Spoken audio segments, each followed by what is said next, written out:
Hello, everybody. Welcome back. Running a little bit late today, but it happens. Oh, of course. My cat heard me start talking, which means she has to be here. But welcome back to a new Duel Commander format as we wait for MTGO to load. We had a ban list announcement yesterday, which was a pretty big one. Had some divisive opinions from people to start off with. I'm curious to see how the format shakes out from here, but for those of you not in the know, 4 cards got banned. Dark Ritual, Underworld Breach, Force of Will, and Blood Moon all got banned. And luckily for us here on the channel that exclusively plays Cloud Midgard Mercenary, Skull Clamp was not among the cards banned yet, although they definitely have their eye on it. We'll see if we can make it another 2 months before the next BNR. But for now, we get to live. We get to keep murdering people with Skull Clamp, as we've been doing for the past couple of months on the channel, so I'll be happy about that. I can't believe they banned card and didn't ban other card. Skull Clamp. So I was pretty surprised at the amount of vitriol and toxicity around banning specifically Force of Will. So for me, and I guess this experience is a little bit different because, like, coming from Legacy, where there are like these pillars of the format that are just never going to be banned, and that make a lot of sense to never be banned. Cards like Force of Will, especially, that are kind of safety valves on the format, as well as cards that kind of like push tempo decks in their own kind of direction as cards get better. Force of Will has kind of taken on a little bit of a moniker of like, this card's cost is not nearly as like punishing as the effect that you get out of it. Now that, like, you know, you're putting Force of Will and then you're protecting your Entomb Reanimate, or you're protecting your 8/8 Murktide and just killing them before like the card at disadvantage matters and stuff like that. But like in Legacy, we kind of handled that because it is also an important safety valve on the format's combo decks. Not every combo deck gets to play Force of Will, and even the combo decks that do get to play Force of Will have to play against a lot of Force of Wills too. In a format like Duel Commander, though, where it is one card in your 99, it's not really an anti-combo safety valve. The blue decks are going to have a bunch of other counter spells to fight combo decks already, just by virtue of you have to have them. And it did, like, a much like they talked about in the article on why they banned it. It just, like, it really does help you push your, like, broken tempo strategy of just like slam your unbeatable thing plus back it up with Force of Will.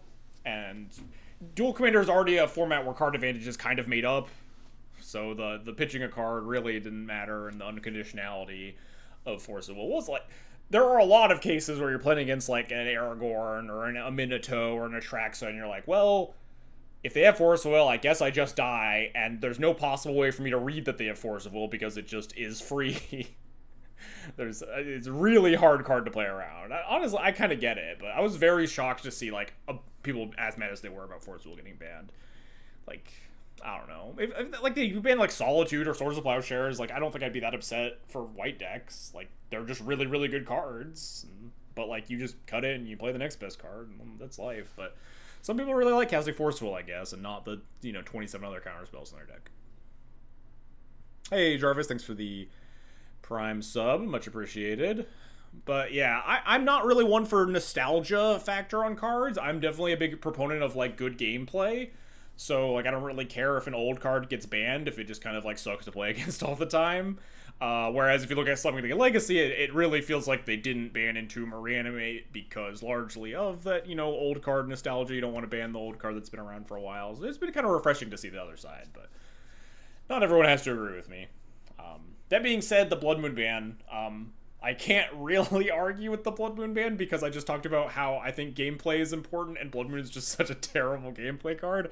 But I also do kind of feel like the decks that Blood Moon is good against were way, way better than the Blood Moon decks right now. Like, Mono Red is pretty poorly positioned. I guess Yoshimaru is a very good deck, but that was also a Blood Moon deck. Flage has been doing like fairly well online. So I get, but like, I don't know, Atraxa, Azusa, it is kind of like there are some scary decks that have a little bit less tools to fight, but I'm not going to complain too much about like Blood Moon getting banned.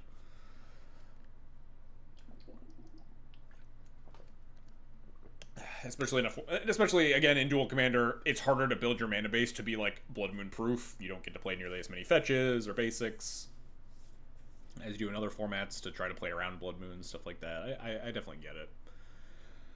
And then the O2 cards, what, Dark Ray, Underworld Breach, yeah, that tracks. I mean, just, they wanted to nerf Rog Tev. That deck still probably is alive. I'm not an expert in Storm by any means, but I can't imagine that that deck gets killed. Just missing, like, one engine. Still has a bunch of, like, tutors and engine cards and a bunch of other mana ramp. Blood Moon just kind of sucks. I'm happy it doesn't exist. Yeah, as someone who plays a lot of Moon Stompy in Legacy, I get it, yeah. The format's probably better for the Blood Moon just kind of non-existing. It's very consistent with the Rules Committee's decisions to ban other, like, similar mana denial effects. Like, you know, Wasteland's banned, Back to Basics is banned, stuff like that. And you still do have other tools to fight the greedy mana bases. We can play Winter Moon in our monocolor deck, stuff like that.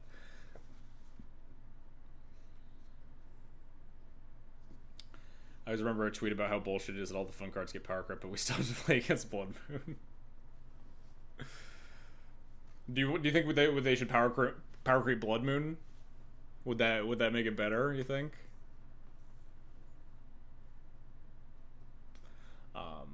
We need to add a card to our deck. I also need to go buy the card, I guess. It's probably like 50 cents or whatever. Some random uncommon. Seam Rip. Why does this show up when I type in Oh. Fair enough. You win this round. Threadbind, click.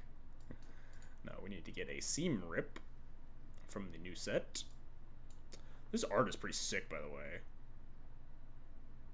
Sam Guay? Is that any relation to Rebecca Guay?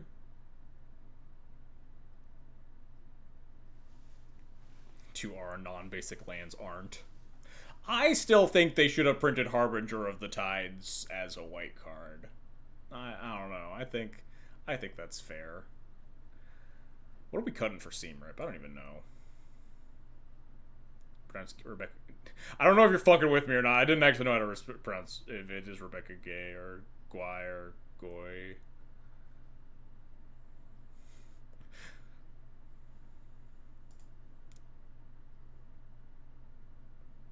But I also, again, don't know if there's any relation. Go Bucks. It is pronounced gay. This is the problem, is that I still don't know if people are, if chat's just fucking with me.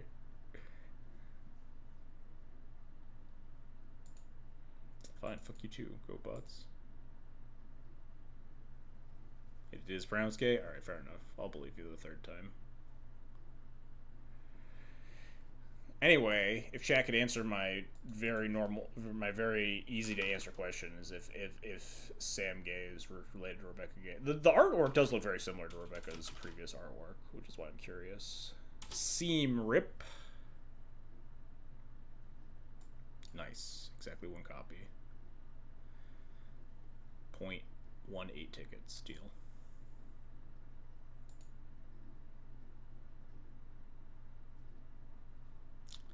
So we're going to be playing some more Cloud today, just because, obviously, Cloud's great. We want to do a victory lap of our deck not getting banned for another 2 months. That being said, I probably won't just play Cloud for 2 months straight, right? We got to take some breaks, do some other stuff. Would people be interested in, like, shout out in the YouTube comments in this video later if you'd want to see other decks, what decks you want to see. If you want me to, like, return to Felia for a little bit and, like, just, like, see what Felia looks like in 2025.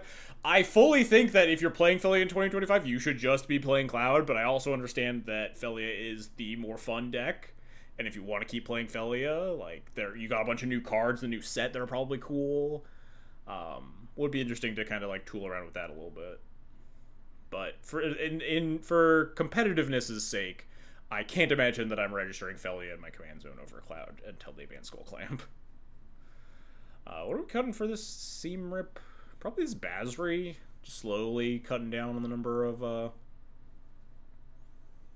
Doom Travelers. Basri's like kind of the worst Doom Traveler. It was like maybe more cuttable than Crawling Chorus, honestly.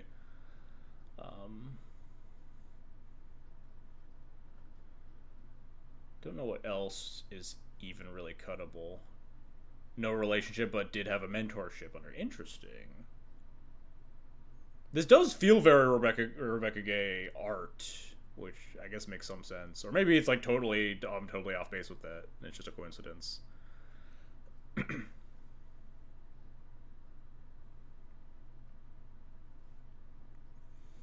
What are the most cuttable cards in this deck right now?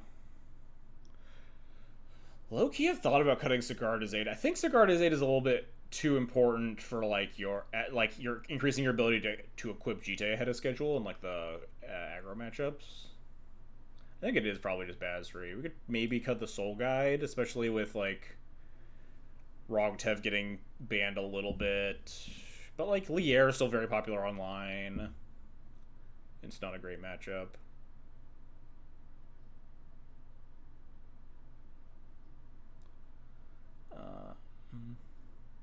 Cut Basri, I am. Yeah, I mean, I don't really. I guess like Springleaf Drum's a card I wouldn't care that much about cutting. But not a lot else. A lot of this deck is like pretty locked in for me. It's tough. I think it's just Basri though. We'll just cut Basri and call it a day. Let me update the deck list so we can jump into the stream here. Add Seam Rip. But yeah, like I was saying, would be happy to play some other decks that people want to see on the channel if people are interested. Shout out in the comments or shout at me in the chat if you're in the chat live. Do whatever. Had fun playing a Sararak the other stream, but it seems like people mostly want to see Cloud, judging on viewership numbers. Love to see Azusa. Oh man, I don't know if I'd be a good Azusa pilot. Azusa's a pretty sweet deck though. I wouldn't be opposed to it. I think Azusa is a big winner of the BNR announcement.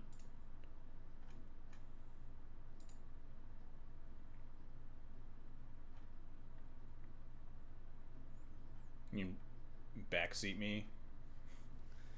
Backseat me throwing an Azusa. Like, that would maybe be fun. We'll think about it. Alright, let's get into this.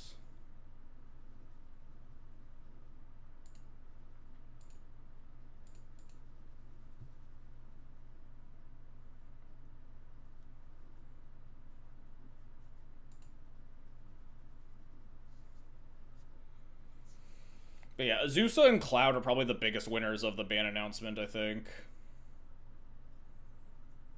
Any other, like, huge winners that you could think of?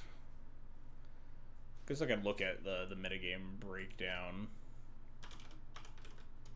Oh, the 4-color Thrasios deck is another big winner. Oh, immediately. Wow. Just get paired instantly. Nice. Yeah, Thrasios Ravos or Thrasios Timna. I can't imagine that like your choice of secondary commander there matters a ton. It's just Thrasios plus Black White. This hand feels a little weak. I think we'll keep it though. A Minato. My guess, I've seen a lot more control than Reanimator around lately.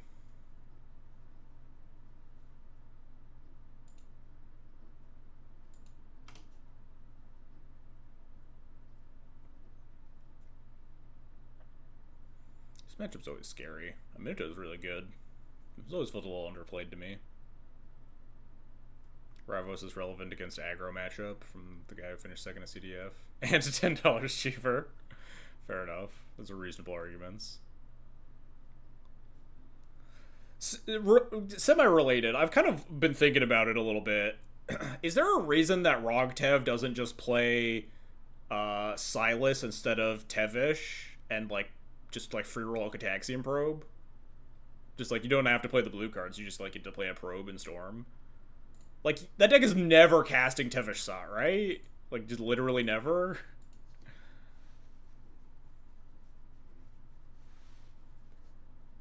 They do? Mental misstep, sad. Yeah. They often wow, maybe I need to read Tevish Sot, huh? Let me let my opponent take their turn here.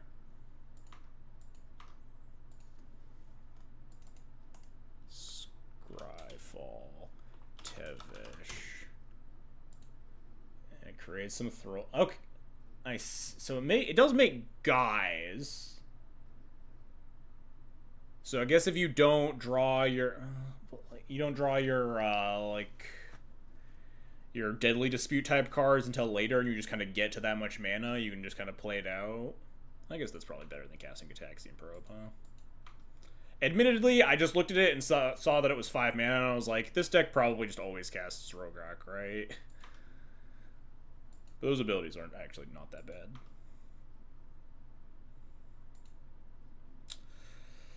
I think we just play Pure Steel here. Play Cloud, it gets countered. I'd rather Pure Steel get countered. It's like the only deck that wants to cast the second partner. I think Yoshi casts Bruce like 1 in 100 games or something. If you have like a really good curve hand that goes like, you know, you have like Mother of Runes into 2-drop, into 3-drop or something.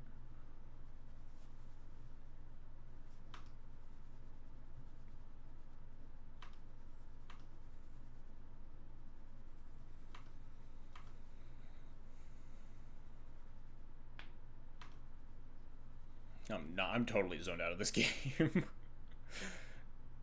Absolutely checked out. Don't know what's happening. They fetch Surveil Land. Maybe they fetch Esper Triome. Rafine's Tower.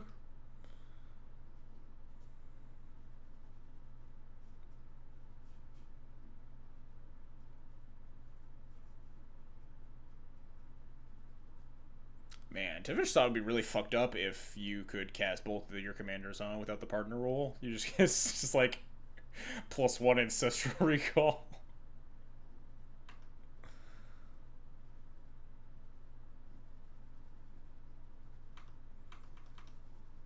And even if not, like if you just have a game that happens to play in a way that you never really cast Rograk, you just can cast it for blockers or just, you know, cast it as a self-activating. Yeah, this is fine. My hand sucks. My hand is terrible. They probably take Flare. Maybe they take Masterwork. Kind of have to cast my Cloud into their potential counterspell. Some Edict thing. Yep. And that's the problem. Is now we're going to be in the Momentum Breaker blender.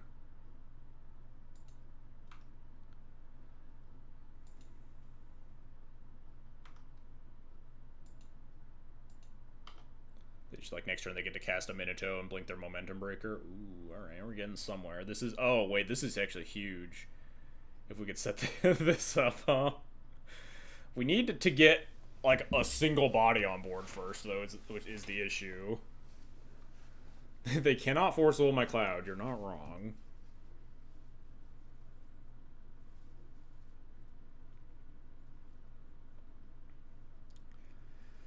So I think it's definitely we're clouding for formal wear here.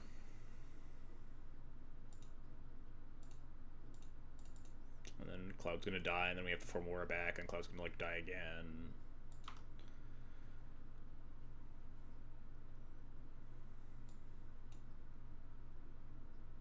Three-color mana bases are pretty rough when you have to play 40 lands.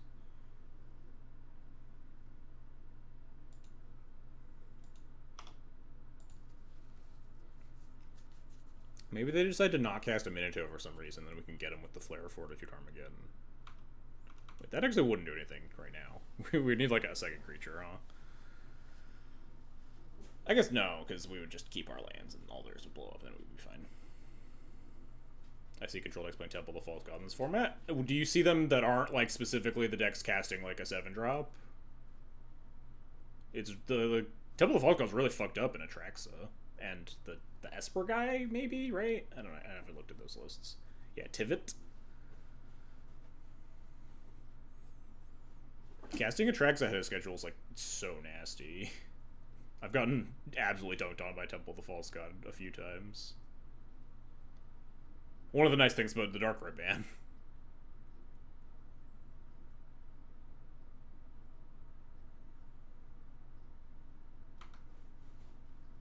Kind of surprised they didn't just choose to develop the Minato instead. I guess, yeah, I don't know.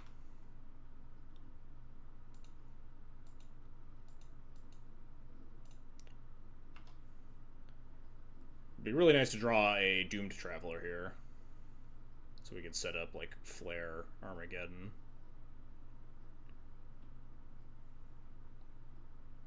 Scared of Mana Tide Blowout? Maybe. Voice of Victory is not quite what we're looking for, huh?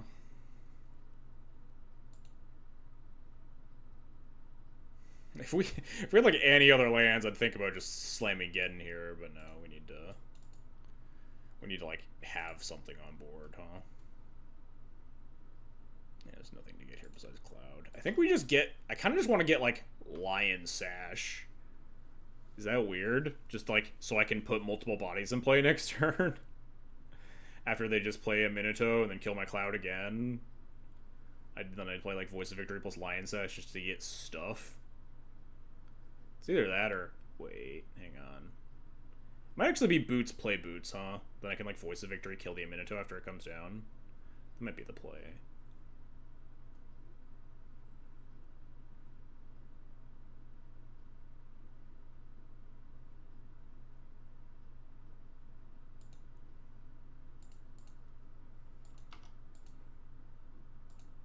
Unfortunately, I don't have enough mana to equip, because the Ward 2 would be really nice against the Minato.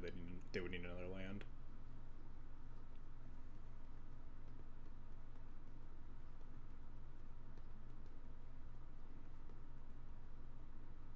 Yeah, there's the...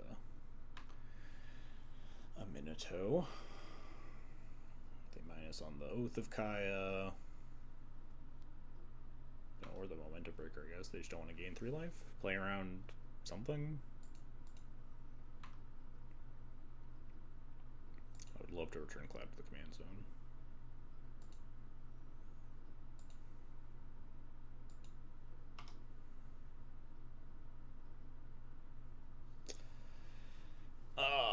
Ranger Captain is nice, but I can't play the guy and equip Lava Spur Boots this turn anyway, because I'd want a thing. We're just gonna go with the Voice plan, even if it's mana inefficient.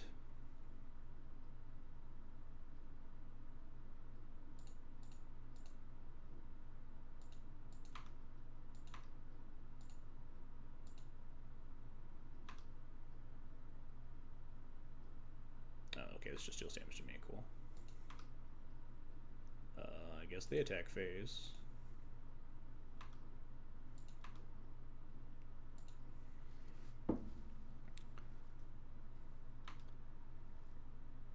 It's not mana efficient. You lay down arms your token. Genius.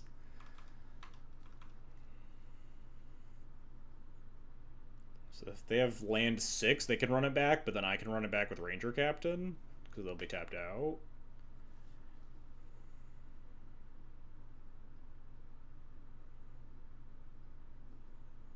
We have this Flare Armageddon combo that's like so fucking backbreaking if we can line it up, but...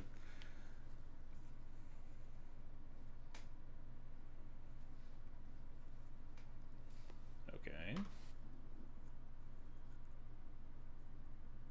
Oh wait, no, this they don't need to. They don't care about Ward. They can Momentum Break me, right? Yeah. Not caring about Force of Will is pretty cool. Yeah, I mean we still get right to like Force Negation, right? Land? Fuck. Hooded Witness is good.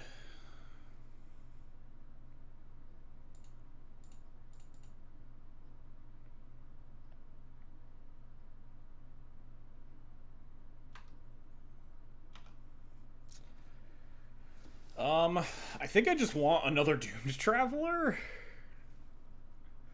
I have 2 extra bodies for the Flare Armageddon the following couple of turns. So we just grab like Doomed Traveler here. Lava Spirits was actually pretty sick grab because it's really good against the Minato.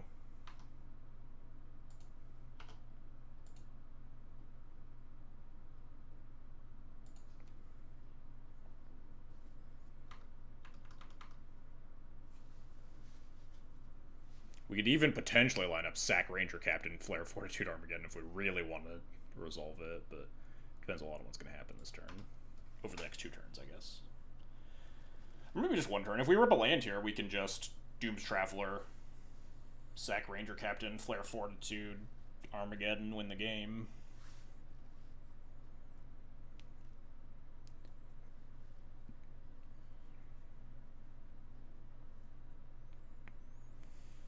But yeah, I wouldn't underestimate Temple of the False God in a format where like the games regularly go so long, and like utilizing as much mana as possible every turn is like a really important aspect of Duel Commander. And it's really powerful in a lot of the decks that can utilize it. I've like thought about playing in Felia sometimes, just because Felia is so mana hungry.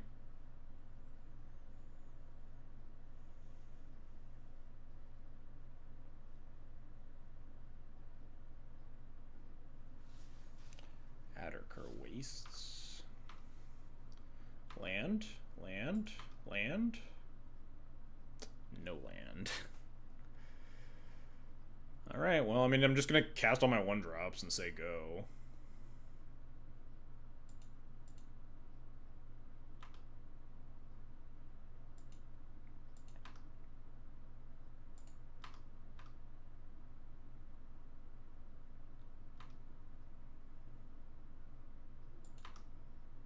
So 400 to see how different Duel Commander is to Canlander. Canlander is like a lot higher power level, I think.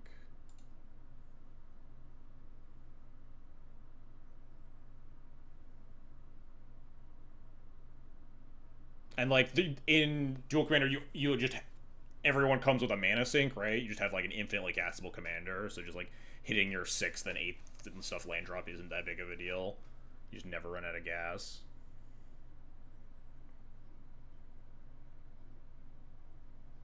So it's a lot less punishing to flood out.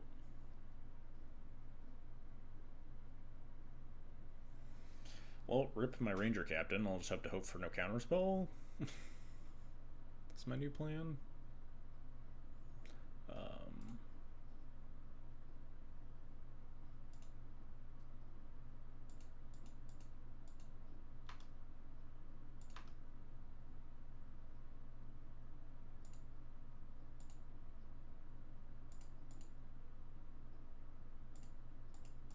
Give me a 2 power.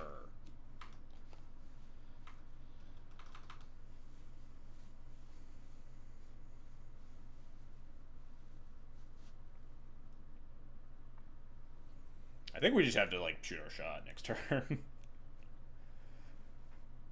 I think not casting a legally castable Armageddon is cowardly thoughts. You think I'm in a winning position? In that situation? With no more lands in my hand? And the ability to cast a one-sided Armageddon? Oh no! We've been ruined!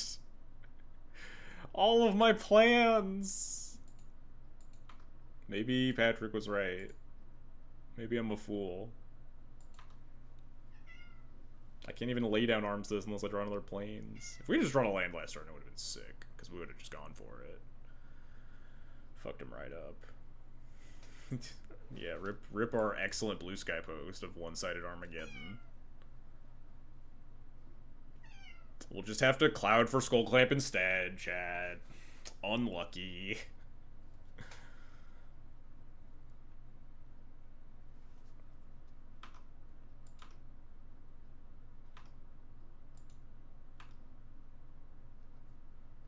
Can we draw land? Is it worth attacking with Esper Sentinel here? I feel like the answer is no.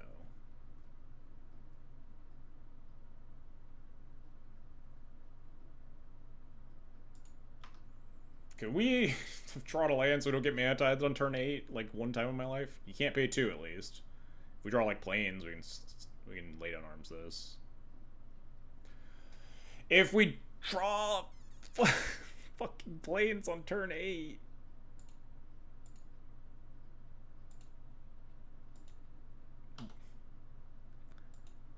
Can they Bowmaster us? They can Bowmaster us. Bowmaster is one of the better cards in the format, certainly.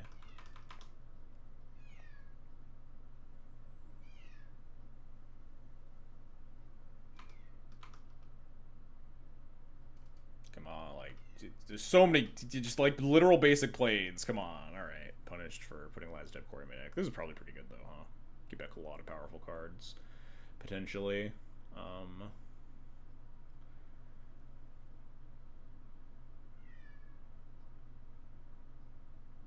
I could get back a Benevolent Bodyguard and put Lawless Brutes on it and attack. I could just wait on it. I could just cast Solitude on this Grief and send it. They have 3 cards in hand. They are all spells, notably. They're missing land drops. It might be wise to just, like, last step say go with the plan of Hardcast Solitude on end step here. Just to be most maximize mana efficiency and not run into just, like, a counter that they're just holding up here. I could also, if I really read Counterspell, just, like, make a guy on end step, but that would feel better if I also moved to Lawless Brutes and started attacking.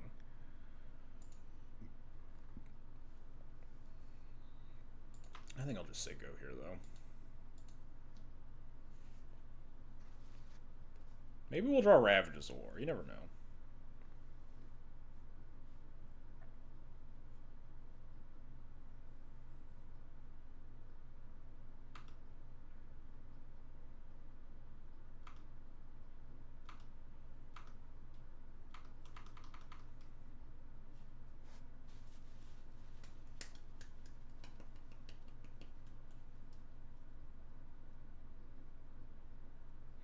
That's a pretty scary one, huh?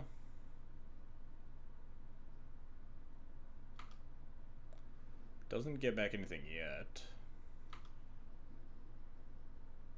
Complete miss. Nice. Can't imagine this card's great at hitting in their deck.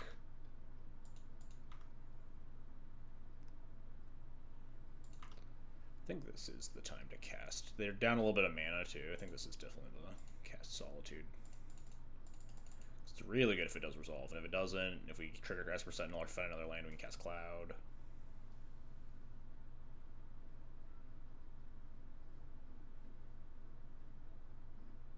Specifically 2 mana counterspell, taps them out, so we could like rip land, hit Cloud. Or they don't pay for it. Big.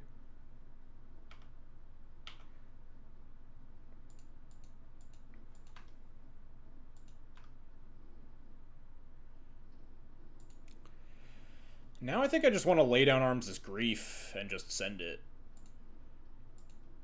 We finally have 4 planes.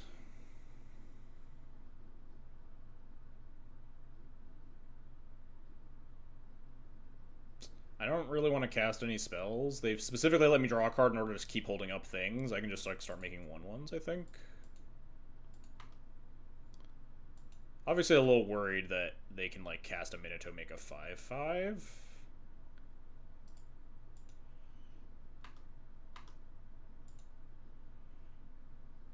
I wonder if I'm supposed to actually like equip 4 more to Esper Sentinel. But if they cast a Minato, I always get a draw card anyway. Maybe I should have... No, if I cast Cloud there for 6 mana, I can draw another card off Esper Sentinel if they counter it, but it also means that I can't cast Lay Down Arms and actually start attacking. We kind of missed a lot of damage over these past couple of turns that I maybe should have played differently. We have... It's 2 mana plus X to bring back a thing, so right now we can bring back a 3. Land is a 4. We could potentially get to Solitude for as a potential Overlord answer if we hit another land drop after this one.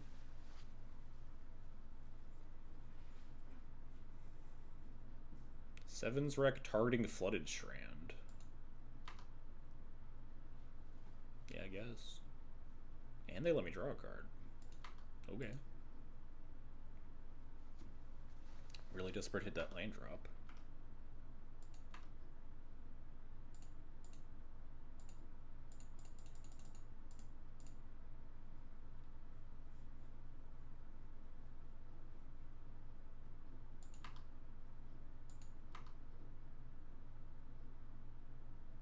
Oh, there's just Skull Clamp.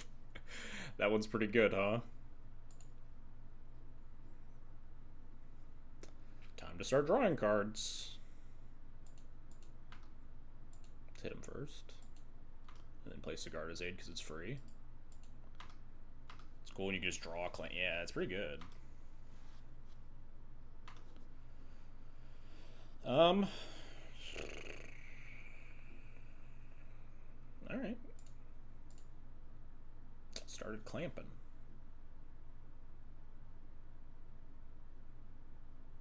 I guess it's kind of not free to do this, because then if they have like a hard counter, then I can't cast Cloud after. Where if I cast started with Skull Clamp, I could hard cast Cloud if they like cast counter spell.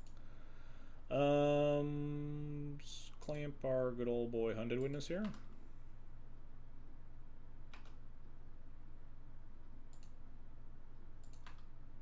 What rental plan do you recommend to play to play Duel Commander on MTGO? I have no rental plan. I just own all of my cards. I guess Springleaf Drum is kind of free.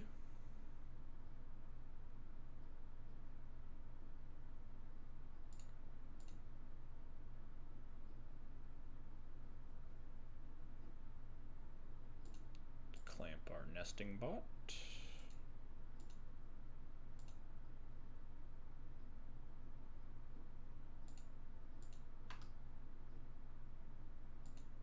Found some good land drops. I should not have played my land drop. I wasn't thinking about Urza's Saga. Obviously a much better land to play. I want to keep the Doom Traveler around because I have Flare of Fortitude. I think I just clamp my Servo here. I guess my human token. I don't know if like white's gonna matter.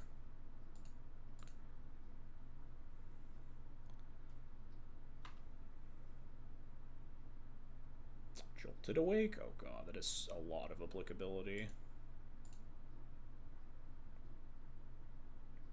Let's give Giver of Runes the Skull Clamp, I guess, just in case it dies.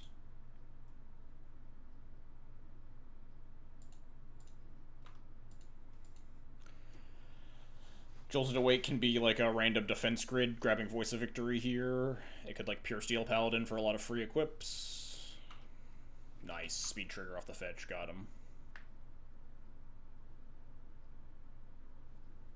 I haven't done much rental. Yeah, I don't know how rental plans work because I never really used one, but I assume that most of them would be pretty fine. I don't know how expensive some of the commander decks get, but like Cloud's like only like 200 ticks to rent, and I assume most like rental are like pretty well over that. Mill Swords to Plowshares. This is a pretty good sign for me, huh?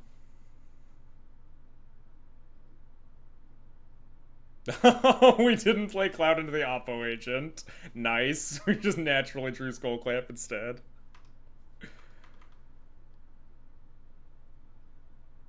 There's plans with higher ticket totals but singleton limits? Oh, interesting. I didn't know that. But, I mean, that would make sense for Dual Commander.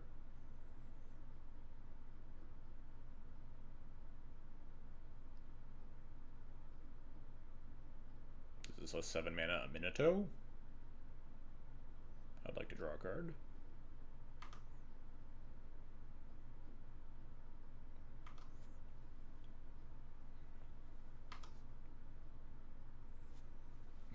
Overlord's going off the screen.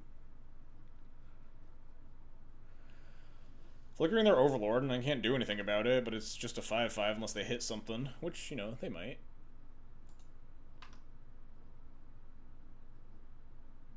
They did not. Verity Catacombs, 1 card left in hand. Feeling pretty far ahead here.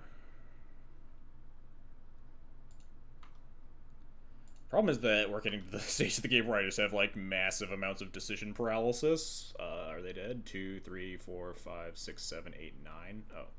Well, unless the last card in hand is a removal spell. They are in fact dead to Reverent Mantra Pro Black, huh? Oh, we can Jolted Awake to make sure that that doesn't happen, right? Jolted Awake, Voice of Victory.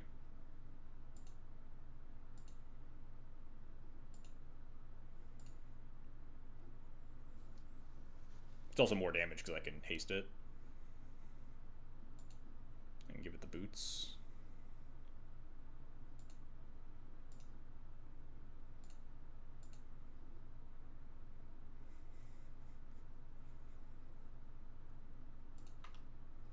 Fetching just to F6, I guess, but you're gonna die.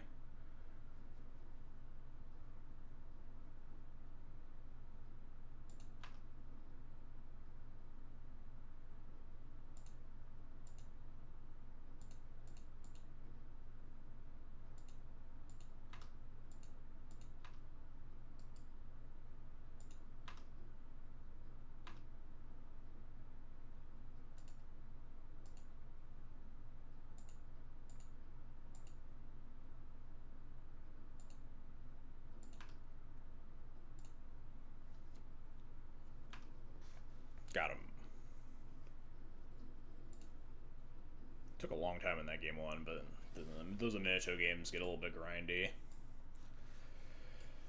Take a little bit of a breather. Got that game one, which is nice. Definitely looked like the control deck. Obviously, Overlord of the Bailmerk is really good with Minato, but it's definitely less scary when they're not, like, milling giant creatures.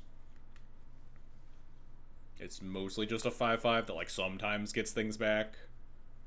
Obviously, they have some number of creatures and planeswalkers they could hit, but just not a huge density of them.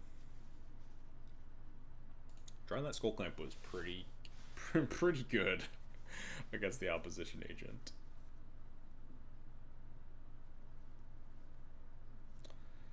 Oh, we got Ravages. We don't have a turn 1 play, which is awkward. I like Felia because having Flash is nice against the Minato stuff. This hand's fine. I'll keep it. We have the Flare Ravages combo. We're ready.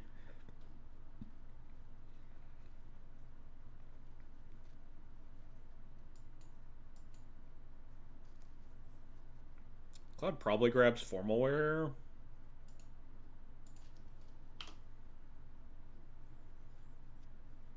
Maybe we just hold up Felia. It depends a little bit on what happens in these first couple of turns. What are you holding up here? Just, like, Swords to Plowshares? Is that worth 3 life to plow? I guess if you have, like, Mother Runes or Giver of Runes, you would. Or maybe you have, like, a Cycler. You have, like, a Troll. Or a Lorien Revealed. Yeah, there we go. Grab Underground Sea. Mana Tithe, yeah, that could be it.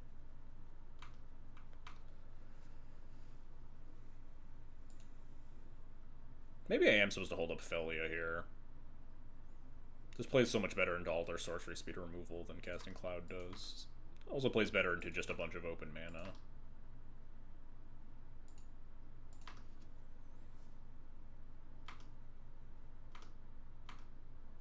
Also plays better into the fact that I'm on the draw without a 1-drop, so if I played Cloud and it resolved, I would have to move to discard.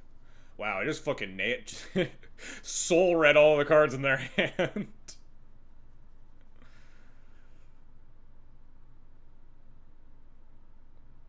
Do you get Scrubland here or Surveil Land?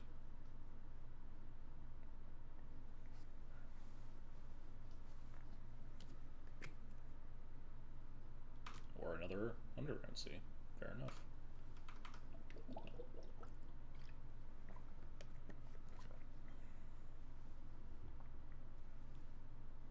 Kind of nice that we also have Unexpectedly Absent as like a random ability to answer a Planeswalker.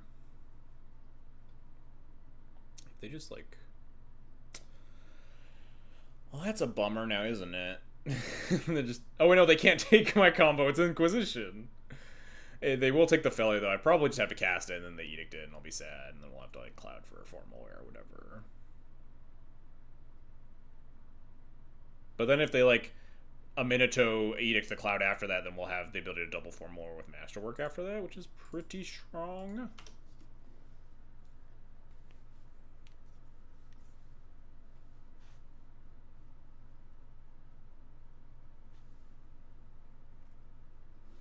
I guess they'll probably take the Masterwork, huh?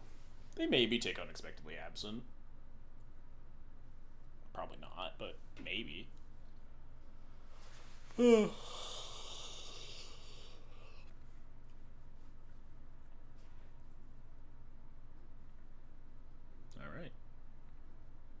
Ooh, and no Felia kill. And we just jolted awake. Oh, everything's... This is just... going great for me. If they counter this, we just jolted awake it. Yeah. Oh, no! Holy shit. We got owned. Just to make sure I always fuck this up. It's going to command zone instead of library right now. Is that where I want it? Or would I rather draw this and cast it for 2 mana next turn?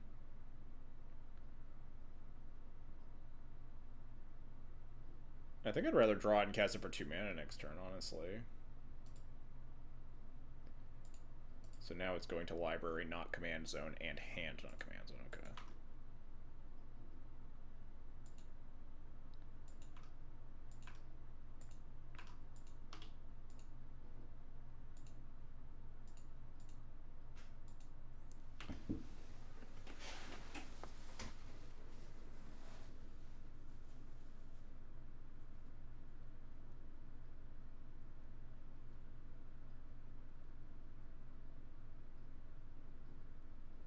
Man, that memory lapse fucking owned me. Owned my, like, Jolted Awake top deck.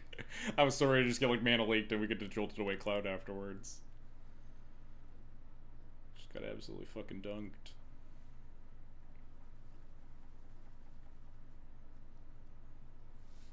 We're gonna have such a sick blowout, and then they just got me instead. Ugh.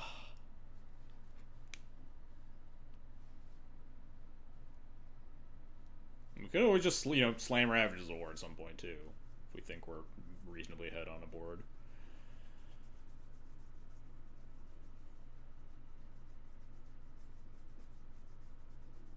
Is there a reason that I wouldn't F6 here? Like, holding up Sack Felia to Flare Fortitude for any possible reason? I don't think so.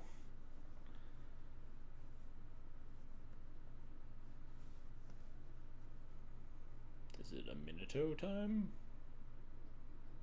It's like a Minato plus. Just another, like, enchantment that kills my Felia. Teferi? That's kind of rude. I'm back. Are we 3-0? We are not. We've won game 1 of this. Alright. This thing can blink Teferi. That's kind of obnoxious.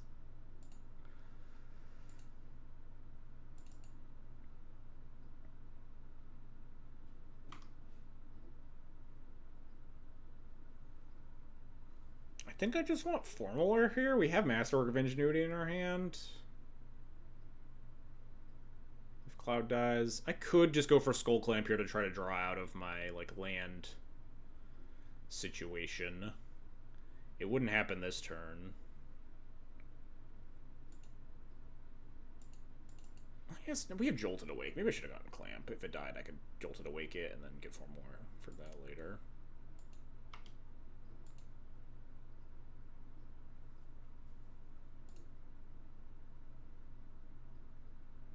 This is a little bit of extra insurance if we let Cloud go to the graveyard and they have, like, a counter for the 4 more or the Jolted Awake. It can resolve the other.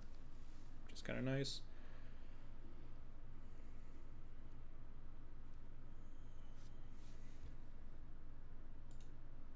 This is not the most ideal mana-based situation I've seen. Which is good for me. So they know I have these 3 cards. They know I have Flare Ravages. So if they let me untap with, like, a white creature, they probably just lose. Unless they have Counterspell. Is this, like, a Minato plus removal spell? Oh. My Cloud. That's so mean. Yeah, I guess he has to go back in the command zone, huh?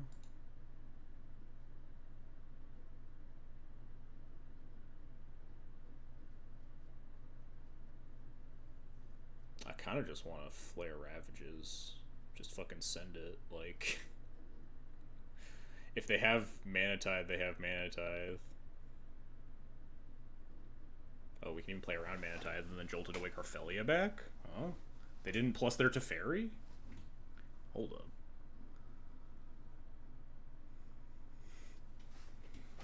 I mean, I don't think it's getting better for me.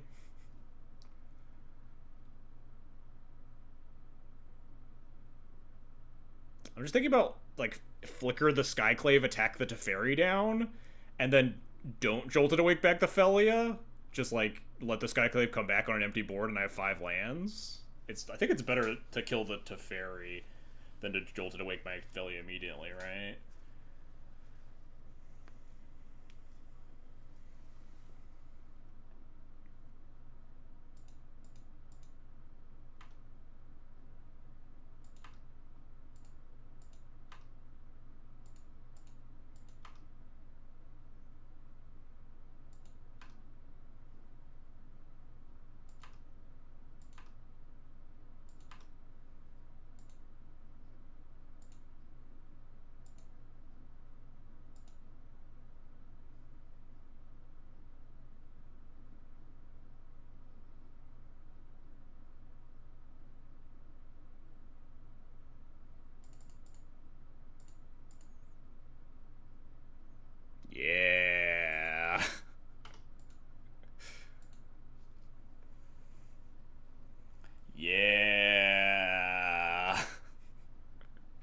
got to do it! We got to do the thing!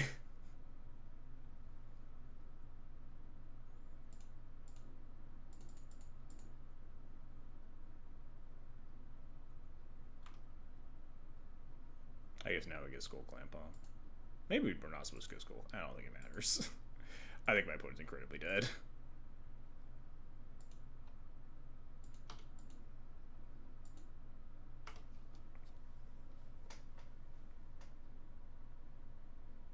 Yeah, they die. We did it!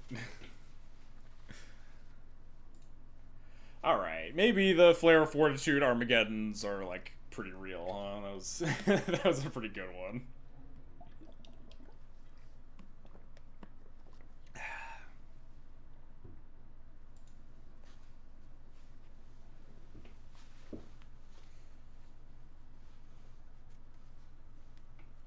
Good old one-sided Armageddon. I think that's the first time I've gotten to do that, actually. Actually lined up the Flare Fortitude Armageddon plan.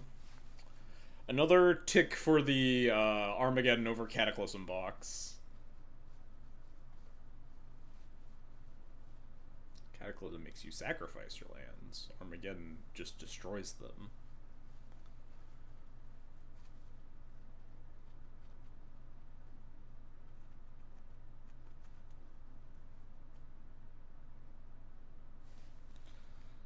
Would love to play first. Emmet. We're playing against Blue-Black Tempo Reanimator. So you really aren't getting back to... like, no matter how many times you ask me this, the answer's going to be the same thing. Look, we're playing Death and Taxes against Blue-Black Tempo Reanimator. It's basically the same format.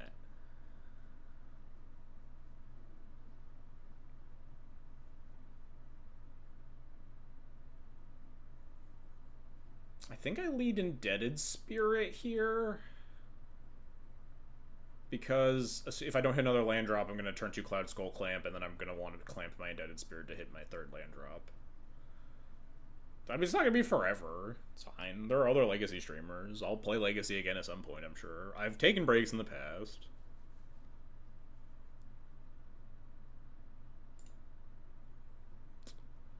Yeah, like, I don't really care about Squirrel protecting Cloud, per se. I kind of just want a better clampable. Sounds a little bit scary in that, like, it doesn't really have any good answers to Reanimator stuff, which is kind of what I expect to see out of these Emmet decks. It's usually, like, the best... It is basically Blue-Black Tempo Reanimator. It's got, like, efficient tempo-y threats, you know, Psychic Frog, Barrogoyf, Murktide Region, that sort of stuff. And then it also has just Reanimator cards.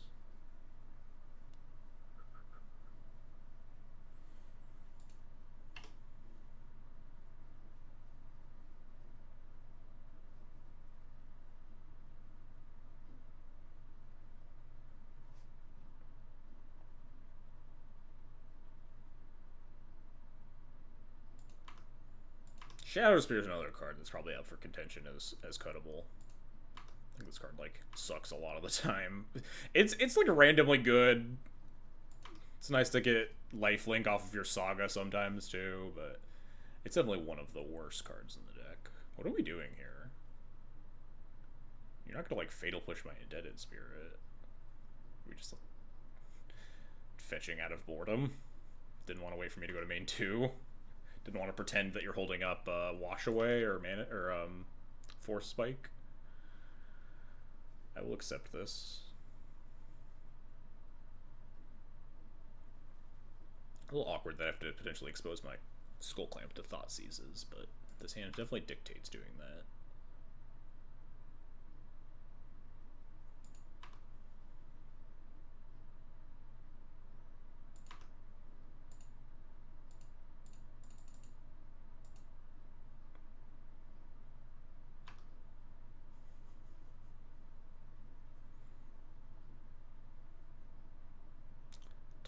Show him the old clamp. I should really buy a Final Fantasy Skull Clamp, huh? It's really what Cloud deserves. Someone remind me to pick one up after this round. We'll go buy one. This deck deserves the upgrade. Discard spell? Demonic Tutor. That could be a lot of bad cards for me. Demonic Tutor is one of my least favorite cards to watch resolve. Just... It's so hard to tell what your opponent's getting, and there's so many cards that could be bad for you. Is this enabling some sort of giant creature that's going to be put into play? It's crazy that DT is still legal in this format. I think it was definitely up for contention as like one of the ban targets to help nerf Rogtev.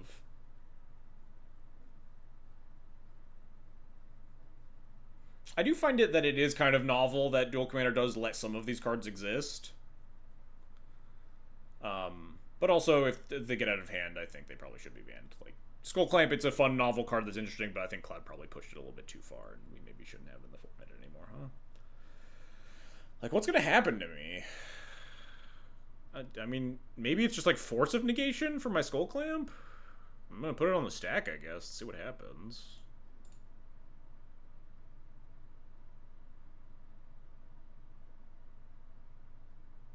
Nope. Alright.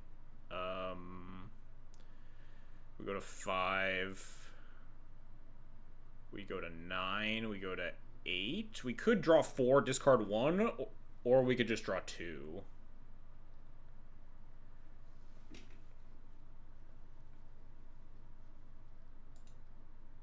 Well, step 1's hit him.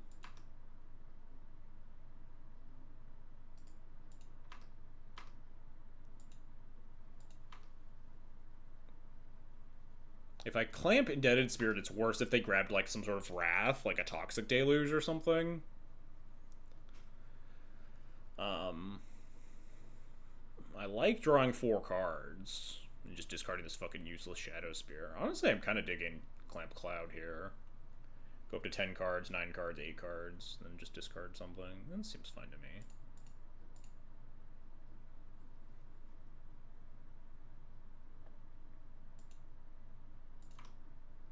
Digs me more towards like a potential graveyard hate. Like if I find like Ghost Vacuum or Soul Guide Lantern, I'll play that instead of Skrelv as well. I didn't find those cards, but we found a lot of land drops. That's pretty nice. I'll discard the Shadow Spear, I think. I can't imagine it's really going to be that important in this game, huh? We could potentially discard a land, but I love land drops, and I don't love Shadow Spear.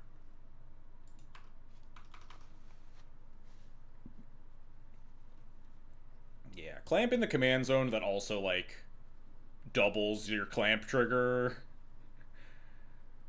Clamp in the command zone that synergizes with clamp. Well, yeah, maybe they DT'd just, like, big guy. Going to discard it to the Emmet and then reanimate it the following turn. Yeah, there's Archon. Unfortunate. I guess I could go deep on Clamp trying to find one of her graveyard hate cards.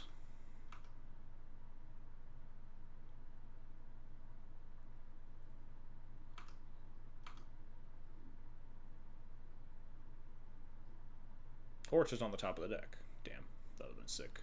That would have been a sick call. So we can't recruit anything, because the only thing we can recruit is Sash, and we have 5 mana max, and we're 1 mana off. Right.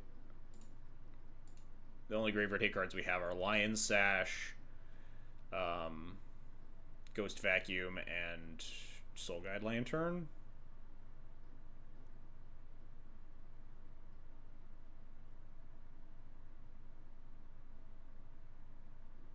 There's no, like, random 1 or 2 that we could grab here. That'd be nice. We can obviously recruit Solitude, worst case. But I guess we start with Clampin'.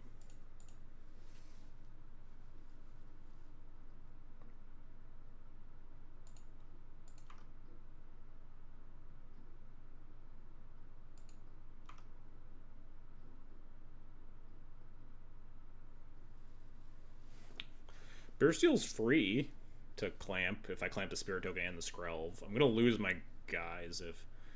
Am I just, like, digging like crazy here? It seems like kind of bad. I guess I could just play more guys and not clamp like crazy into the Archon and just plan on killing it. Like I could just cast Recruiter of the Guard here. 9, 8, go back to 9, discard 2. And just have like a creature to sack to the Archon and then Solitude it. Yeah, that's probably the play. And then we just clamp like crazy if they counter my Solitude. We need to find another removal spell.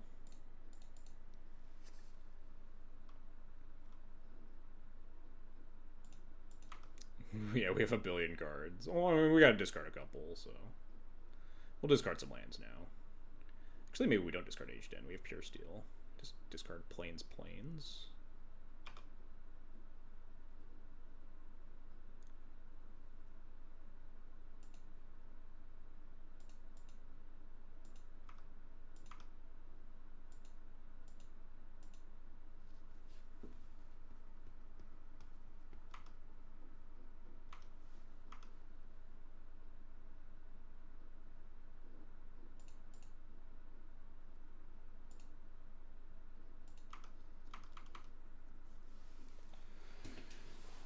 I don't think I'm supposed to Solitude with the trigger on the stack. I think I'm just supposed to untap to play around,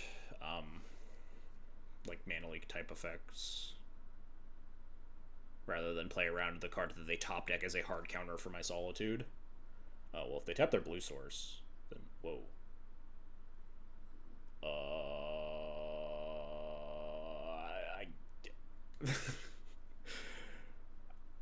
I mean, I guess I put in Solitude here?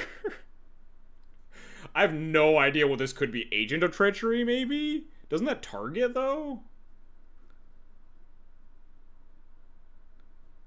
Maybe it's just like fucking... I don't even know. I think I'm just supposed to put in Solitude. There's like a temptation to put in Felia, honestly. And I could like potentially double Solitude next turn. But...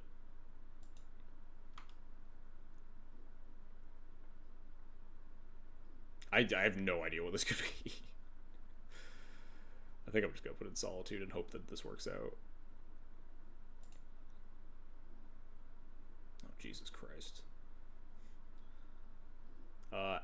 Nap, my trigger resolves first, right?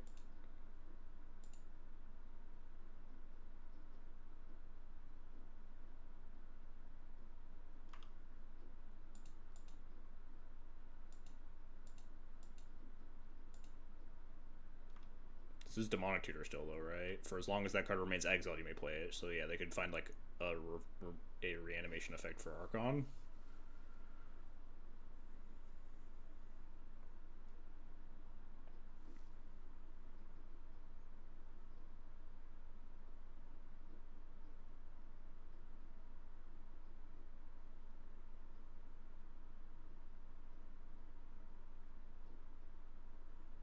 Whatever I do this turn, I want to hold up Felia, I think. I think it's going to be Ancient Den, Pure Steel, free clamp some of my creatures, try to dig for my Graveyard Hate cards. So that let me draw like 4-ish?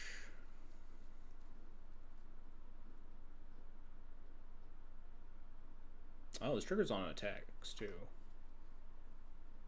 Good to know. Probably not allowed to block.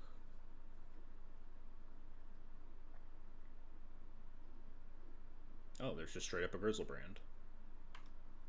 Fair enough. Alright, we're digging deep for our removal. Or our Graveyard Hate.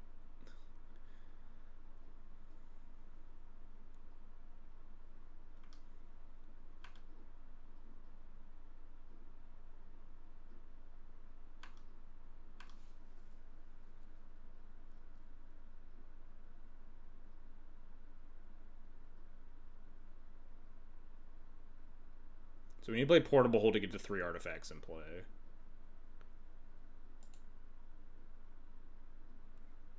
6. Yeah, we were one off of Cloud for Sash if we played Crystal Vein.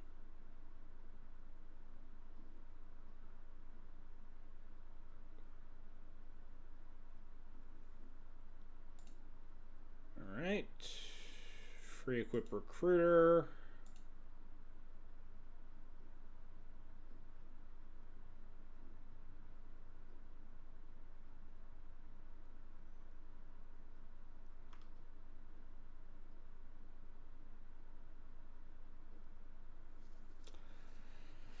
Oust is not very helpful. Go to attacks, attack with Spirit Token. Free equip to Spirit Token.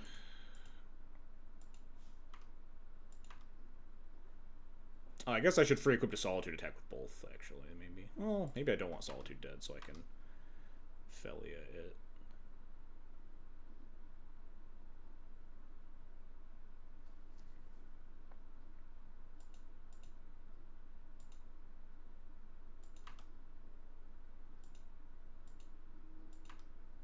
Or if I'm going to kill the Skrelv, I can free activate. Whatever, we're going to draw more cards. Try to dig for our Graveyard Hate cards.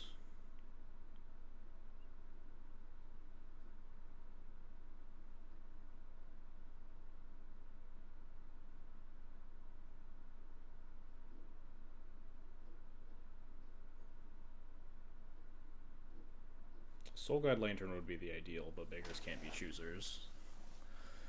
I think we're going to just clamp Skrelv. This loses me free equips.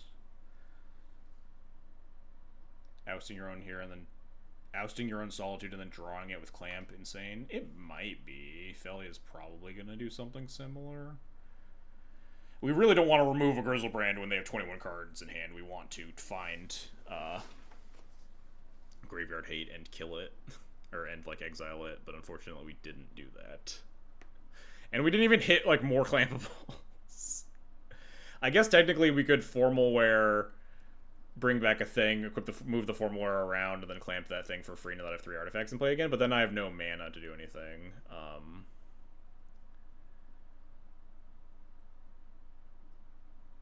I think I'm going to Drannith Magistrate to potentially turn off the exiled card, which might be the reanimation spell. It turns off my Felia, I guess, but I don't think that matters that much. I'm just thinking about if I want to oust the Emmet as well. Yeah, it sucks that we just killed our Skrelv. I might have wanted to like not do that and leaned on Drannith to save us here. Just debating between Mom and oust Emmet.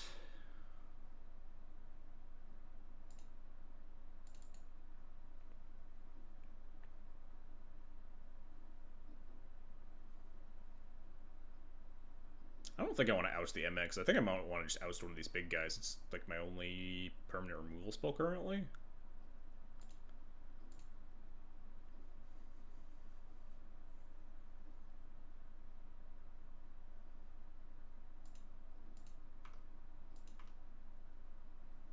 Move to discard. Discard this plus Jacked Rabbit, probably. I don't think this card's gonna matter. Maybe Portable Hole, honestly. Well, Portable Hole could be my 3rd artifact for cheap, for free equips.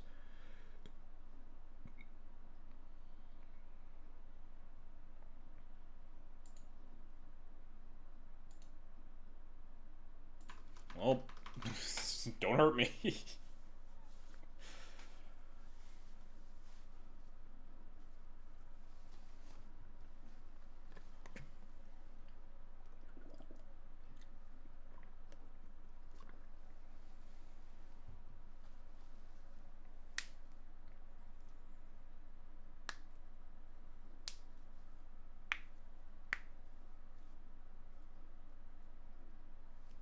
Shallow Grave Grizzlebrand. That sounds like hurting. I'm just gonna have 6 here. I can't do shit anyway. Just let them do their thing. Draw 14 cards. Put me in the fucking dirt. Go for it. We kind of just missed on drawing like 10 or 15 cards here over the last couple of turns. It happens.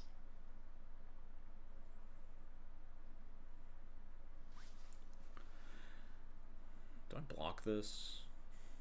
If I block with Drannith, it gets Bowmastered. They still do have this hidden card. I just don't think taking 2 matters.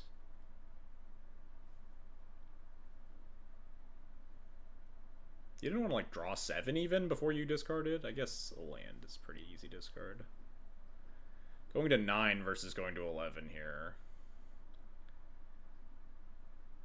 They draw 14 cards. I can draw 21 cards after Grizzlebranding me. I don't think it matters. I'd rather try to keep my Magistrate alive to potentially keep me from...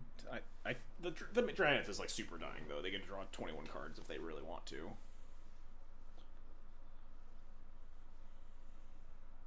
Reanimate the Archon. Go nuts. Duress me, sure, my hand. It's pretty bad.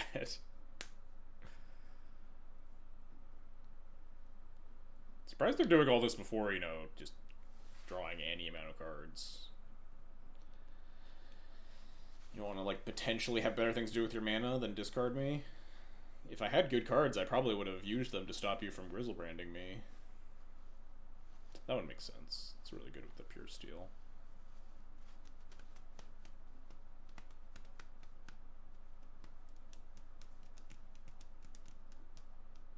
Okay, sure, I guess that one is free. Pitch Undying Malice. It's Exiles, right? Yeah, okay, so that wouldn't work. Pitching Undying Malice, pitching their Grief activator to their Grief's a little bit weird. Also, again, you can activate this Grizzlebrand, right? Am I losing something? You could just draw cards before you do this. Undying Malice is a pretty good card with your Grief. Maybe you had better ones to pitch if you just drew 7 cards before that. I don't know. Just maybe a suggestion.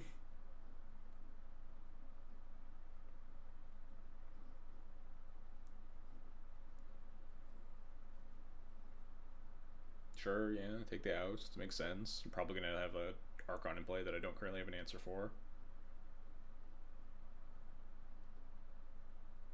You're just going to draw no cards? You don't want to, like, make a really big Psychic Frog into my portable hole?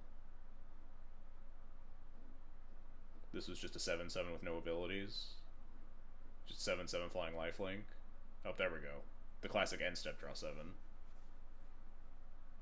You know, draw 7 more, maybe? Nope. There had to have been better things to do with that Grizzlebrand dog. There absolutely had to be better things to do with that Grizzlebrand. What was that about? What just happened? How am I alive?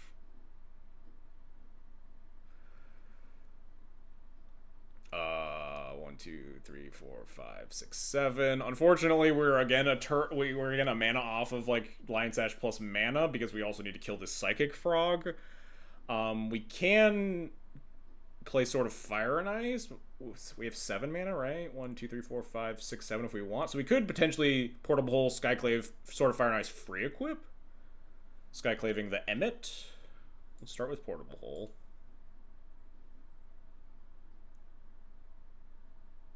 They might have like Force Negation or something, and we need to shift gears, Skyclave the Psychic Frog or something. Alright, cool.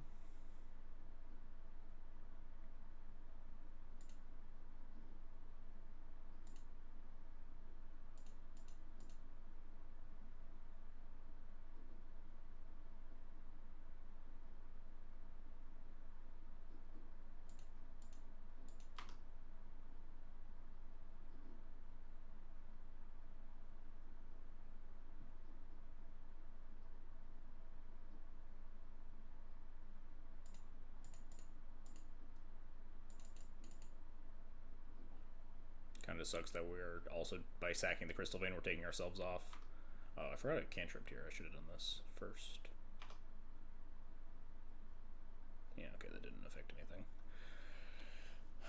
Because we're sacking this, we only have 1, 2, 3, 4, 5, 6 mana, so we can't 4 mana Cloud plus 2 mana Sash plus 1 mana Activate again, unless we draw City of Traders. Let's suit up this Drannith Magistrate, I guess.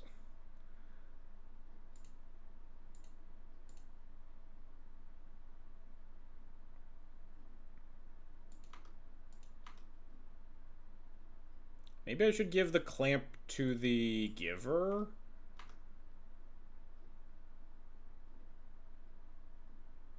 No. Maybe, because the Giver can prevent anything else from dying, you know. Maybe I should have, like, clamped the Skyclave and then shot the Skyclave to draw 2 more. Oh, we're tapped out, though. Drawing 2 more cards doesn't really matter this turn, huh?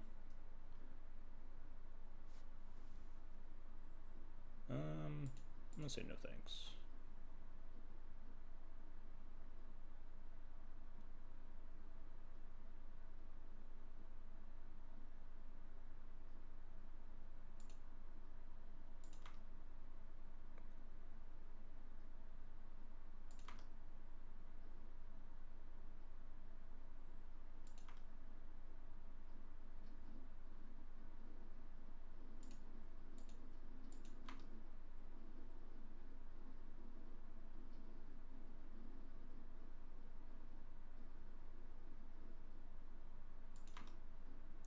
think I'm gonna leave the clamp on the Draenith, I guess. It's the most likely to want to die because they still have that tutored card. So it'd be nice to just, draw two. Again. I'm still kind of confused why they didn't, like, draw more than 7 cards specifically on their end step and, like, just cast a bunch of cards that were just in their hand. They didn't make use of any of those cards. They could have, they could have, grief scammed me. Done other things. They took 2 cards that weren't Portable Hole, and then they just cast Psychic Frog. Like, we also did draw the Skyclave. We might also still be dead. They drew a fresh 7, and they have a tutored card that they could cast after killing my Draenith.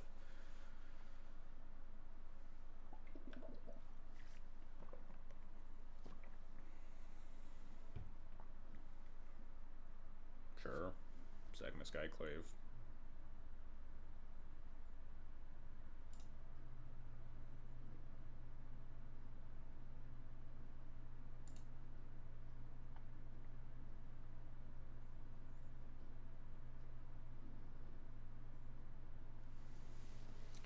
One, 2, 3, 4, 5, 6 mana with Cloud for. We can't get. We're 1 mana off of, like, Sword. You can only get, like, Jite. We could get Boots. Block here. 1, 2, 3, 4, 5, 6, 7, 8, 9. Technically, if they tapped out, we could have some weird lethals.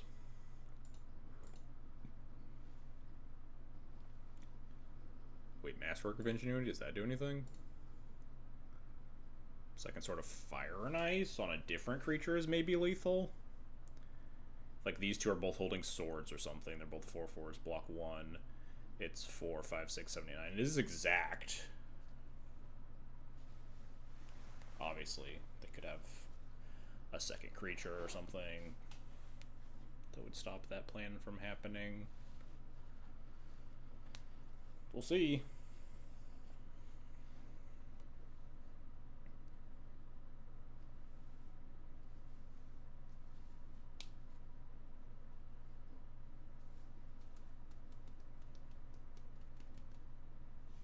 Sure, that's fine. All good with me.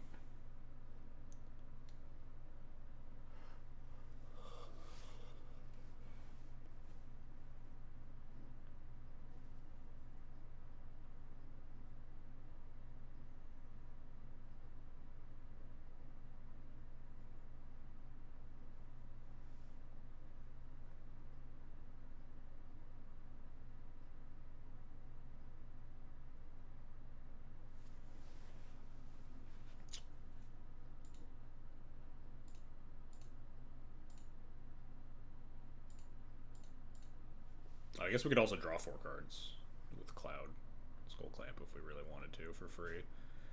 Gotta be a little wary of an Orcish Bowmaster though. Do I have a plane if they have Orcish Bowmaster in their hand?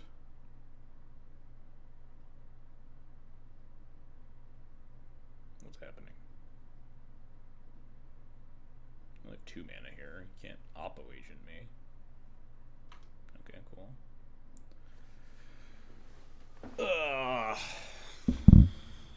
I think Masterwork is our best bet for, like, setting up lethals, right? If they have nothing or like single removal spell, Masterwork on Sword of Fire and Ice, put Sword of Fire and Ice on Pure Steel, sets up, like, a lethal, right? Because this is 4, 5, 6, 7, 8, 9. Also cycles.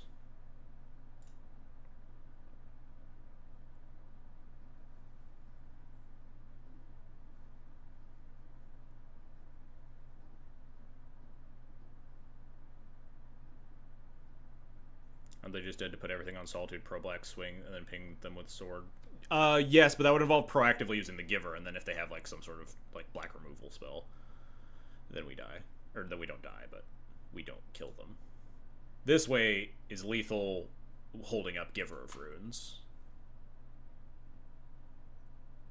If they have, like, Bowmasters, then things get more hairy. Yeah, there we go. We can also just say no to this draw.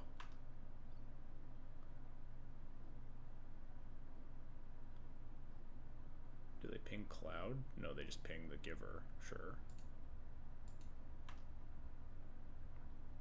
Fun fact of Pure Steel Paladin, it is a May for some reason.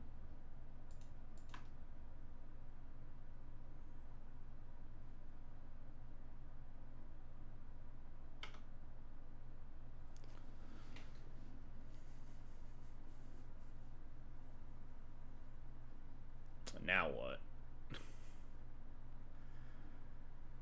I think we sword up Pure Steel, attack all, then they block, block, block.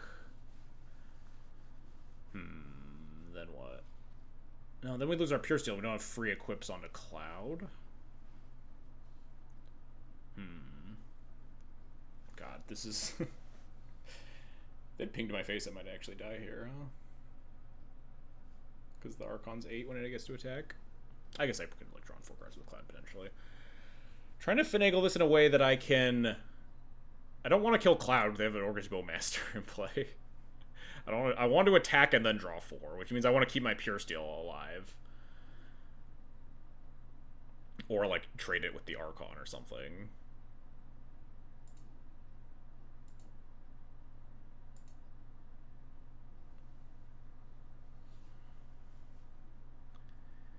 Because if I attack all right now, then they just block, block, block.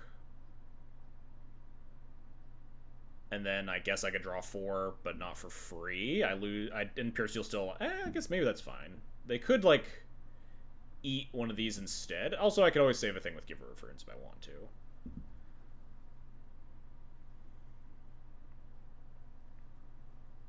If they, like, block here to, like, try to force me to draw cards, and then only block here, and then just, like, let 3 happen and keep the Orcish Bowmaster in play, like, chump eat, then I would rather attack with the 5-4 Solitude than a 4-4 Pure Steel, right? Then they just chump. I gain 5 life. Wait, no, now this is just... Now, I'm way overthinking this. Now it's just lethal because they tapped out, right? This is 3, 4, 5, 6, 7. This is just lethal with pings. Yeah, never mind. I'm stupid. The original line that put everything on Salt and give a pro black line is good again because they tapped out. I'm just like, my brain's totally off. Never mind, we found it.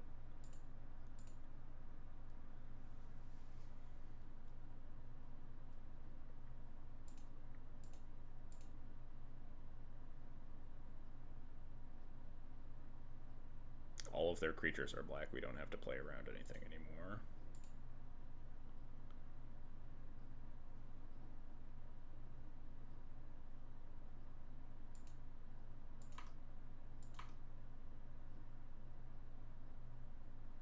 So wondering if Snuff Outer is legal or something. It is, but it's in their graveyard right now.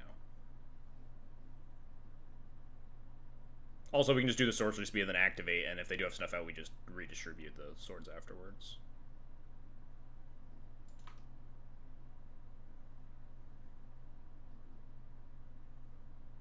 Yeah, but I super tunnel visioned on the, like, oh, if they have something with their open mana, and I was specifically thinking about something like Orcish Bowmasters, but they would, if they did that in combat, it would have gotten complicated, but they did it instead to try to get me on the Pure Steel trigger, which was a May, so they didn't get me. And instead, they just, like, put themselves dead.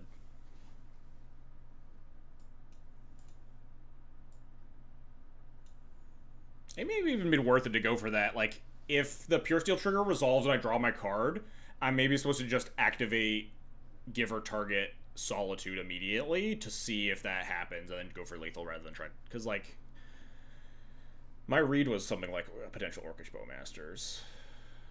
Yeah, it's all good. It's hard to see the cards in graveyards even when you're on, like, desktop.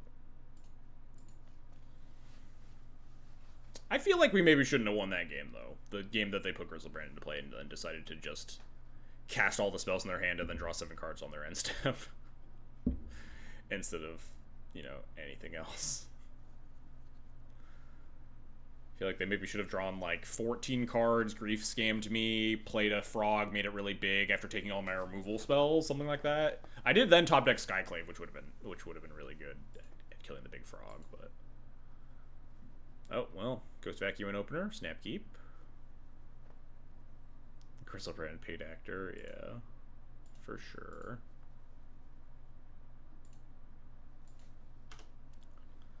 You can obviously, like, discard spell me, I'll cry, but we have another good 1-drop to cast, too. There's a world where, like, I talk about playing around mana, like, for spikes and stuff. I don't live in that world. Also, if you play around 4 spike, you play into, like, a Thoughtseize off the top that they didn't cast yet. Stuff like that.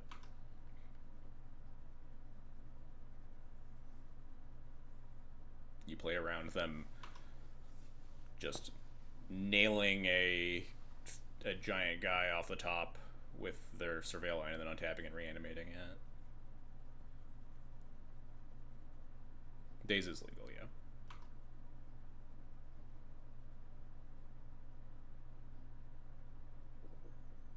Can't get Force of Will now. New fun fact.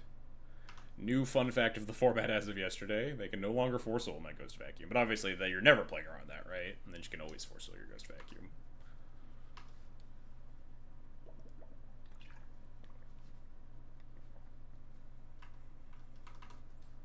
Alright. Now, I think I'm just going to play Esper Sentinel, honestly. Well, maybe not. They played a tap land here. They could have Wash Away.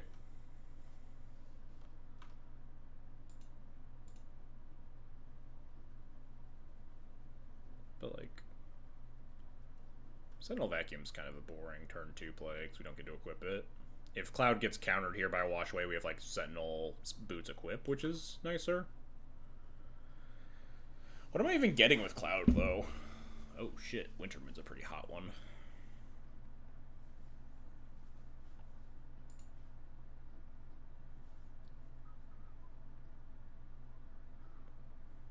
Cloud for, like, formal wear?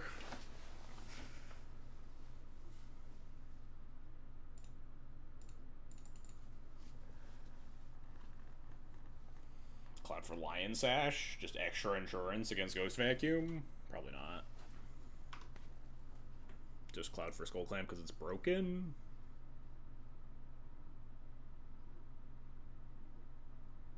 I think I like formal wear. They just, like, cast Emmet. I can untap and Wintermoon them, play Sentinel, and if they attack, I can shut block with Cloud, bring it back with Formal Wear.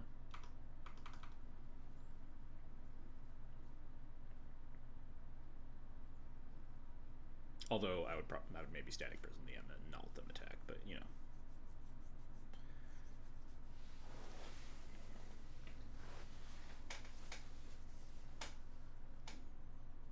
We even have the Ghost Vacuum to prevent Cloud from getting stranded if the form work gets countered. Or discarded. The Shipwreck March kind of indicated that they maybe didn't have a third land anyway, so looks like they might be looting for it.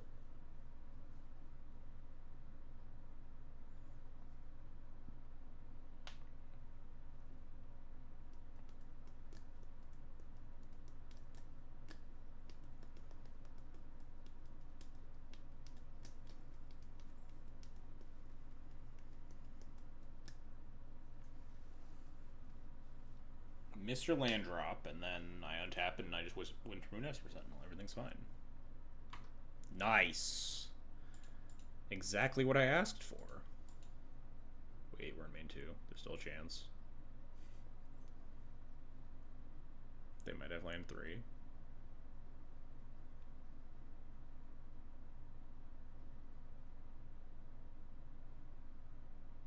No, they don't. Got him.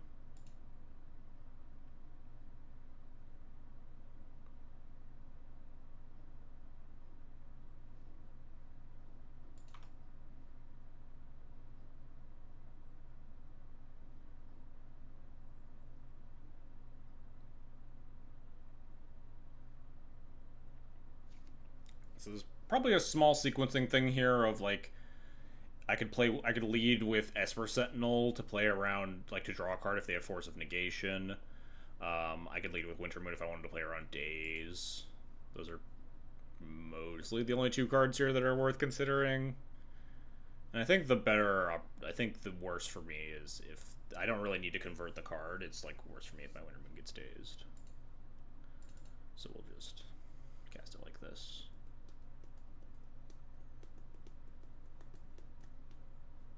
They're also more likely to just concede at this point. So maybe if I just cast a Wintermoon faster, they'll just give up. Maybe not.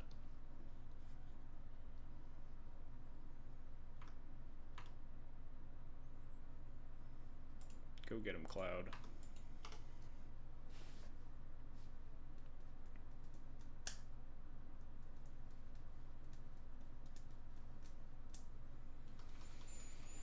I can always just, like, cast Flare to manually get my Form War online, too. Wait, what? They banned Blood Moon but Wintermoon? That's silly. Is it? Well, the difference between Blood Moon and Wintermoon is that if I cast Blood Moon here, my opponent would die on the spot. Wintermoon, my opponent is hampered, but gets to continue to play the game of Magic the Gathering.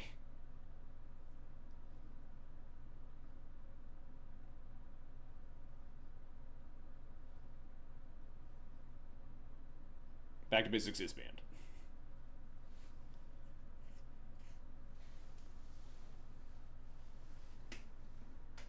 As someone who only sees Duel Commander from my streams, the recent ban seems really weird. Yeah, we do live in our own like small slice of Duel Commander here. The French paper players seem to live in a very different world than us. Harbinger and Magus are both legal. Yeah, that's true. They're also like easier to interact with, right? Obviously, if they're tapped out, you can slam your card and get them, but a removal spell is easier to have access to answer a Magus or a Harbinger than enchantment removal for a Blood Moon. What's happening to me here? What are they casting? Some like X spell? But what X cost could they even be paying?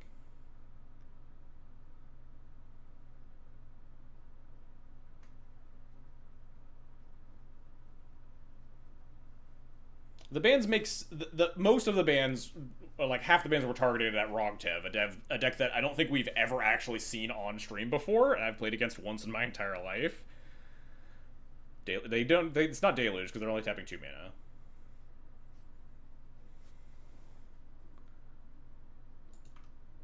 Their one land was tapped off the Wintermoon. It was choosing modes on Collective Brutality. I mean, I guess I could sack my Esper into the Flare of Fortitude, the only cards that they could take, but it's just the same thing. What was I saying? Yeah, so like 2 of the bans were targeted at Rogtev, something that people consider the best deck in the format that people just didn't really play online for some reason or another.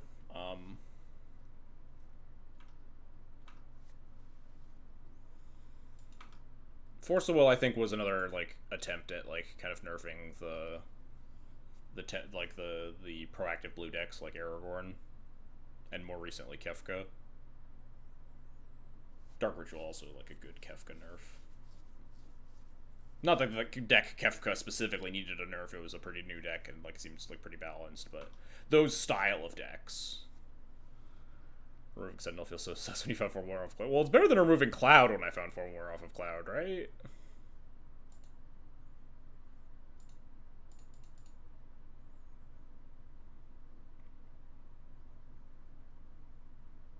I don't know, this game's like just super over. I don't really know why they're still playing. Surprised Aragorn didn't get shot. That's something that people have been asking for. It's kind of like weirdly balanced out to be a good deck, but not like oppressively so. Especially like the Final Fantasy really shook up the meta. There are a lot of viable commanders that came out very, very recently that have changed the landscape of the format. Aragorn keeps kind of just getting saved by the bell a little bit. It was like Aragorn was like pretty ban worthy, and then Ezio came out, and like all the Aragorn players switched over to like 5-color good stuff, and Ezio got banned, and then it was kind of looking like Aragorn was coming back, and then Final Fantasy came out, and like a bunch of new commanders showed up: Vivi, Cloud, Tifa, Kefka. Alright, they died. That went well. It took a while, but it did go well. Let's buy the Skull Clamp. We gotta upgrade the Skull Clamp for Cloud. It's what he deserves. We gotta give him the FF7 Skull Clamp. Enough of this Fallout Skull Clamp nonsense. I remember playing Aragorn Legacy before realizing 4th, which is better. Yeah, that 4th card is pretty fucked up, huh? Skull Clamp. I think there will be Commander Web Slinging. Isn't Commander just works from the command zone, right? Because it's just an alternate form of casting. Wait, is there no FF Skull Clamps on Moto? Go bots. Is it like a EDH card? Did they put the EDH decks on Moto? I don't know how this works.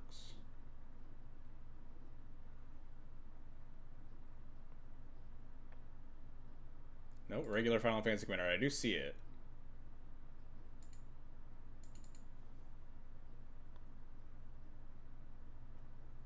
Hey, can I click on this? Hello?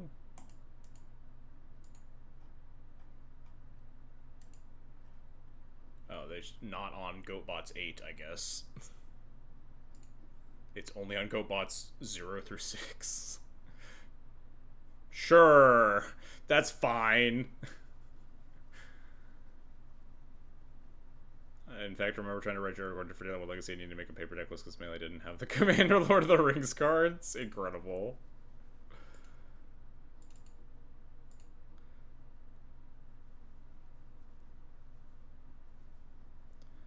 If Aragorn could mystical tutor for Terminus /4/ recall, that's the Canlander experience. That sounds kind of fucking awful, I'm not gonna lie.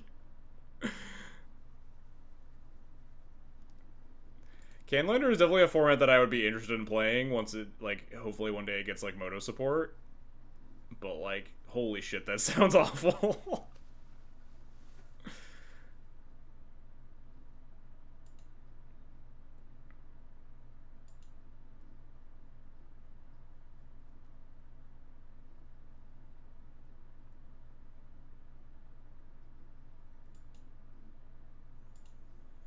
Alright, we did it. We got our Final Fantasy Skull Clamp.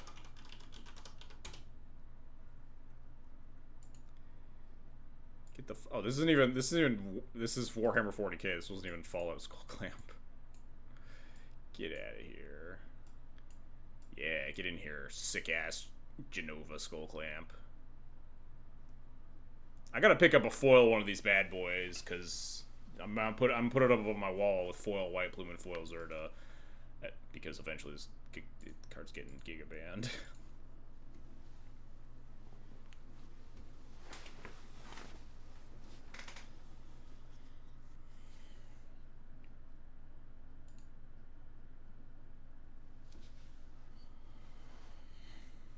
The Highlander formats do seem really fun. I would definitely be open to playing them more if they were like... I know like there are like places where you can like find Canlander opponents that like play in like the 1v1 stuff. I just like don't really enjoy playing formats online unless it's I can like readily just access, just like easily log in and play a league or whatever. Oh god, Also's out there. I literally just saw him trophy, it just popped up. Australian Highlanders go to... I've in my mind, I cannot tell you the difference between any of them. Sorry, all ex-Lander fans. I know Canlander vaguely, because I live near enough to Canada that I've heard more people talk about it than Australian Highlander. Is 7-point Highlander, is that the same thing as one of those? I don't know. It's the same thing as fucking like Dual Commander, Leviathan. There's some third one too. Australian is 7-point? Okay. It's kind of crazy. Thorkel's like 1 billion points in Canlander, right? It's constructed vintage cube. That's what people would say about Canlander, right? Thorkel sucks in Canlander. Isn't it like 1,000 points? I mean, I guess that's kind of why it sucks, right? Because you're sacrificing other like extremely powerful cards to put it in your deck. But it's kind of a testament to how busted it is that it's worth that many points, right? But it's just at that point the deck building cost becomes too high, so it becomes kind of bad in that sense.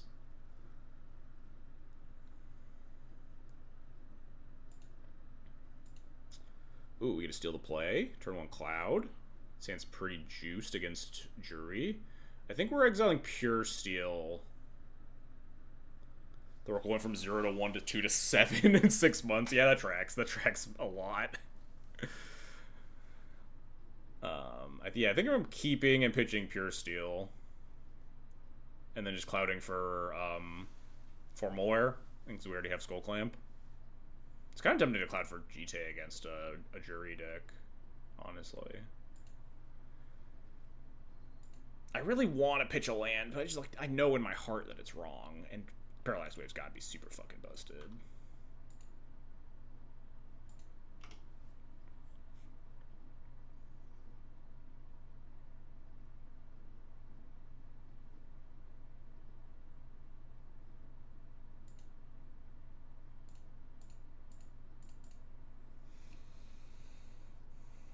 This deck's the only good Doomsday Calendar is Tinker for Bolas, the Citadel, actually casting just kind of whatever.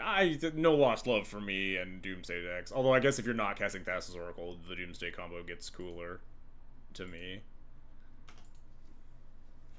Me and Thassa's Oracle specifically just have beef.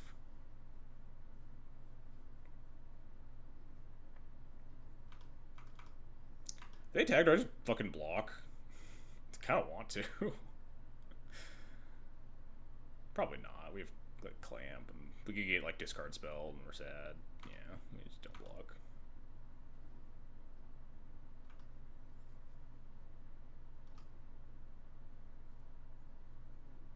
If they play Jury here, we just Skyclave it.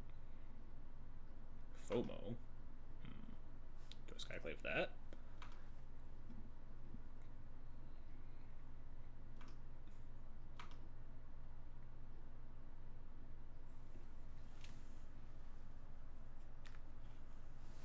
Could Onthanize Skrelv, Clamp Skrelv. I kind of want to just draw 2, which would be kind of nice. I don't really want to draw 4 off of Cloud. We go to 6, go to 5, go to 9, go to 8. If I like Onthanize the fear of missing out.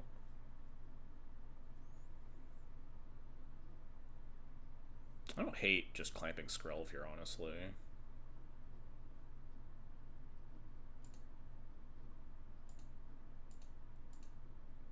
Oh, wait, no, this costs all my mana. Shit. This is stupid.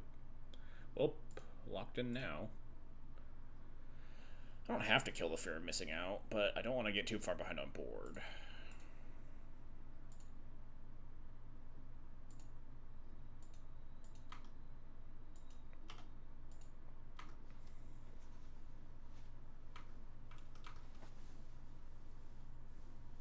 This sets me up for potential, like, Clamp Skrelv, or even Clamp Cloud now that we're down so many cards. Clamp something. Draw a bunch. Sure.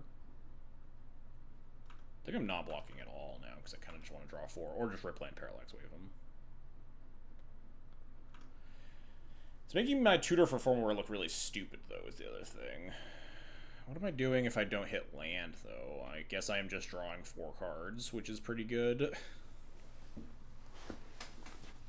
Feels like they're going to cast Jury here as main 2, though, and I'm going to want to Skyclave. I think I'm just going to take this and draw 4, or potentially kill Jury. Let's see what happens here.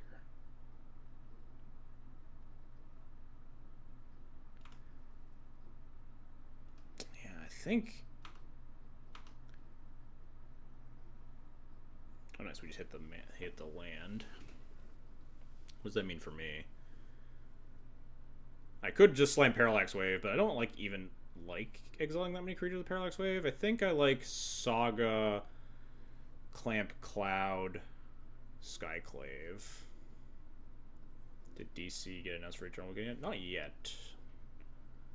I'm looking into making some moves rather than reaching out mindlessly to Card Titan. I've done some other stuff too, but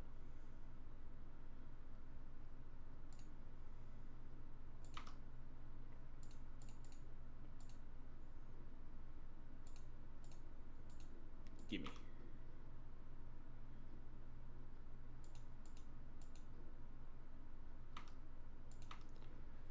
Yeah, we're attacking with Cloud because we're going to draw 4 cards.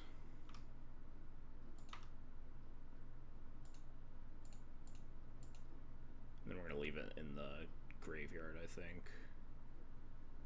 Maybe not. Yeah, maybe not. We're probably going to block with Skyclave and bring it back.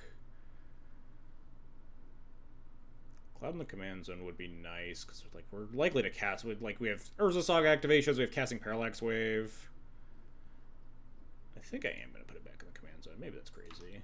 We're also drawing 4 cards. Like, I think we're going to be mostly fine here. We need to keep our heads above water. Make sure we don't get chipped out by like this Gravecrawler hitting me a couple times. Hoping we end up getting Planeswalkers as commanders and that carries into DC. I think that's definitely like a when, not an if. Might take like a couple of years, but it definitely feels like something that will happen down the road. I think Teferi 3 might be getting the Banhammer if that happens, though. That card seems pretty unreasonable in the command zone. Every time I cast Elminster, I wish it was Teferi 5. Yeah, and that tracks. Teferi 5 certainly closer to the line of, like, good, not unreasonable in the command zone.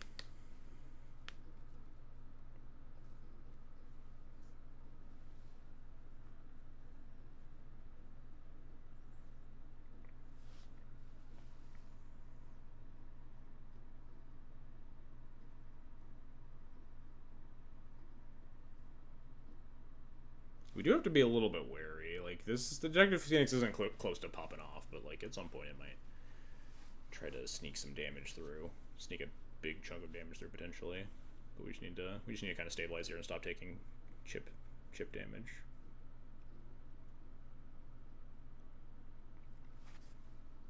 Alright, well, our hand is full of incredibly good cards. I think they have to take Parallax Wave, if I had to guess. Wanted to ask about no fetches in the deck. Is there a particular reason? Is there a reason that you would want to put fetches in the deck?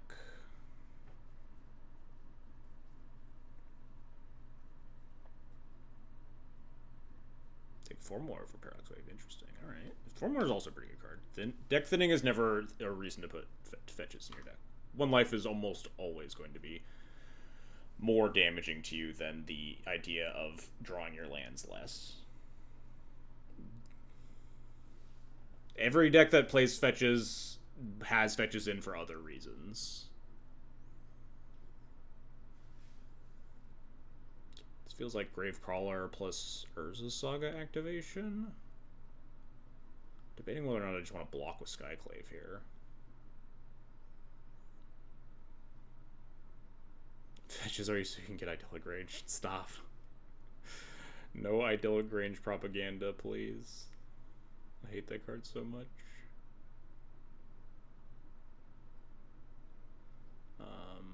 Kind of just want to block this Gravecrawler, if I'm being honest. I mean, this is insane. If they just like have another zombie, I feel like an idiot, but...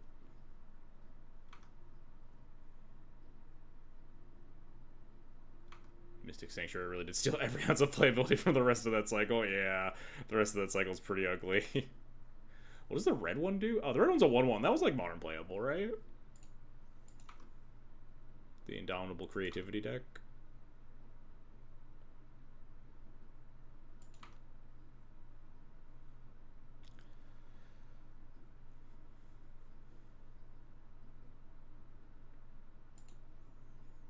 I kind of want to just like Parallax Wave here. It's a good answer. Is the Saga tokens?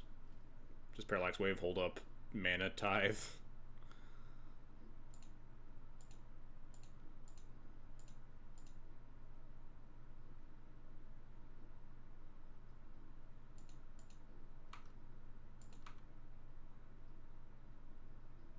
I mean, I guess he's not blocking, so he should be attacking, huh?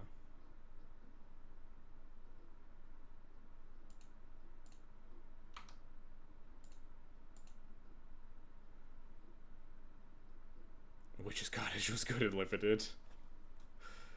Gingerbread Cabinet's played Azusa. Yeah, I think the white one would saw play in like some spike, like Heliod decks or something. Yeah, give me that too.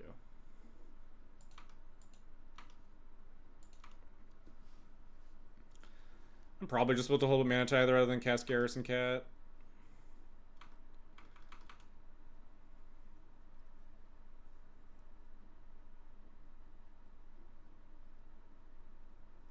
If I can keep a zombie out of play for another turn, I can get a Graveyard Hate card for the Gravecrawler, which is nice.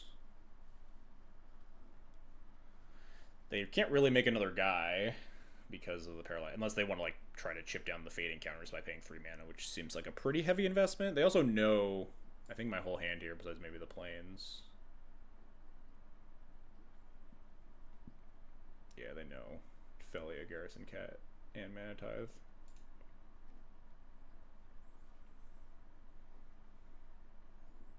Got baited into buying an Idyllic Range for Bone Man. I was pretty explicit when we were talking about Emperor Bones. I was like, don't put Idyllic Range in your deck. It's not worth it.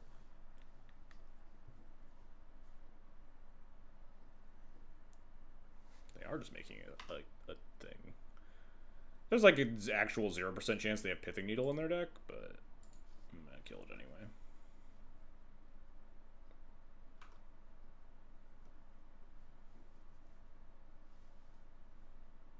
This probably just grabs like Skull Clamp or something, right?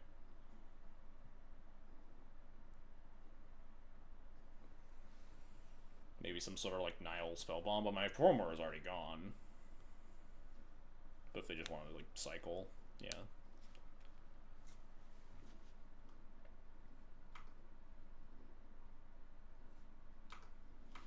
Yeah, this game feels pretty over, huh?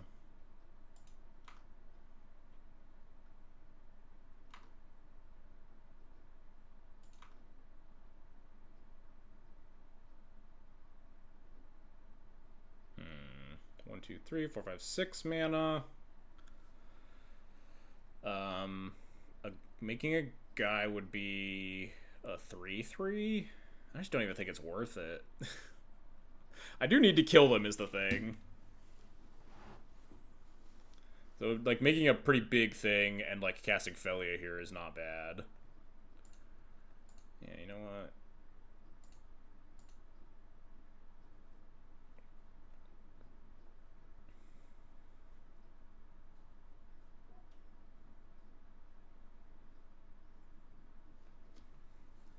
I think I'm going to cast Garrison Cat. Get Soul Guide and snipe the Gravecrawler. We can play around the Detective Phoenix or the Gravecrawler, I guess.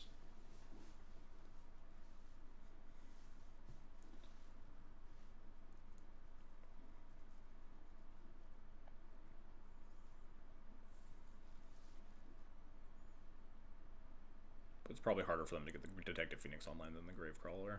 As soon as they cast a zombie, I need to activate, versus, like, they need 4 more. Or I guess they need 5 more, collect evidence and a creature to bestow onto. I think they're pretty dead here.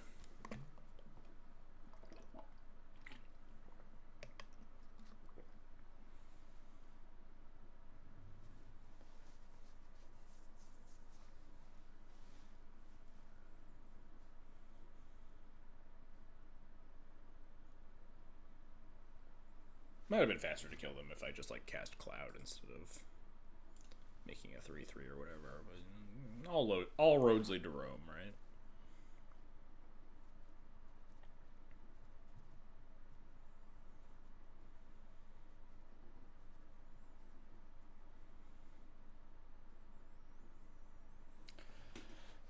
I'm also trying to figure out if, like, casting this Garrison Cat is worth potentially not holding up Mana Tithe and Felia this turn while we're waiting for my opponent to come back.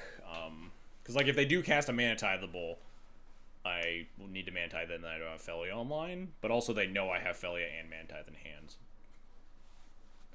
It's kind of easy for them to play around the Mana Tithe. But, like, is the Garrison Cat even worth getting into play instead of potentially being able to hold up both?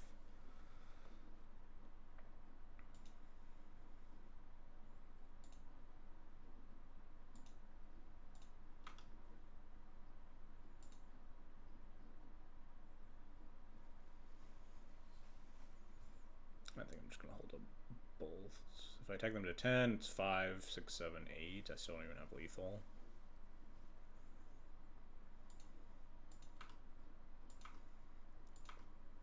This also holds up, like, not paying 2 life to Skrill to defend the construct, which is probably nothing.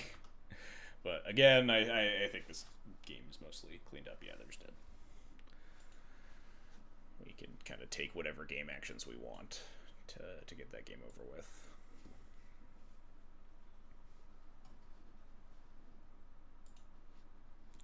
Right, this is definitely a matchup that's almost all about removal spells. Probably tutoring GTA or Formula most often with Cloud. This hand kind of fucking sucks, huh? If we want to mulligan to 6, we can Enlighten Tutor for a land drop here, and then we have turn 2 Cloud for GTA. We have like turn 3 Skyclave, or like we potentially even like turn 2 Wintermoon, but our hand is not very conducive to Wintermoon. Talon Gates isn't very good. I think we can just mulligan this hand. Oh shit, we get to steal the play again? I love being on the play.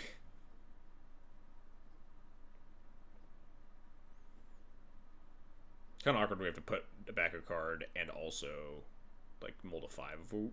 This hand's maybe better like not being on the play, just like, but then we don't have double white for Cloud. Do we have to, I can't bottom the Gemstone Caverns. We kind of want double white. We could like, I also don't want to, all right, hang on, let's figure this out. If I want to turn 1 Cloud, turn 2 GTA, I have to keep all of these, and then a pitch card, and then a removal spell, and then that's just it. That's just my whole hand. Yeah, I guess. Not using Gemstone's ability when able is a crime. You are correct. I agree.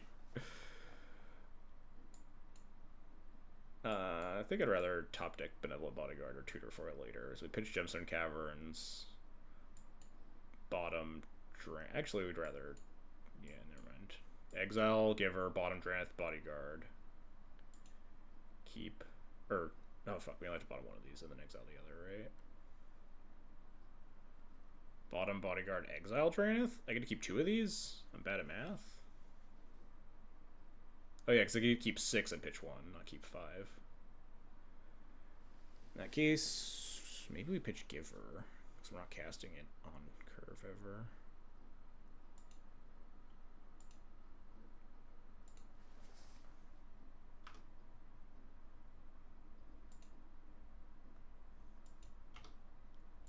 There's a world where we maybe Seam Rip plus Bodyguard on turn 1, which is, I guess, worse than Seam Rip plus Giver. Did you miss the chance to be glossed over for play points? Nope, we have not done the giveaway yet. This thing can kill Cloud for their whole turn, if they want to do that, I guess. If I get GTA, though, it's like kind of suspicious. They waste their whole turn doing it, though.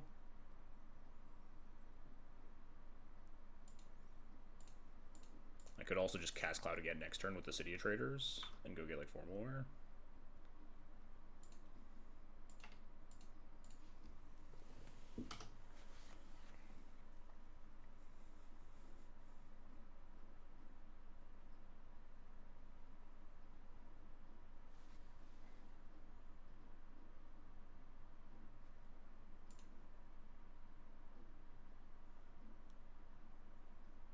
I think I just fucking send it and wrath them, right? Like, they block here, I get 4 counters, kill their 2 things, and then, like, the game's kind of over, right?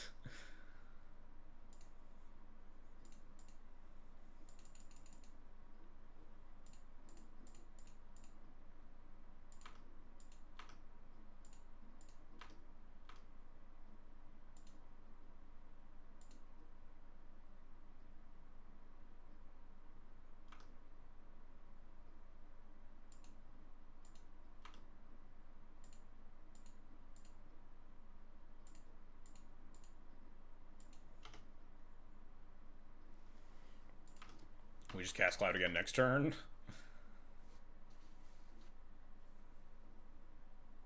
Good old turn 2 GTA connection.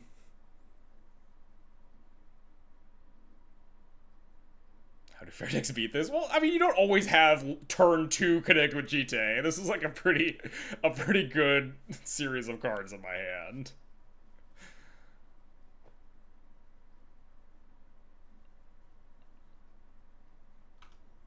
You got it, boss.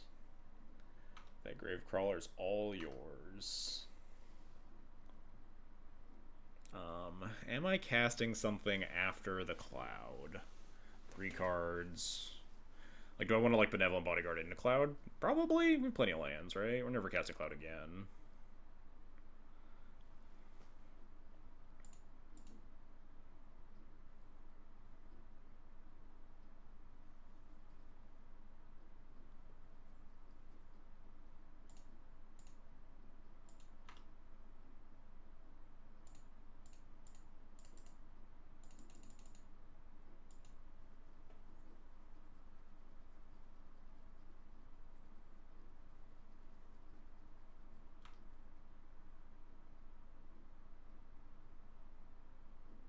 Do I even want Formal War? It doesn't matter, right? Formal War is pretty good. You can like use it with Benevolent Bodyguard if you want to. I don't know. I can't imagine that they're winning this game. Like ping this Gravecrawler when they attack, maybe. Kitty, get out of here. Kitty, get out of here.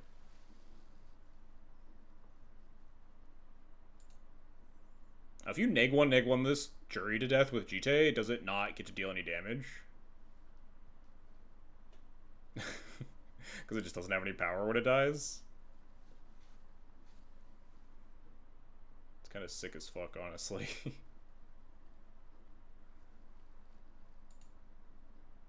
This doesn't count me sacrificing things, right? Yeah, whenever you sacrifice permanent, so like sacking Benevolent Bodyguard isn't going to buff it.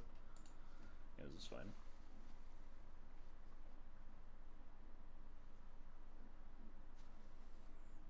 Response.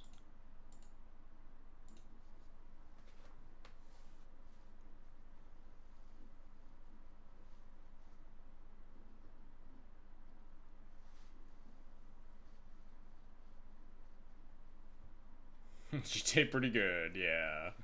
Pretty decent magic card.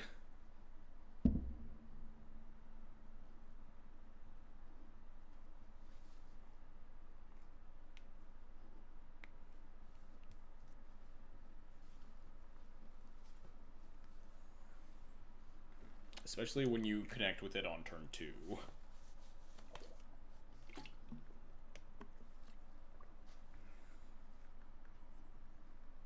And yeah, and get double counters.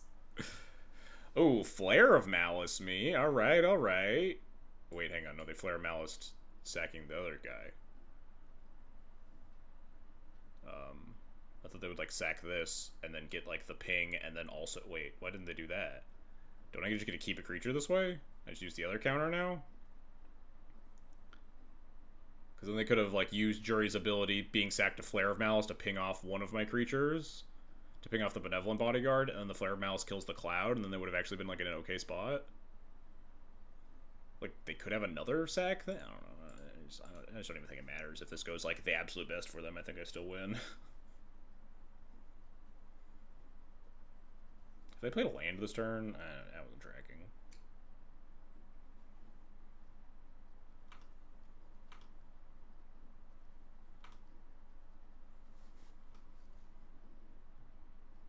Cloud, you can stay in the command zone. That's fine. Hey, Value Town. Thanks for the follow. Appreciated it. Oh, they're in the middle of fetching, so they could like Thoughtseize my Formal Wear and then be like a tiny bit sad, but would still probably be fine. No, my Cloud! At least I get to put him back in the command zone.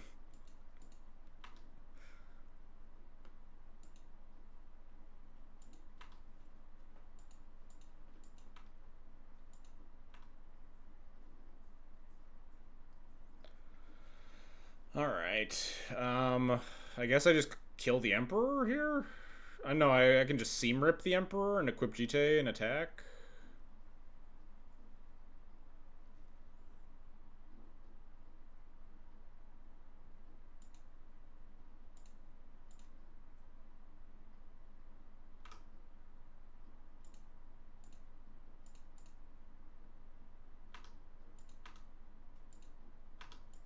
And we get to fuck them up with the Mana Tithe here.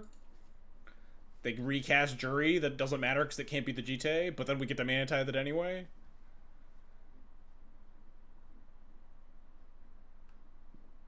Oh shit, we actually get to fuck them up with the Mana Tithe. Oh, woof. Hey, Value Town, you're the. Oh, you're also? Wow, you were grinding away. Absolute props to you, dude. I feel like you're in the trenches all the time.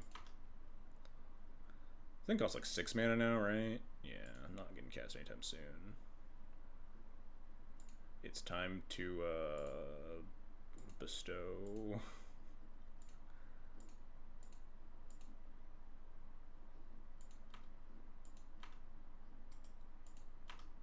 I guess I tech edge their barbering probably. Just don't really want to deal with that.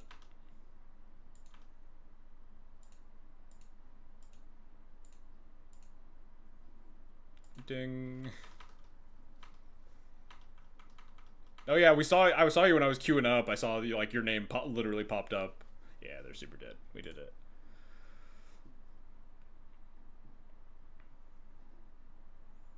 All right. We'll do the giveaway for one more round. Give away some play points. Also, are you at all interested in that new spaceship thing? It feels like I mean I'm not a Lord of Windgrace or Soul of Windgrace expert by any means. It seemed like kind of a land-based value Jund commander that seemed like kind of cool.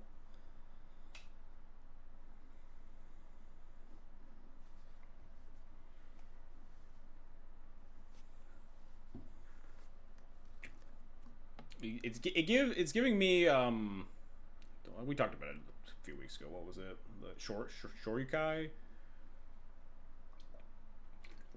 doesn't stabilize the board. Yeah, that makes sense. Getting a big body in play is like there are upsides to being a non-creature in the command zone versus the removal spells, and there are downsides versus aggro decks. And if you struggle more against an aggro deck than a control deck, I can understand wanting the big body more than like the big value, hard to answer permanent.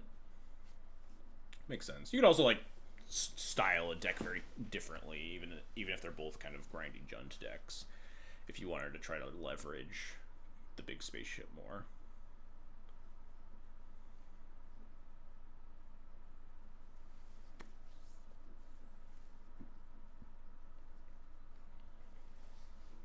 Enough, Giddy.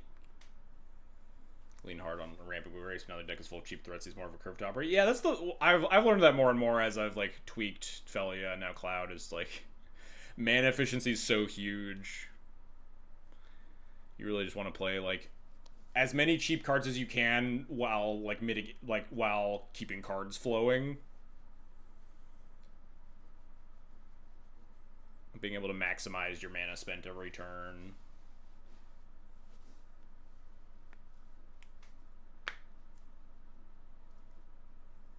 What do you think of the Bansbo?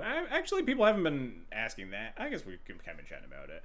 I'm happier with the bans than I think a lot of people are. Some people seemed really mad about them, but I'm a big fan of gameplay over nostalgia, and I think a lot of people are really upset about the Force of Will ban because of nostalgia reasons. And, like, I play, like, Death and Taxes and Legacy all the time, so I'm not, like, a big Force of Will defender or anything. I do think Legacy is a very different format with regards to Force of Will, but, like, I kind of get it that people are sad that they can't cast their cool spell anymore, but like, it's Duel Commander. None of the decks that played Force of Will are just like, oh, my deck's unplayable now because I don't have Force of Will. Is it that much less fun to play like Tivit or Atraxa or Aragorn or Lier without your Force of Will that you're like, oh, I'm quitting the format because Force of Will, like, the ban was so wrong? And it's like, I don't know. Every time I get Force of Will to say to myself, Force of Will's better than my entire deck. Yeah, that's kind of it. Like, Force of Will, low-key, one of the best cards in the format. Like, Duel Commander card advantage is so fake that like the cost of playing Force of Will is so much lower than in something like Legacy, because the existence of the command zone makes it such that like the 2-for-1 just doesn't matter when you're just recouping it very easily by casting like one of the cards I just fucking named. When you're casting Tivit or Atraxa or Aragorn or whatever. Is 2-for-1 therefore fair? Yeah, exactly. That's like, You're pitching a whole card. Like, a card has never been worth a card in Duel Commander.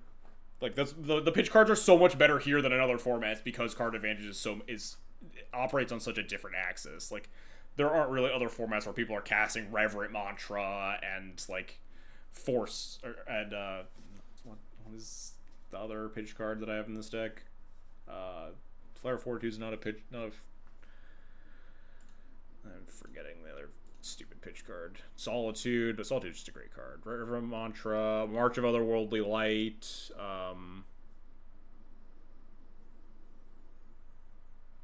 Pyrokinesis gets a lot better in this format, but that's also partially because of all the creatures. But like, card advantage is just such a different variable in Duel Commander opposed to other formats that pitch spells just get a lot better. The card that I cut, that's what I was thinking of. Shoal. Shining Shoal? Is that the white one? I already forgot. No, not Shoal. Fuck. What's the Kamigawa one that redirects damage? God, I don't remember. Shining Shoal is the... Well, no, is it Shining Shoal? Nourishing Shoal? That cycle? I don't know. Kitty, please leave me alone. You punk. Shining Shoal? It was Shining Shoal. Yeah, that's the one. But like, I've played Shining Shoal in both like Felia and Cloud before, just because like protecting your creatures for free, because you'll just untap with your creature and like recoup a bunch of card advantage. Pitch spells are just so much better.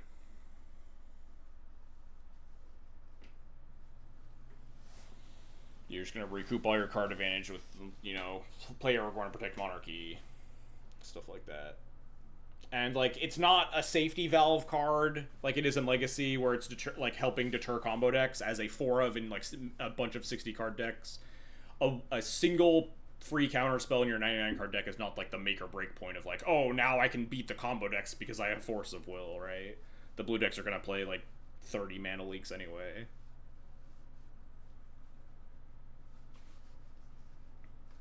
And have, you know, still have other free spells like Force of Negation.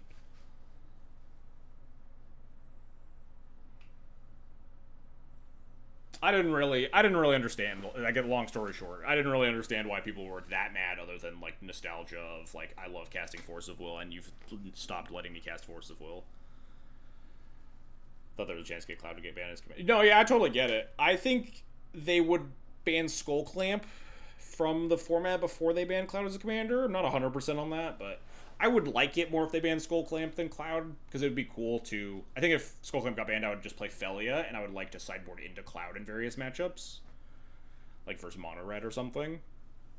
And I think Skull Clamp is like one of the best cards in the format. One of the best cards in the format. So I think that's likely what's going to happen. And I also kind of think it probably should have happened, but playing online a bunch is just kind of a different world, because for some reason they don't really play Cloud a lot over across the pond. I don't know where you're situated at, but the French paper players don't seem to be very high on Cloud, which is kind of bananas to me, because I've had like the most insane run I've ever had in any format with Cloud since it's been printed. You're in New York? Oh, sick. Hey, kitty. Get out from behind the computer. Get.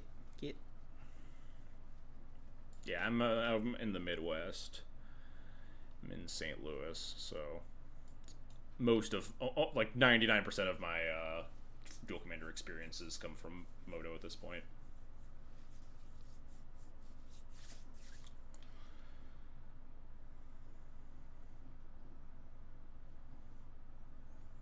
We were firing those first 3 matches pretty readily, and now we're just... I mean, it always like steadily drops off as it gets later and later in Europe for the night. So hopefully we can fire these last 2 matches before it gets too late.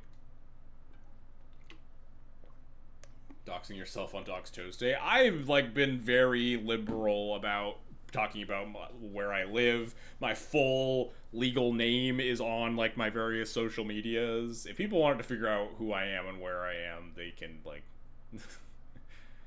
it's not hard. What happens if you Google my name, you probably just find my social media, right? Oh, you Google me, you actually see me getting interviewed at NRG. It's kind of funny.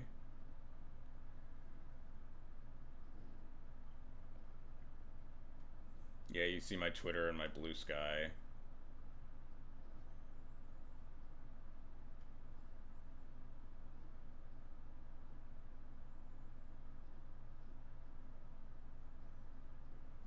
I didn't know you streamed until an opponent might said it was CC play against me. Yeah, it's been kind of recent Duel Commander stream. I was a Duel Commander fan. I played off and on since I got added to Moto, but I was mostly Legacy. But with the recent BNR, it's just like I just need a break from Legacy. Of course, as soon as we click over to the deck list, we instantly get the match. Oh, we played against. I think we played against this exact player last week. Celeste. It's a little bit risky, huh? No second white, and our land here is City Traders, which is kind of a double-edged sword. No pun intended. So if I recall correctly, this was not actually Celeste's reanimator. It was just kind of like mostly value Mardu cards. In which case, this hand could be really good. We have like 2 draw steps towards the second white source. So we have like Philia Cloud. I think I'm gonna keep this. Maybe a little bit greedy. Cloud's really good at mulliganing, but also I don't love mulliganing versus like the grindier decks, especially like the black or blue decks that can prevent Skull Clamp from resolving. But thoughts using it or countering it. This hand's got a lot of good stuff going on, though. We have like 40, 41 lands in the deck or something. Well, take Jite probably here.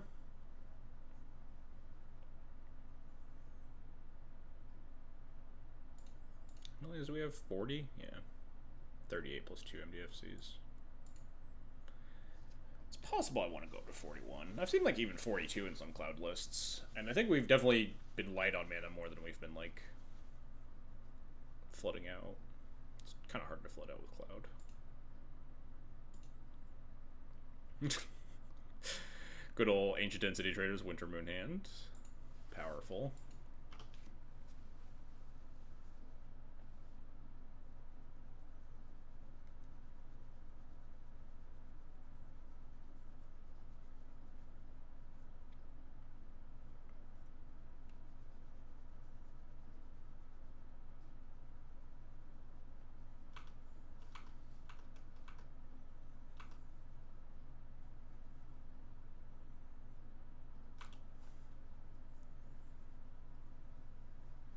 Fetch a non-basic, and then we draw basic planes, and then we're pretty happy. Oh, well, can't respond to that. I was going to debate the merits of marching a 2-drop, but it's a pretty bad one to march. Alright. This is like the worst Winter Moon of all time, huh?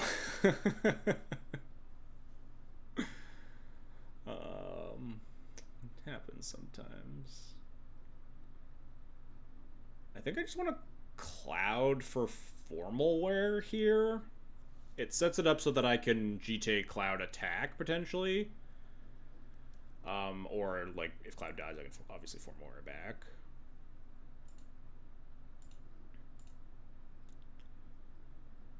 Also, potentially, with double white here, I could, like, March Voice plus play Felia.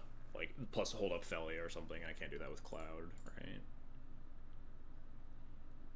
Next turn I might like March Voice pitching Skyclave, depending on how these next turns break out.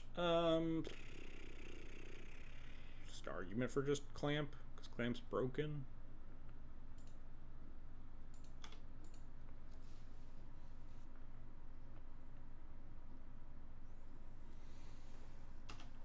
I'll let him go nuts.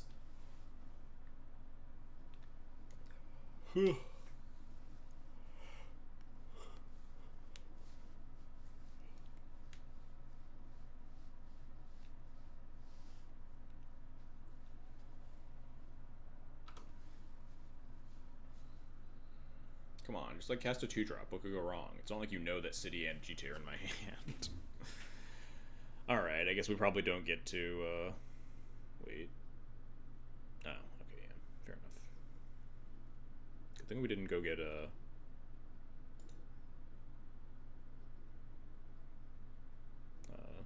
clamp, huh? On thin ice, no planes. Another classic. I think we'll probably just march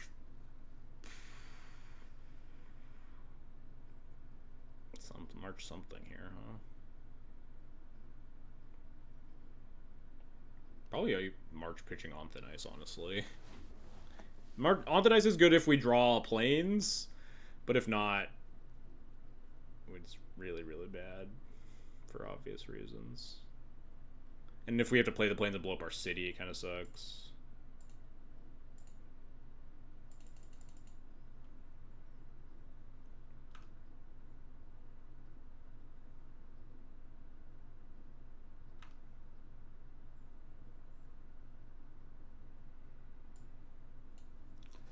I kind of want to just get Skull Clamp.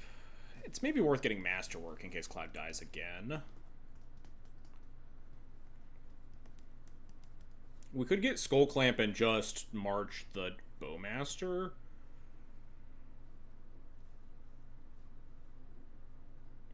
If I march the Bowmaster, then Cloud dies again, we have to Sorcery Speed Felia, and the voice is still alive.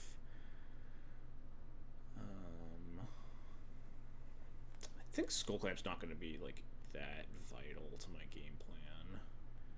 I'd rather have Masterwork in case something goes awry. And just march Voice of Victory, because it's more annoying.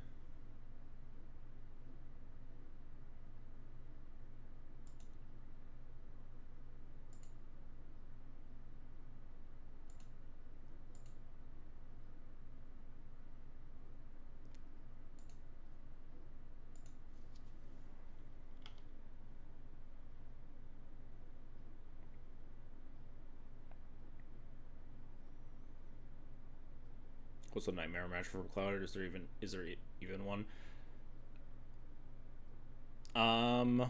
My guess would be comboed. I've played against Rog Tev like once in my entire life because it just doesn't really show up online. But definitely combo decks are tougher for Cloud because Cloud's just so good at grinding stuff down, and it has a bunch of like removal and early game bodies, so the aggro is not like that great against it. Yoshi can be scary, but I'd say the only matchups I feel not favored are probably like Azusa and like combo Lier, Rogtev. Are we just casting Celeste? Sure. Seems like a really good turn to GTU. Discard 2 cards, draw 3, so they kept 1. When they play combo, don't you swap out Cloud for Thalia? Thalia, like, you could. Really nice to static person this Celeste, huh? But then you have to play Thalia in your main deck, which is like kind of bad. And like Cloud is a pretty good card against combo because you get to play Hand of Vecna. There are people online that like to play the Oswald package and play like more artifact makers, and then you board into Oswald and like go get your hate cards that way. But I kind of hate that, so I have not been doing that.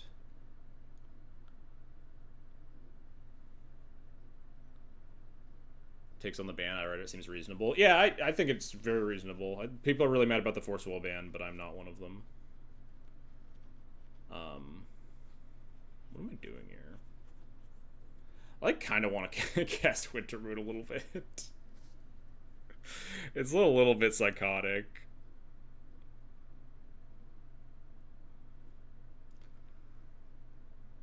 If I like Wintermoon plus Static Prison Celeste and just hit them. And then next turn I untap the City of Traders, cast Jite. If I draw a land, I get equip Jite and just murder them. And if I don't draw a land, then I just cast the Jite, and the next turn I untap, and then... I could also just, like, Skyclave the Celeste. This is not bad. And they get all their mana. Yeah, fuck it. Do what my heart tells me.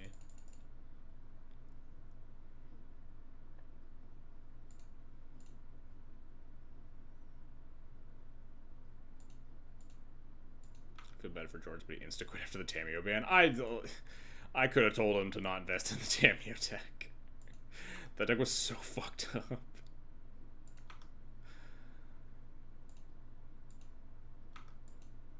But also, like, no one... People are quitting because of the Force ban, but, like, banning Force doesn't make any of the blue decks unplayable. I don't really get it. Unless you just, like, really loved casting the card Force of Will.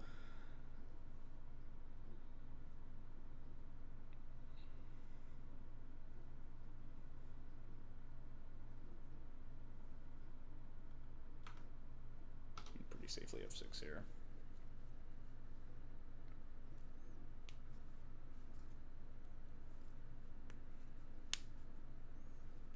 It was a little bit dangerous, I guess, if they just, like, leave up their mana and stuff. Are they bolting my Cloud? No, just looting. Are they a Reanimator deck?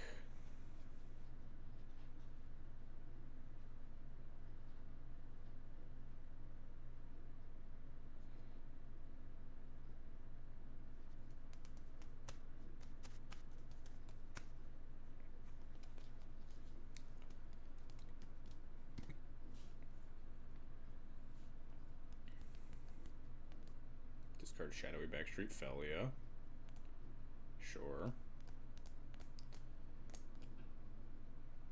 Plow. Nope, just Guide of Souls, alright.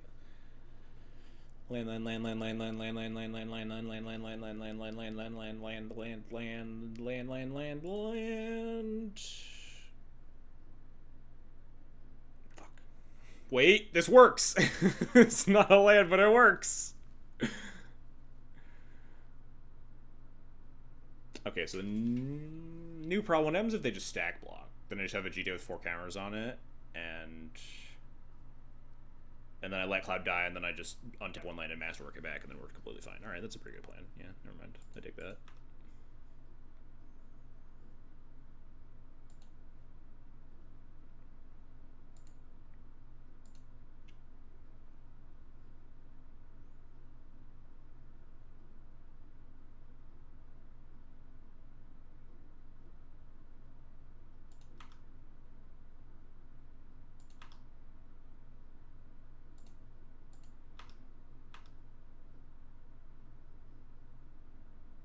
Maybe they just forget about the GT.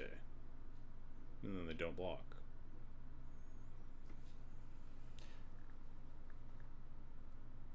I guess if they triple block, I could just like let it all happen and then just Masterwork back and then not even get the GT counters. I could just go get Skull Clamp. Wait, I'm cooking. Just let all this die. They have 2 mana. I untap Masterwork back, Cloudcast, Skull Clamp. Then we're still fine.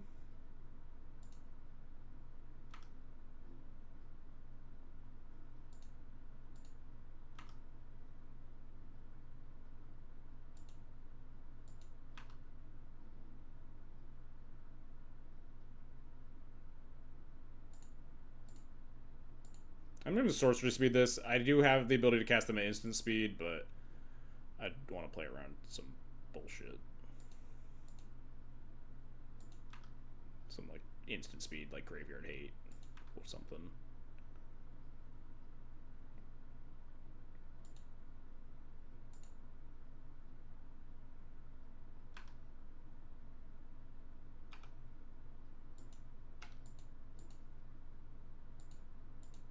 Gotta play around Cling to Dust.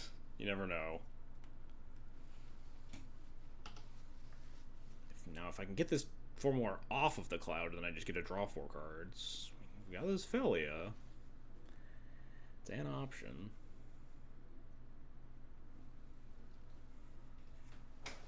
Play around Reprieve. That wouldn't even do anything. I would just recast the...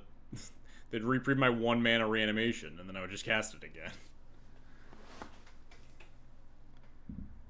That cannot be a good sign for you.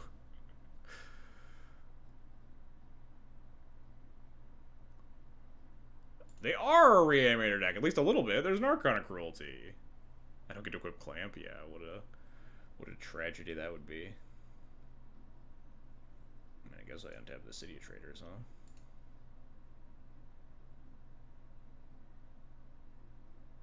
And then I tap the City of Traders again. to hit him with it. Oh, fuck. We're so close to just killing him. I would love to pay 1 energy to prevent this.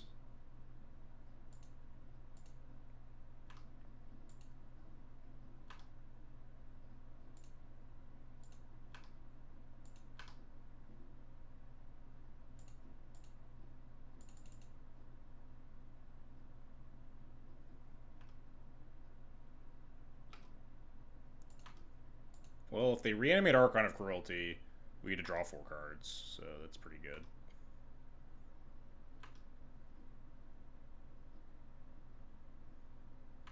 And if they don't reanimate Archon of Cruelty, they die, so that's also pretty good.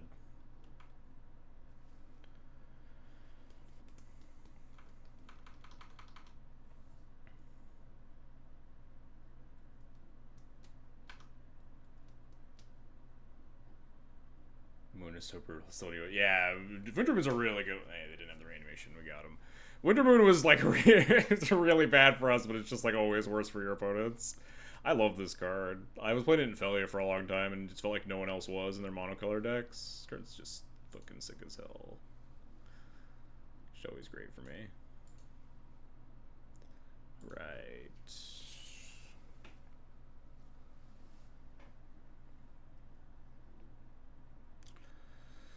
Alright, I've kept some bad hands in my time, but, I suppose we're not allowed to keep hands this bad.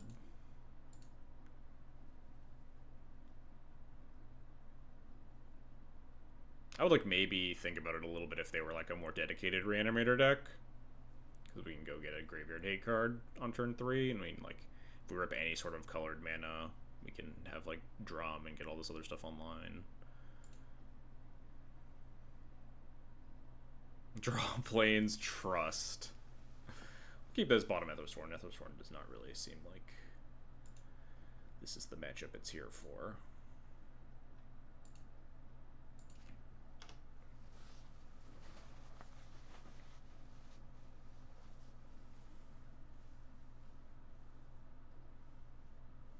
Alright, alright.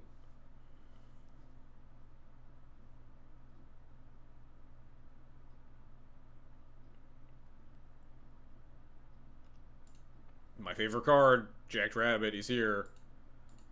He really has not been pulling his weight lately. I don't know if it's like just the matchups or maybe he's not good. He hasn't really been showing up. Maybe today's the day. Maybe Jacked Rabbit's time to lock in is now.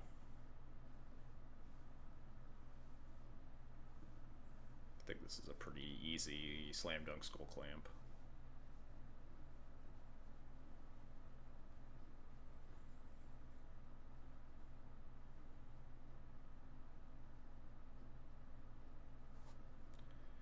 Alright.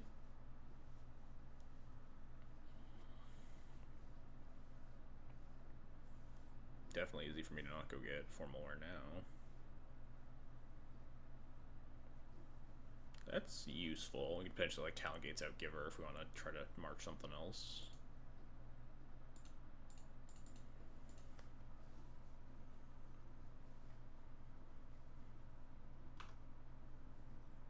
Pretty easy Skull Clamp here. If they have discarded, they have discard. It's, you know, not something you always have the privilege of playing around. We could have like maybe like played Jacked Rabbit, and then next turn you cloud into Skull Clamp, but then we're still not equipping it, and they could have a Shatter. Probably better to just carve out with my good cards and make them answer them. If they like Thoughtseize the Skull Clamp too, we can like Wisp the cloud potentially. Go get another good one. What's this Clamp? Oh, Clamp Argon Classic. We actually just upgraded, but it was mid-league, so we can't change it. We just upgraded to the optimal Skull Clamp art for your Cloud deck, which is the Final Fantasy VII Skull Clamp.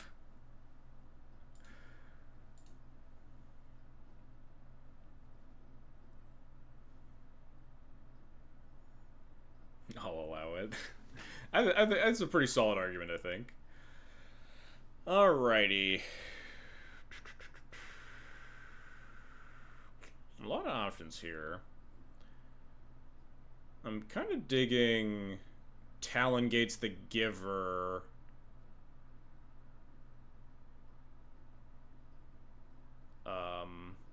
Clamp Cloud, or maybe Clamp Hunted Witness, and March the Barrogoyf. The issue is that I think when I Talon Gates the Giver, they're going to tap and give Barrogoyf Pro White. In which case, am I okay marching it immediately and exiling 2 cards?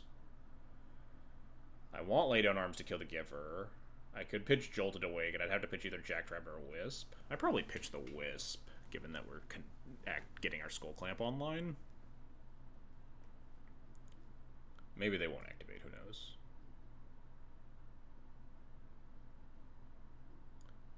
We could also just, like, Lay Down Arms, march this not Skull Clamp, but when my options are Skull Clamp or not Skull Clamp, I'm usually pretty tempted to Skull Clamp. Yeah, this is kind of what we expected.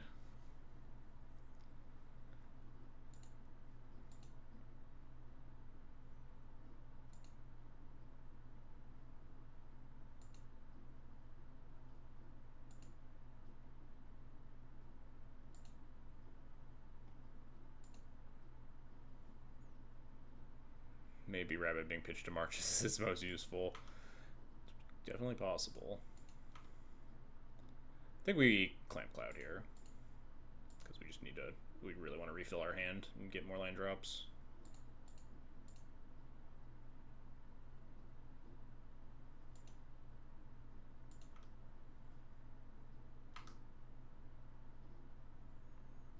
Alright, feeling pretty good.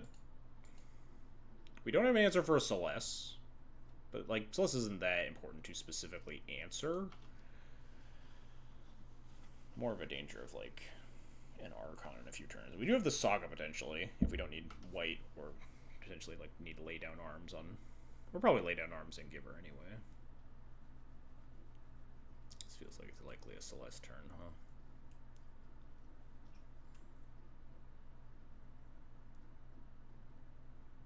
Yep. 2 mana draw 4, totally reasonable. Yeah. There's also our 8th card in hand, too.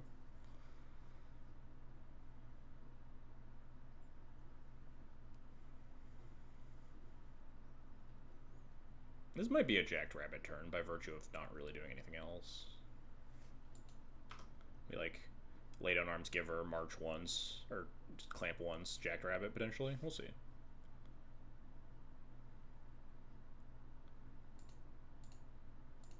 Start with everybody's favorite play. Draw 2 cards for 1 mana.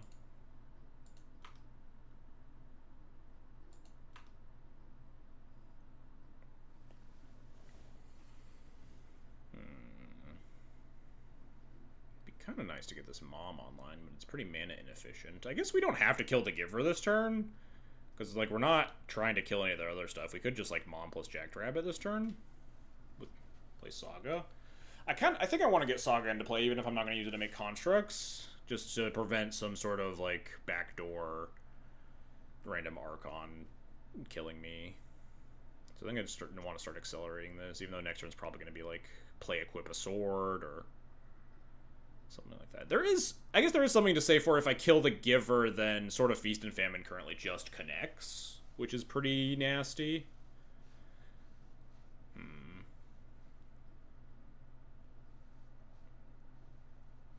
Be really nice to have a Mother of Runes up when I am trying to connect, because it prevents me from getting like removal spelled. I could just go for the mana inefficient play and just Mom plus lay down arms Giver and just sword up the soldier, but sorting up the Jackrabbit's so sick. I believe in you, Jackrabbit. He's so jacked. What could possibly go wrong? Yeah, it's fine.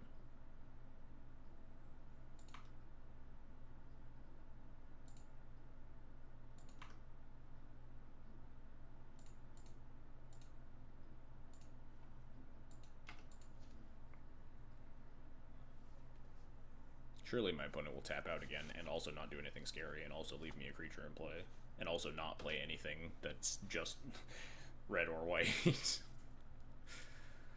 a lot of tall orders. I could have maybe just like played Mom and no, because then you don't want to clamp a soldier because you want more equippers. Arena of Glory is spooky. I think it tagged me for a hefty chunk here with Emperor. Oh dear.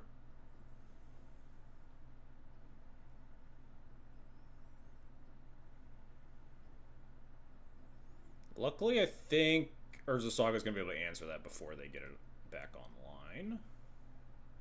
What's happening? I think they need this to... Okay, sure.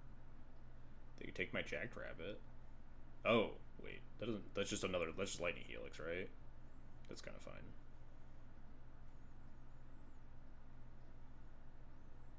We are going to take 6 here, and then we're, like, taking a lot next turn, potentially.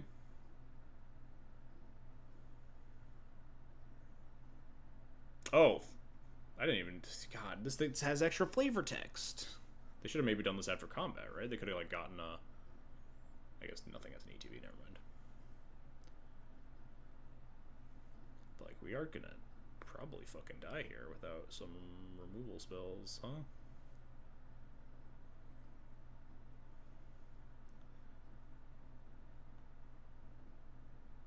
Hey, a removal spell. Would you look at that? It is a removal spell that costs me everything, because I actually don't have any other white cards.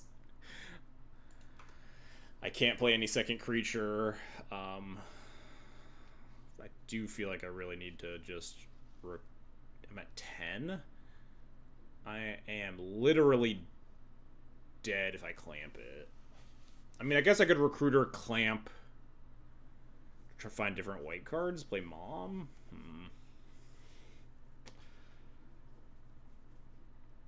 That seems loose. I feel like there's a pretty good chance I die, but on the off chance I don't. I guess I'm... No, I Solitude the Emperor, and I just leave them with the 5/5. And then I'm not dead, right?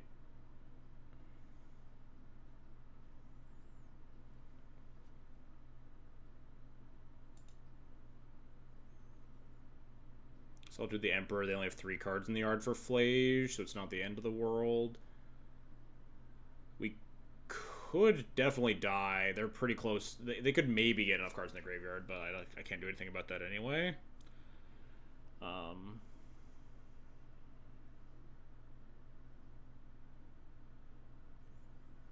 Yeah, my only real debate is whether or not I'm supposed to clamp the Recruiter or not. I think I am.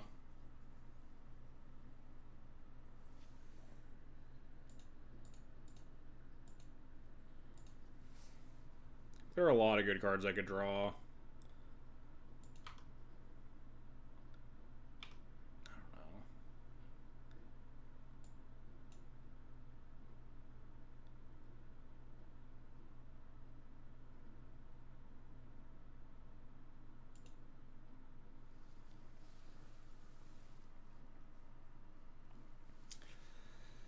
Arena of Glory is really scary the lower I go to. Solitude this Emperor just like chump block Celeste, and then I go get Soul Guide Lantern to eat the Flage.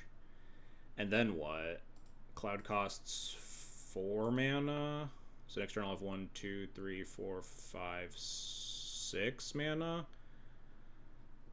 So I can Cloud into, like, Formalware or something. That doesn't really do a lot. I think I need to dig deeper so I can find an answer to Celeste, rather than, like, chump block and gain 5 life.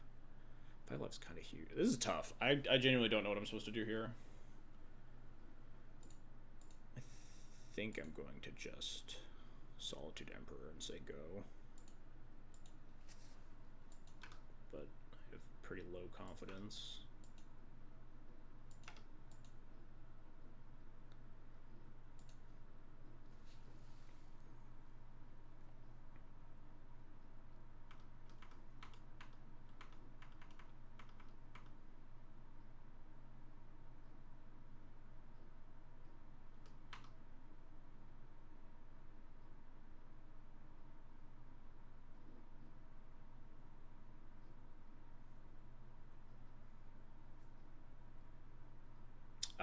it's death.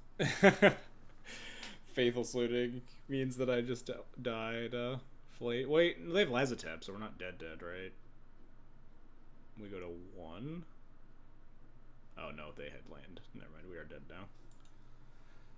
Red, red, white, white. Shoot, recruiter, attack me for 14. Dang.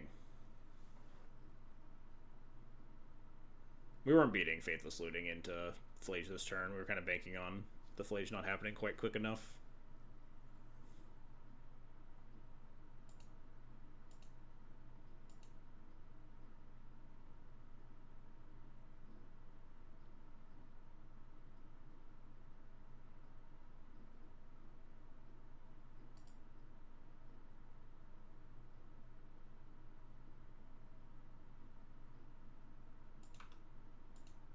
That's actually 16 because the Celeste trigger.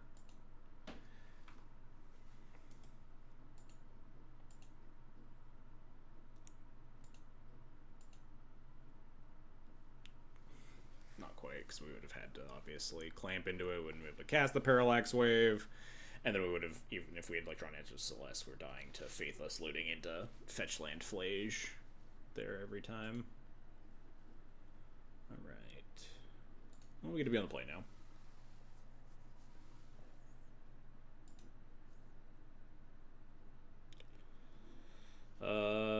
Yeah, his hand just seems real good. I think I'm going to lead Skull Clamp here to protect it from discard.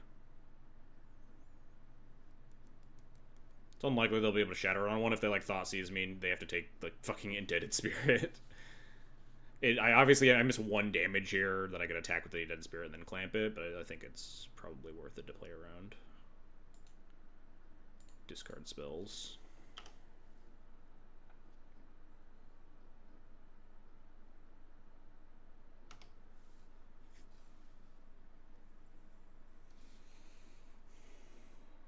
If they have fucking Prismatic Ending, then they wanted it more. Well, it's honestly kind of annoying because I was kind of looking forward to doing some pre-Reforma War stuff, but I guess we're just not doing that.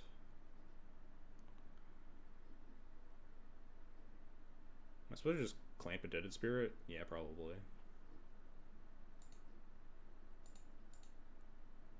Just draw up to 6 cards. Seems pretty good. Get my draw in before they find answers to stuff.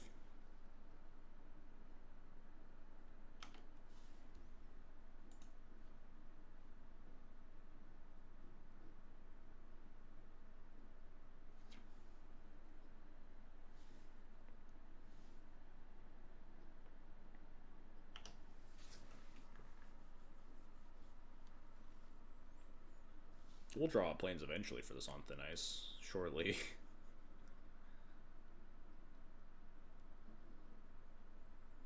What is Cloud getting? Just like sort of Fire and Ice maybe now?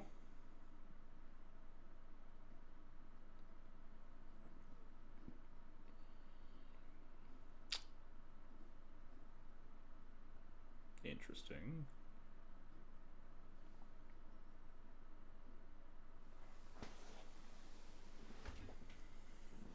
Alright, so Springleaf Drum's free to cast here.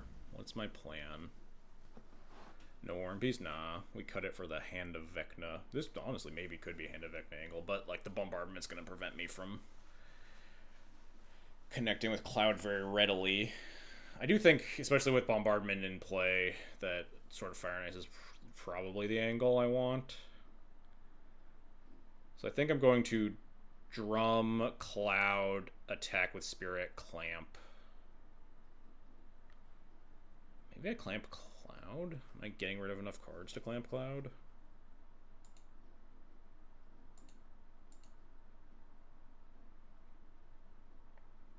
No, not even close, right?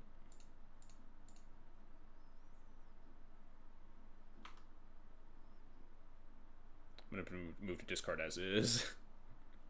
Just getting sort of Fire and Ice.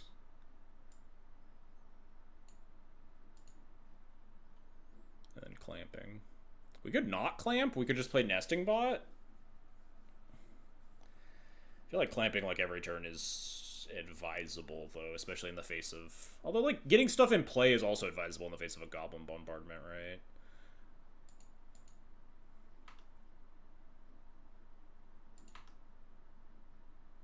Attack while I'm thinking. It might just be really hard to stick a board is the thing. So like having more bodies in play here. We have 5 mana next turn to potentially try to like force some sort of fire and ice action.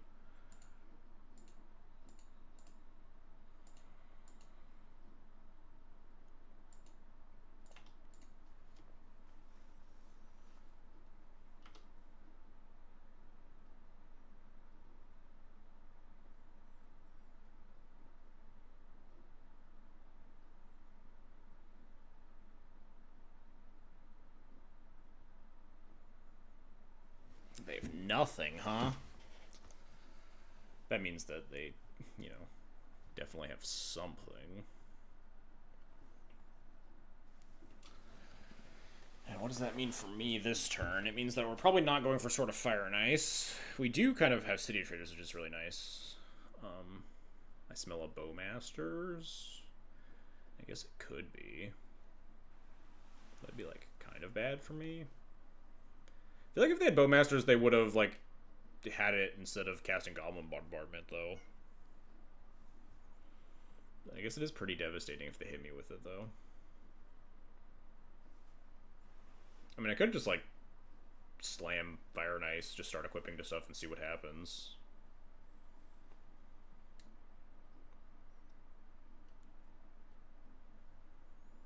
Or I could just recruit something. What would I even recruit? Solitude? I guess I could like recruit Solitude and then clamp some stuff.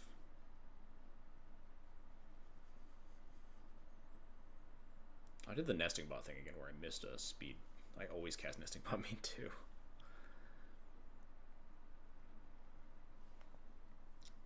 I kind of don't want to play Talon Gates. I guess I don't have to. I could just cast Recruiter here, tap it to equip, and see if I draw a card. See if I draw a different land to play, because I kind of don't want to play Talon Gates or City if I can help it. It's maybe a world where I just want to get like Witch Enchanter for this Goblin Bombardment. Like, is this even that scary? Yes, kind of. Like Cathar Commando. Solitude. Who's getting clamped? Spirit Token?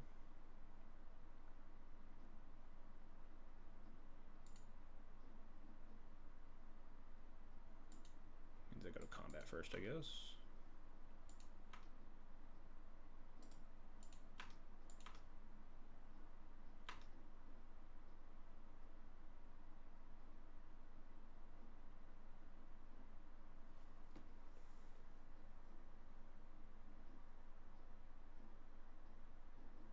Ganjo, my cloud? Sure.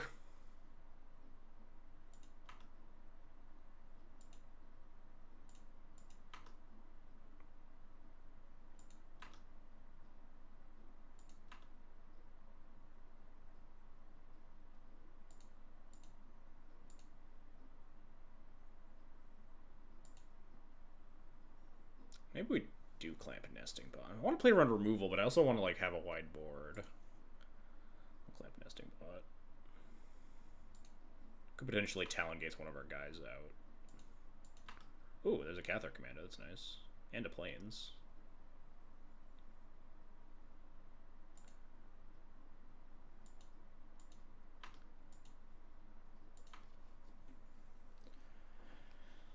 Alright, we got some good stuff here. Got removal. We have removal for this Goblin Bombardment. If they Celeste, we can like Cathar Commando the Bombardment and then Anthonice the Celeste, maybe, depending on what they exile.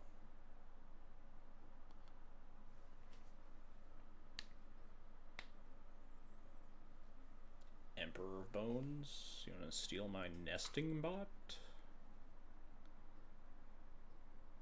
It's good with their Goblin Bombardment, I guess. Could just Solitude this. Pitch Dranith.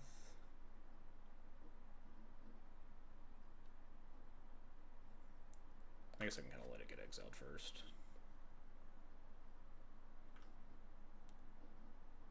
I don't think they're activating, though. I think they're just going to hold up 2 mana. But I can always just Solitude it for free.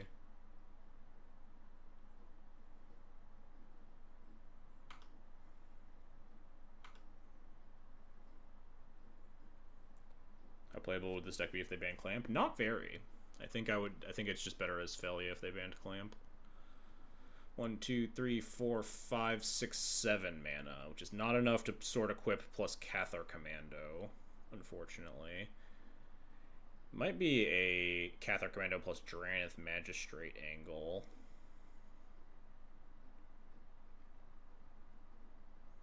I mean, I guess maybe we Talon Gates the Emperor and see what happens. Maybe we'll start with that. We want to hit our land drop anyway.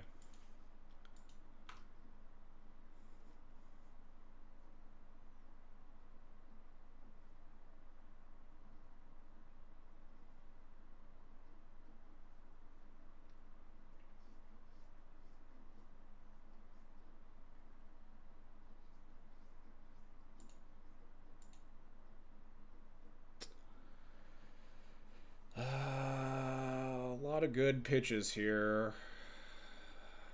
1, 2, 3, 4, 5. I just played the Town Gate, so I have 1, 2, 3, 4, 5, 6 mana. Which means it's probably play equip sword plus play mom, which means I think I'm pitching the Dranith.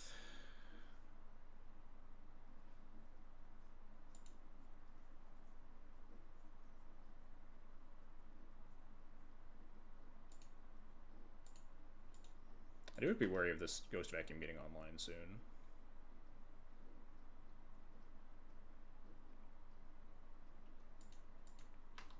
We might have to destroy that instead of the bombardment. We'll see. I mean, I can also Tech Edge, so not the end of the world.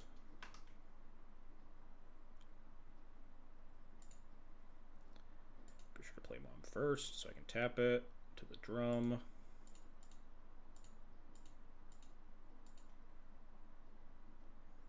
Equip to the Flying Spirit, I guess, because it's more important.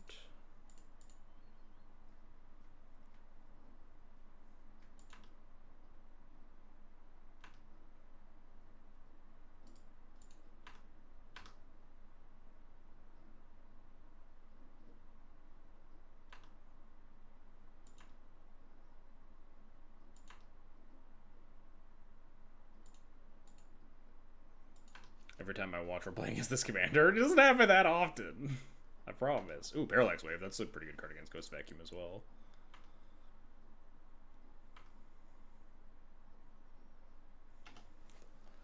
How many times have I activated a Gonjo Castle? Not many, but non-zero.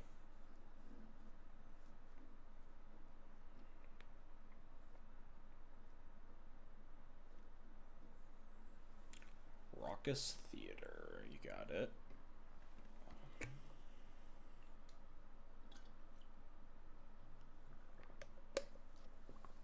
Slice time? No. Parallax Wave time. Oof. Well, we have Cathar Commando, actually. Well, we're also exiling 2 of my tokens, so it's not even that good to Cathar Commando.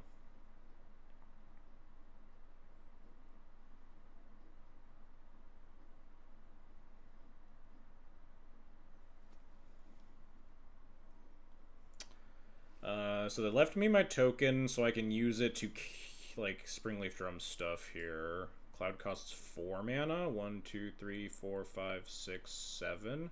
So I can Cloud for something and still have Cathar Commando. Or potentially just Tech Edge. Probably Cathar Commando in the Ghost Vacuum.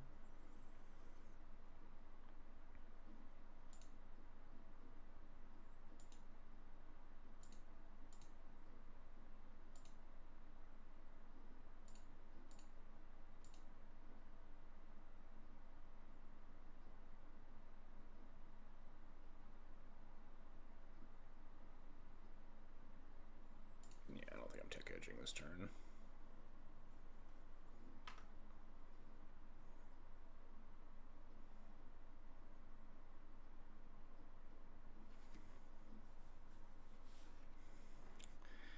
get Hand of Vecna to fucking kill him, huh? Probably just worth getting. Maybe even Masterwork of Ingenuity over Sword of Feast and Famine just to try to kill them once I get through this Parallax Wave.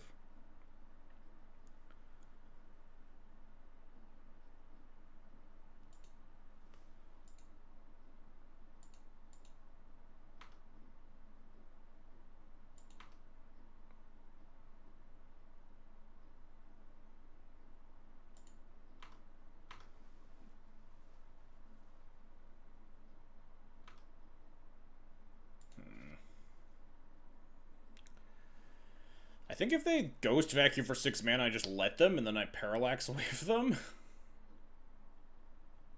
I'm not 100% confident on that, but... I could know, because they have Bombardment. I guess if they Ghost Vacuum, I could Cathar Command. Oh, they didn't activate the Vacuum. Interesting. That's good for me.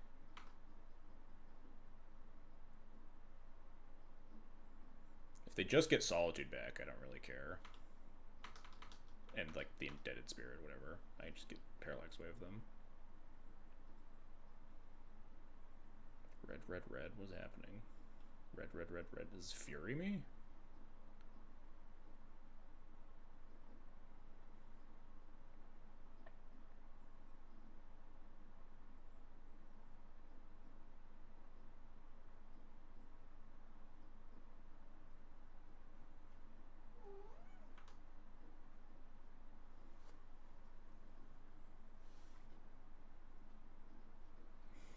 They goof it, the castle is live. I was thinking about that. They did not goof it, though.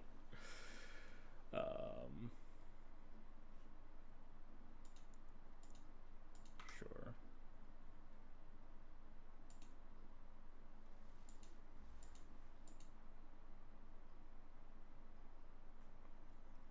I really don't know exactly what I'm supposed to do here. If I Cathar Commando the Parallax Wave, I get the Mom back, but then they can throw the Fury at the Mom with the Bombardment to prevent me from lethaling them.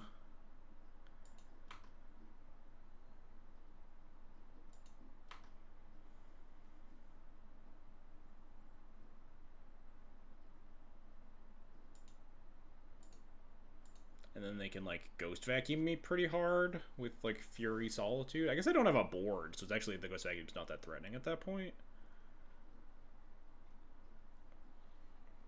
You need to blow the Parallax Wave in response to the Fury, or wait, does that matter? In response to the Fury, my mom just gets killed by the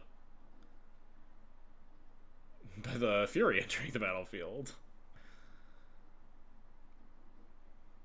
So if I shoot this, I think the Fury just...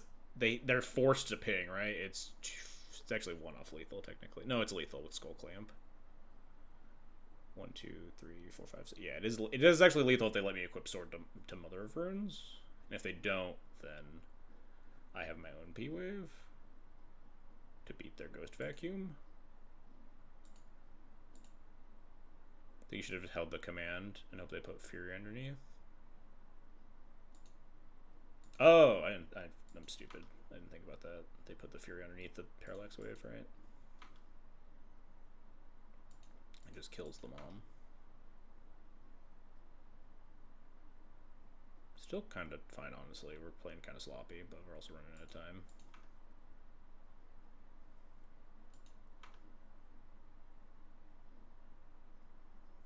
Oh shit, Witch Enchanter. That's great. Now we Witch Enchanter the 1, 2, 3, 4, 5, 6. Witch Enchanter the Goblin Bombardment and Tech Edge them so they can't Ghost Vacuum, I guess.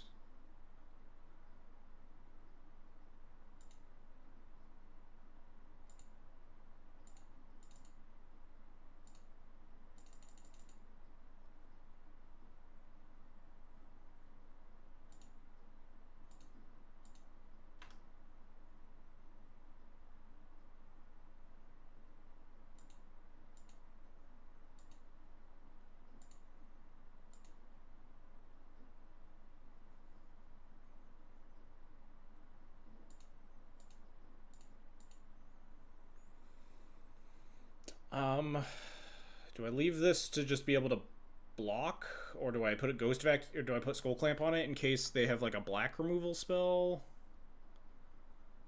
And then I don't think blocking matters.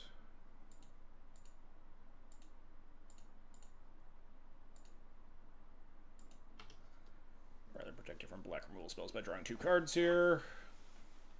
But yeah, that was dumb. I shouldn't have done the tech edge. I shouldn't have done the Catholic Commando thing. I forgot about like the other interaction between Parallax Wave and Fury.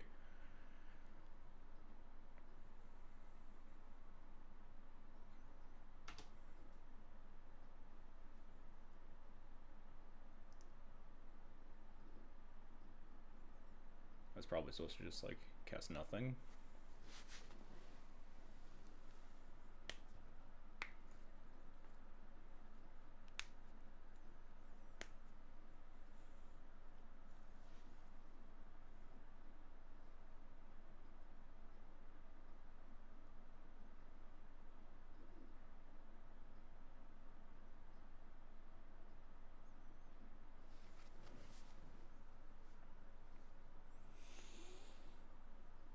Discard Ghostfire Slice, really?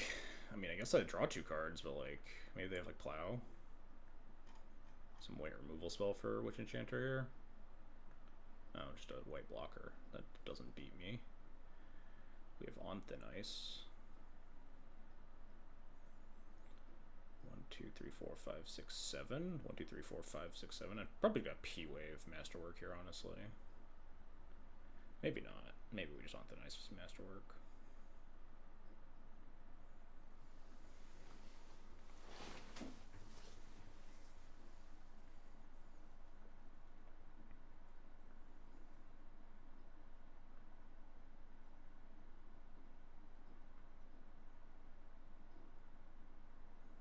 Persist Emperor.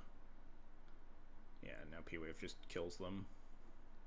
They have 2 blockers, but I can just kill 2 blockers and attack them. Alright, never mind. We're safe. We just make 2 Swords of Fire and Ice and attack them for exactly 11.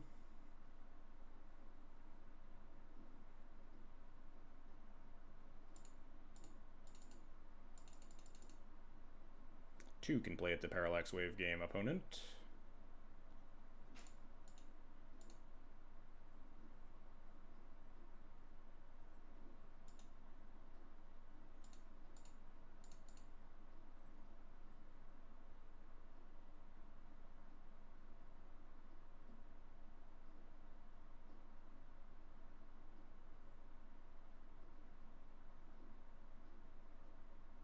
Yeah. Whew. Flubbed that a little bit, but we did get there. Oh, it's getting so late. Alright, we'll finish up this league. Let's run the giveaway, huh? Let's run the giveaway. I gotta run to the bathroom before the final match.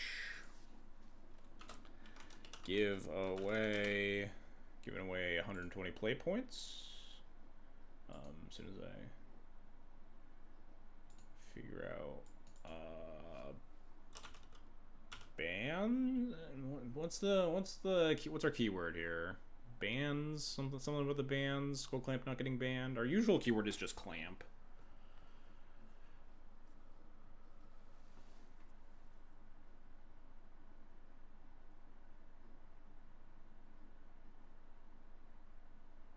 Let's do. Gotta be force. Let's maybe R RIP force. I don't think capitalization matters in these, but let's do a rip Force of Will. Shout out to all the people that are Force of Will fans. Type rip force in chat for 120 play points. I'm gonna run to the bathroom, and we'll be back for our final round. Playing for another trophy.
Drip Forces in chat. Are you going back to Legacy someday? At some point. Probably not anytime soon.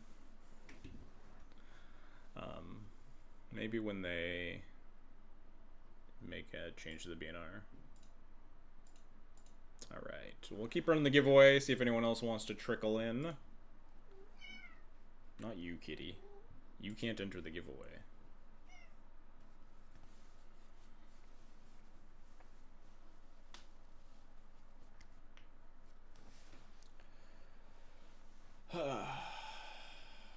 Playing for the, I think 15-0 if we win this one in the past 3 weeks on Cloud. We've had back-to-back trophies. This might be the back-to-back-to-back.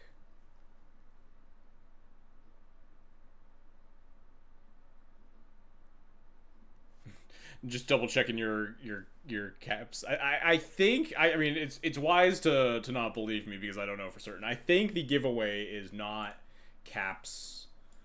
Is not case sensitive. Let's actually find out. MTG bot. I'm gonna actually look up this exclamation point giveaway. Starts a giveaway. Once started, you can type giveaway to end and pick a username. Okay, it does not tell me if it's case sensitive. So yeah, wise to type it. I'm pretty sure it's not case sensitive, but I can't be certain. I should have maybe just made it all lowercase for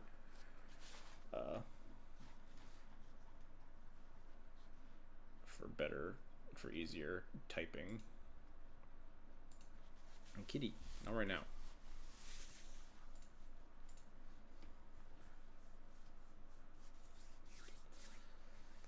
I guess we should maybe move these guys back over here, huh? They look kind of odd just sitting off to the side.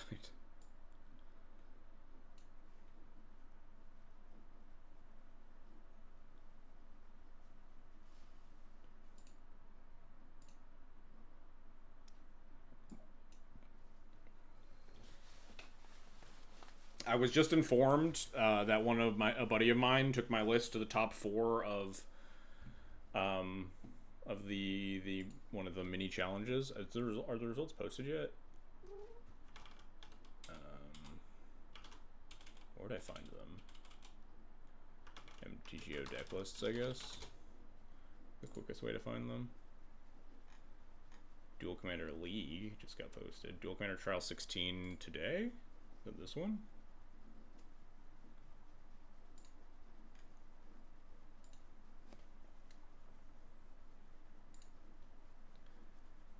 Oh yeah, there he is.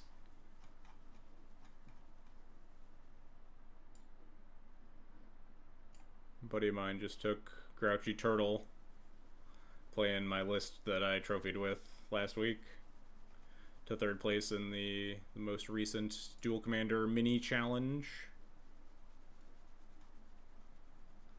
Lost to... He lost to Flage? That matchup's so good.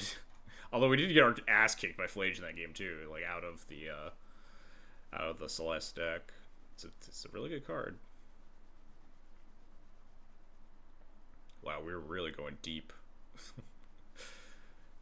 Just really tired of losing to Cloud. It's a good tech piece. Is it when do we start playing? God, what was it?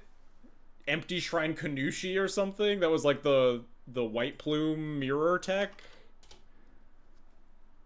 Was it Kanushi or something? Oh, what the fuck? Oh, Kanushi with 2 ends. Yeah. When do we start playing this for the Cloud mirrors? You just play it on one, and then you put the GT on it, and it's just unstoppable. Nah, that's probably not cooking, huh? But like, if we're getting to the Moto meta that like we're playing Archon of Absolution in our deck as probably mostly a Cloud hedge, maybe we should start thinking about playing Empty Shrine Kanushi. He's clampable. If nothing else, you can clamp him. 1/1 pro white gets clamped. I've seen players with worse cards than their Cloud decks. Is the mono green deck still okay? Ramp deck, not Tifa. Azusa? Yeah, I think Azusa is one of the huge winners of the ban list announcement, honestly.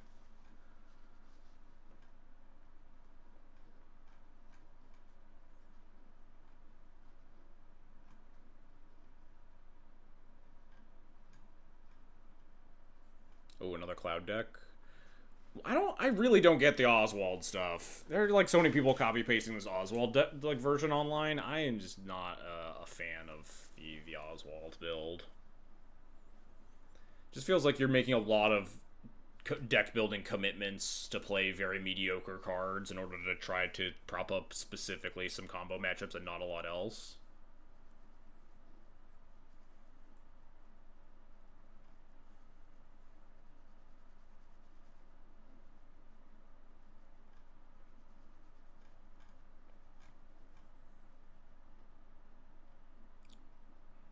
Kefka. Kefka's still showing up.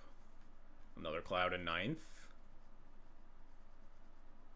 Like, yeah, I don't get, like, what are we doing with, like, Knight of the White Orchid and stuff in our decks? Frodo, Determined Hero. White Orchid Phantom I do kind of get. It's kind of bad. I've not been excited to put these effects in my deck in Duel Commander, but if Azusa is like a big deck, you do kind of want to be able to interact with like Maze of Ith and Glacial Chasm and stuff. This person definitely seems to have like some pretty reasonable deck building considerations towards decks like Azusa. Another Cloud deck.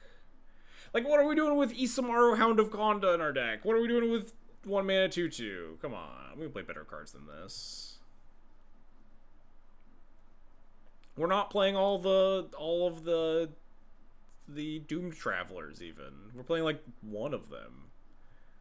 We're playing Indebted Spirit Nesting Bot. Come on. Isamaru is worse than every Doomed Traveler you can put in this deck.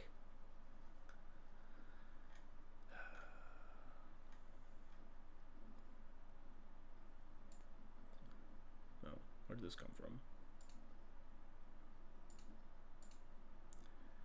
Lian Peng, our final boss. The Cloud Mirror, final boss, huh? We lost the die roll, not very good, but we have Solitude, which is pretty good. I'll keep this.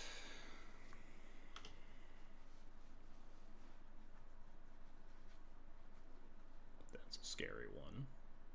No matter what, Cloud wins. True. We can combo Solitude with Flare of Fortitude. I can't imagine a world where that really actually matters at all, but something to think about. It's much more likely that the Flare of Fortitude is getting pitched to the Solitude.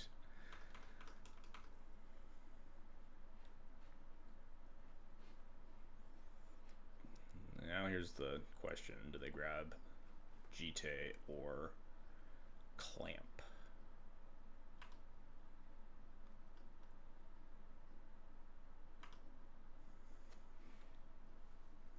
Jite, alright. Now the next question, do I grab Jite or Clamp? Oh shit. Seamerp's really nice. Helps me into this Jite.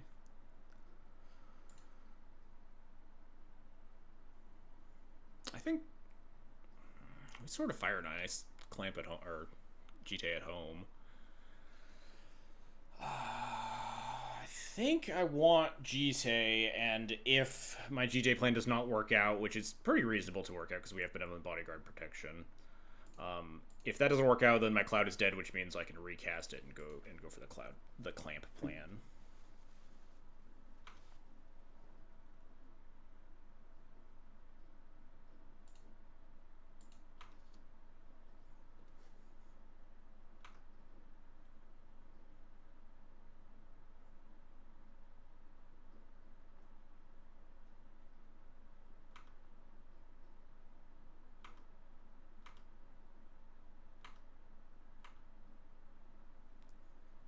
What's good first Cloud in this format? I haven't played a single game. Combo decks that don't care about like you drawing a billion cards with Skull Clamp.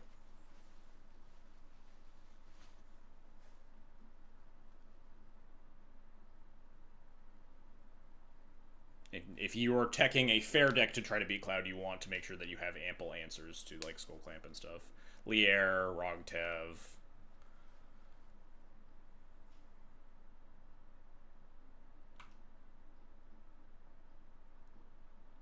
I think I wait until...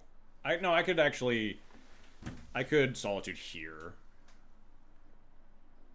Because if they have Rare for Mantra, it prevents the equip from happening. If they have another creature, it does actually get kind of awkward. Now I have Seam Rip after that. Never mind. I also just have Skyclave. I could just Skyclave potentially. I think the Lear matchup is unfavored, but I have beaten it several times. It's definitely not unwinnable.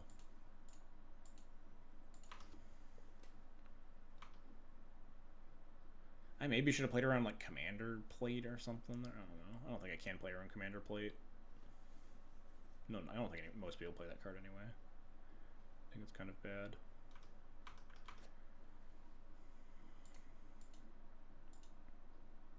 Am I on Ravages and Armageddon? Yes. In large part as a nod to the combo decks. They can be kind of awkward in certain matchups. I really wanted to hit a land. I think I have to expose my GTA. Maybe not. Maybe we just Skyclave their GTA and then we're, like, kind of fine. But then they just go 4 mana and they land Cloud next turn, and then what do I do? Rip land and then GTA them, I guess? I kind of like playing out my GTA here. It exposes it to some removal spells, but a lot of the removal spells are going to be Portable Hole or Seam Rip of their own, which I can then Seam Rip right back. And it kind of just ensures that I'm going to connect next turn. I guess in that case, maybe I just, like, sort of Fire and Ice. Does a very similar thing, but doesn't expose my best card. And also, like, draws me some lands, hopefully.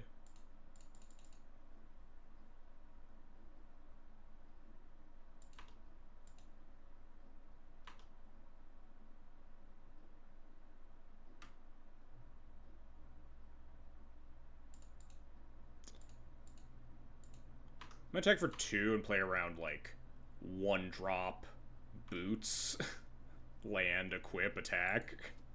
It's, like, a little bit irrational, but I don't think the 1 damage is ever going to matter. And there is, like, some minute world where they have that sequence of cards and they just fuck my shit right up.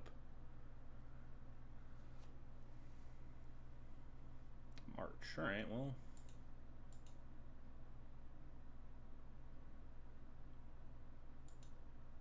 cash that in while I can. If they just hold up mana, we probably don't equip attack. Maybe Skyclave Jite. Got a lot of options. Yeah. Actually, Portable Hole Cloud? I just kind of wish they would Portable Hole a Jite here, honestly.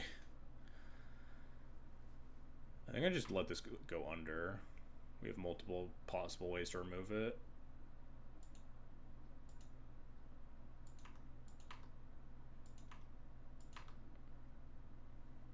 Land. Nice. Land's very good for me. I think I'm going to Skyclave the Jite and Seam Rip the Portable Hole. Just to make sure that Jite gets off the board forever so I never have to think about it.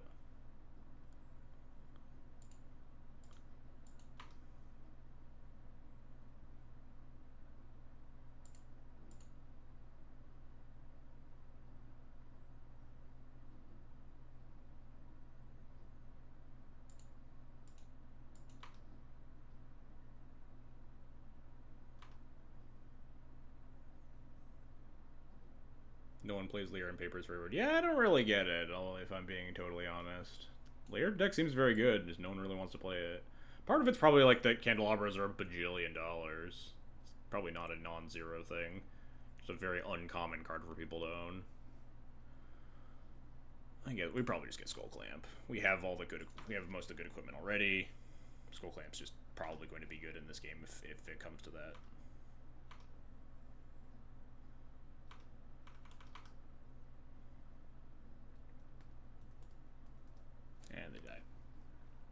Yeah, you can play it without Candelabra. I've seen lists online that don't even have Candelabra in them.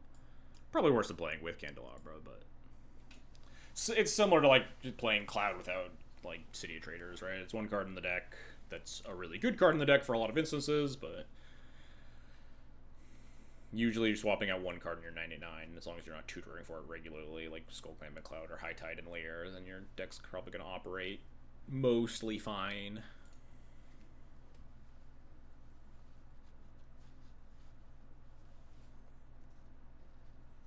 We got the Get In Flagstones combo. This hand is pretty loose against a fast GT. Parallax Wave is exceptionally powerful, though. Armageddon's not going to be very useful on the back foot necessarily. Maybe keeping this as loose.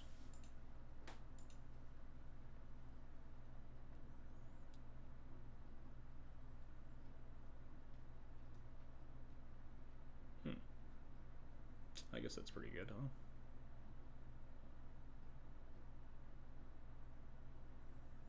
Trying to think about like Urza's Saga stuff. I don't think it ever really matters in any reasonable time frame. Cloud, go get Clamp or Jite. I will also play Cloud and go get Clamp or Jite.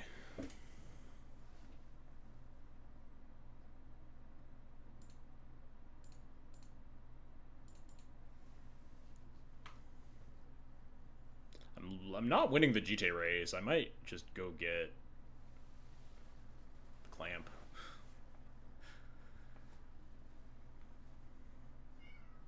Like, plan for Parallax Wave, Clamp, Cloud to find, like, Jite answers.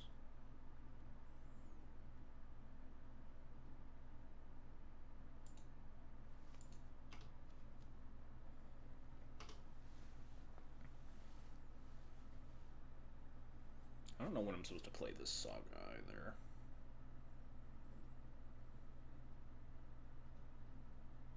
Alright. Guide. You got Jite? Yes, no, maybe? Play out the Jite, sure.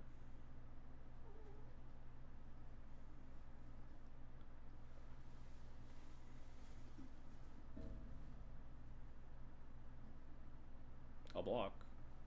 Will I? I kind of want to block. Just keep the board as clean as possible. I can just clamp my Esper Sentinel this turn, just like draw 2. I don't think I need to draw 4. I'll move to discard.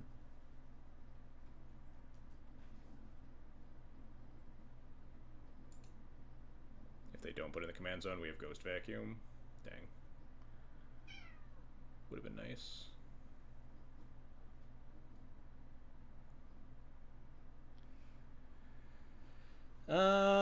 Alright, so we're gonna, just Sentinel, Skull Clamp, Clamp Sentinel. They get 2 GT counters, but I have no creatures, and then we can, try to do some, P-Wave into, Armageddon, figure out something. We're going to 7, down to 6, down to 5. Yeah, we'll go back up to 7, so this is fine.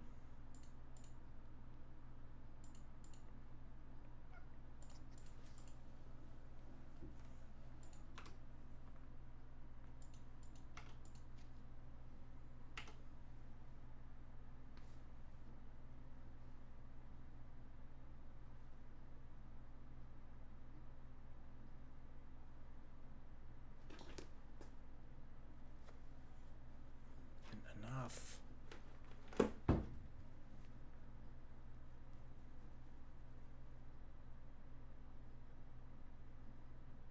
More creatures is definitely not my favorite thing. Really just need to find... We have a fairly, Witch Enchanter... oh dear. Luckily their list doesn't seem very equipped to clamp things very readily.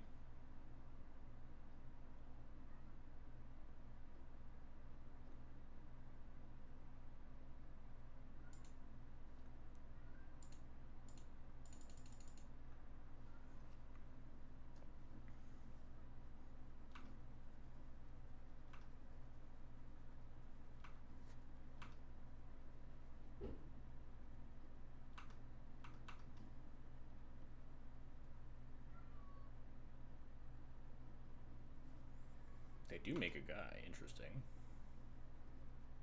Oh, right. I was supposed to eat the Guy to Souls. I gave them a life and an energy on accident. Whoops.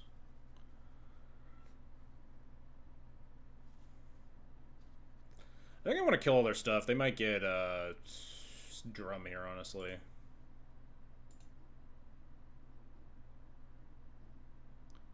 Maybe I can leave the Novice Inspector in play. Unless they equip it. But then the drum gets to do things, which is kind of annoying. But I don't want to exile the Novice Inspector if I don't have to.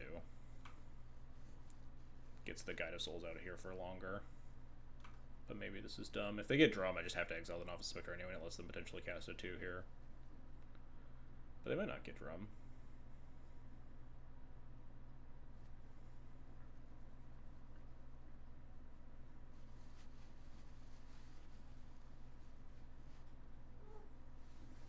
Enough. Kitty, get out of here. Nope, it is drum. Shit.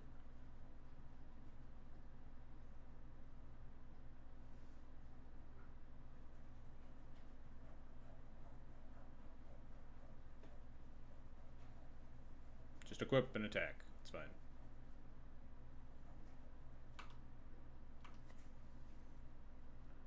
Oh, shoot. I was supposed to eat that. Oh, well. Okay, they didn't do anything with it, so that's fine.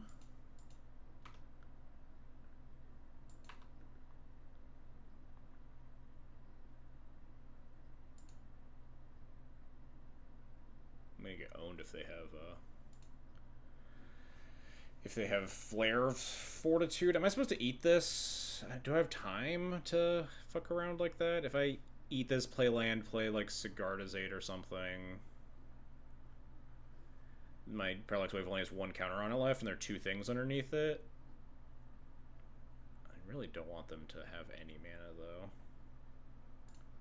I think I do kind of have to exile this.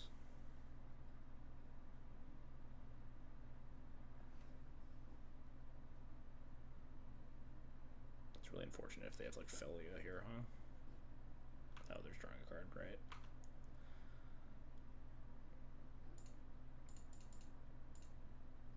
Unfortunate, I would like to have a Flare of Fortitude here. That would be really nice.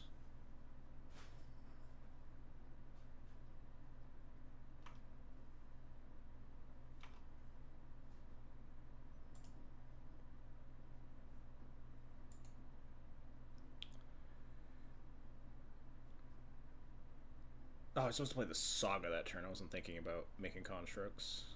I forgot about the land I was getting. They're gonna get... These guys are gonna get here too fast, I think. I'll have Gladriel's Dismissal. I wonder if I'm supposed to expose Hunted Witness to both the GT counters or not. I guess it always is exposed to both the GT counters, so we might as well.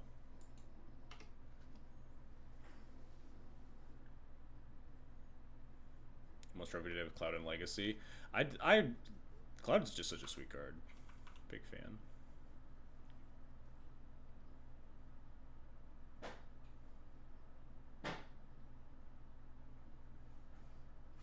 There's a land. Portable Hole. Dang. That's pretty good. Do you take the Witness or the Skull Clamp? Probably the Clamp, yeah.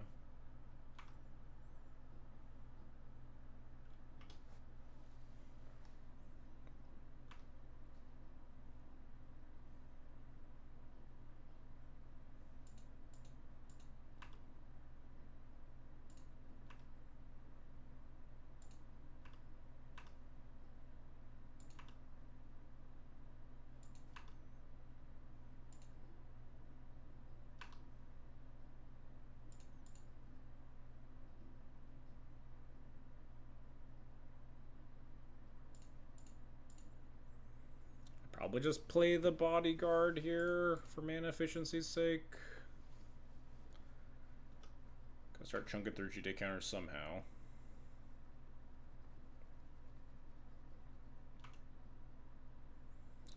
So, because we gave them the extra energy by not shooting the guide in response to the construct, they actually get the 3rd energy off the Parallax Wave, bringing back the Novice Inspector. Which gives them the ability to jump their guide, which is not good for me. They're also just, like, rebuilding. Just like immediately hit all their land drops and answered my Skull Clamp, things that I didn't really want to happen.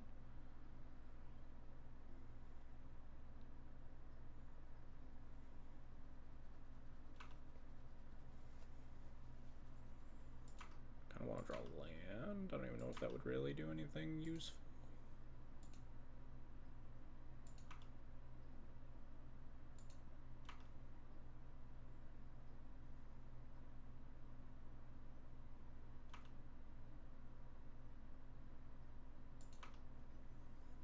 This was not my best work.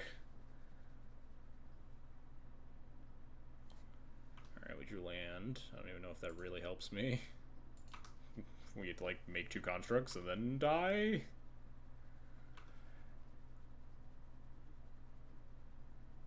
If I Galadriel's Dismissal the creature that's getting jumped in response to the target, I assume that they don't get the things, right? Damn, they just, like, straight up hit all the land drops. I guess we did too. Can't complain too much.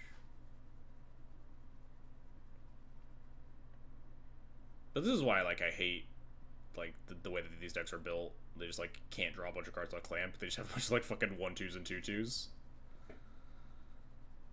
They're just, like, much worse at being a Clamp deck. And Clamp is just, like, the most broken card by far.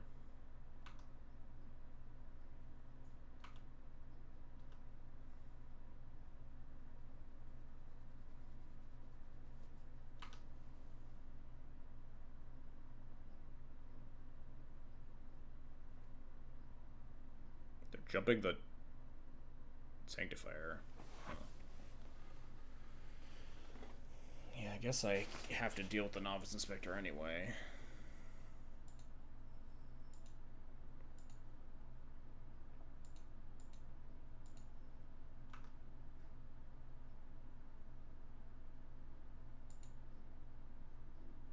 Could kick it. That doesn't really help me though, huh?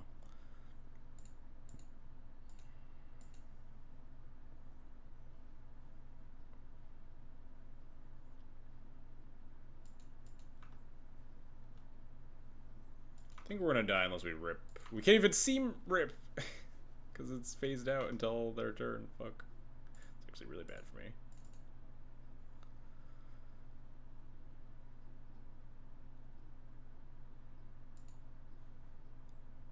There aren't even any good cards to get with the Ghost Vacuum, man. We're getting cooked.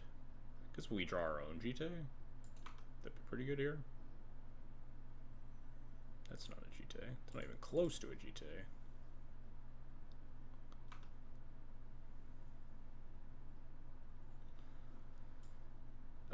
Oh wait, we could have had a GT.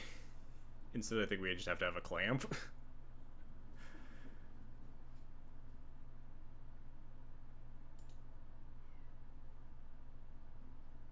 Man, that would have been so sick. I didn't not think about that at all. Fuck.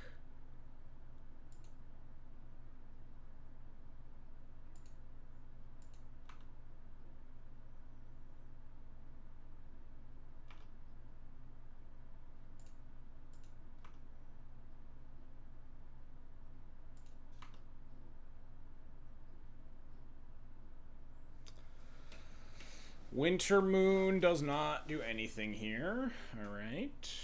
I mean, makes my constructs one bigger, I guess.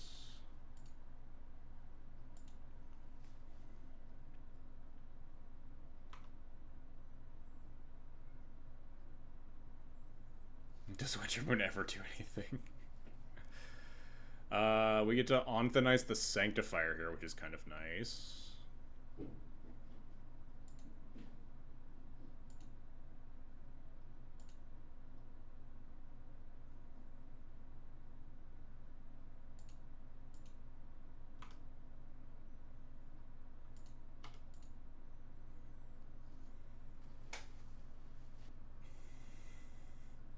We're treading water.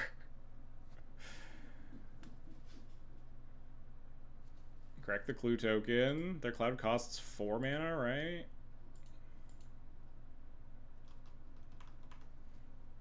I I should start exiling some of my own creatures to this Ghost Vacuum, I think.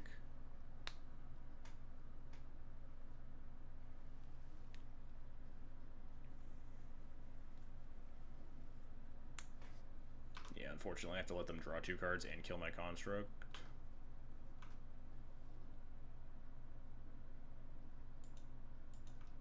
I guess I could not block. Let them have 3 GT counters, which is not enough to kill my constructs currently, and then, but then what? I don't have an answer to the GT. But like, killing the Novice Inspector isn't going to stop the GT.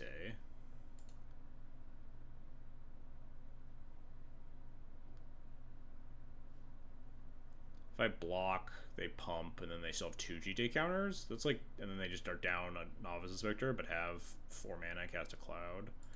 I think I honestly just take this.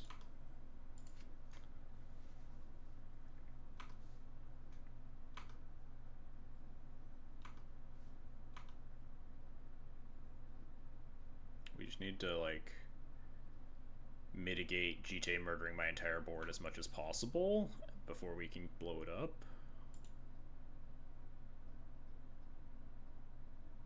Let's grab an Esper Sentinel.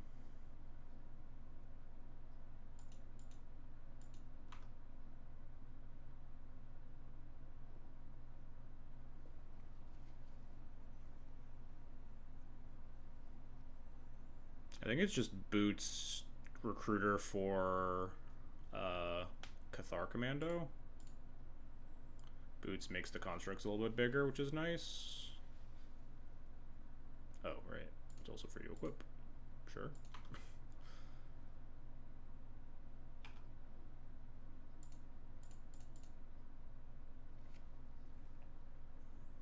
We could go get Solitude, but I think it's better to just take 1 more hit and then blow it up for 3 mana, because then we can play Mom afterwards. Get Cathar Commando. Could attack for like a pretty hardy chunk, honestly. It's probably not wise. I don't think this game's gonna be about attacking. Oh, that's really bad for me. Holy shit. Oh, god damn it. Opponent's really making me work for this one.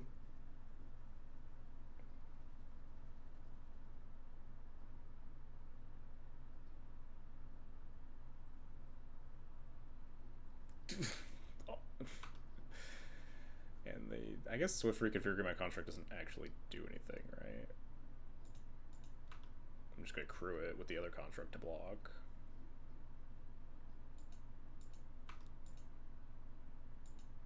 After they like attack and flicker my 1 construct, I just in response crew with this one.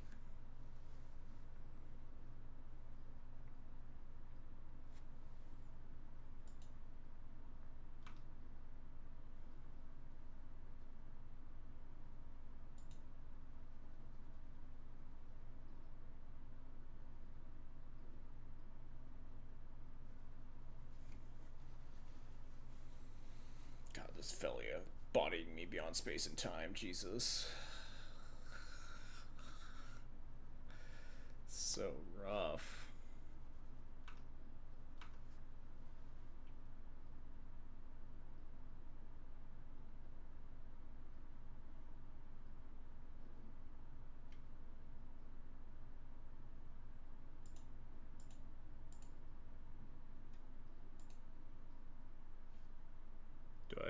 Do I get to kill this Felia?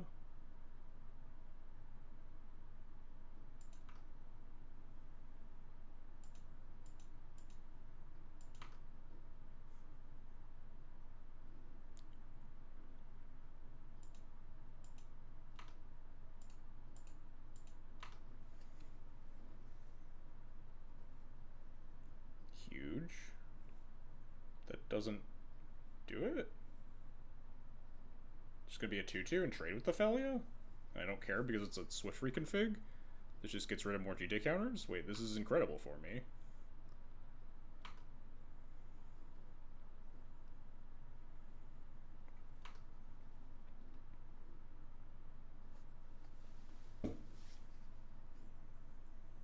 Cast a cloud.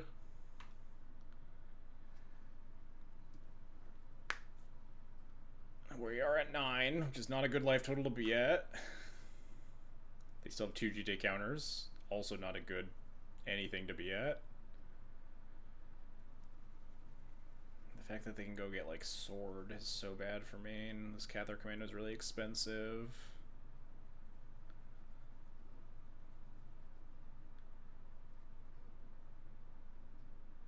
Glimmer Lens? Yeah, I mean, I guess that's another body. Which means they can jump things. We might be dead here. Wait, they fucked up. Oh, they're drawing 4 cards. I guess they didn't fuck up, huh? Thought they were just gonna cast their thing.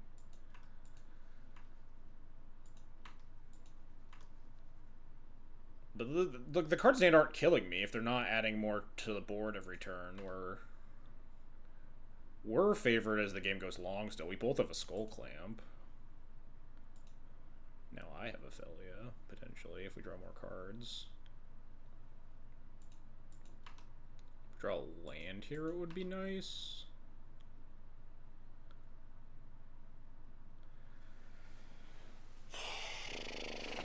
Alright, what's the play here? It might honestly be Winter Moon plus Commando Shoot GT. Winter Moon might just be like what I need to stay afloat for long enough. The problem is that they're gonna have a flying, like, Guide of Souls thing.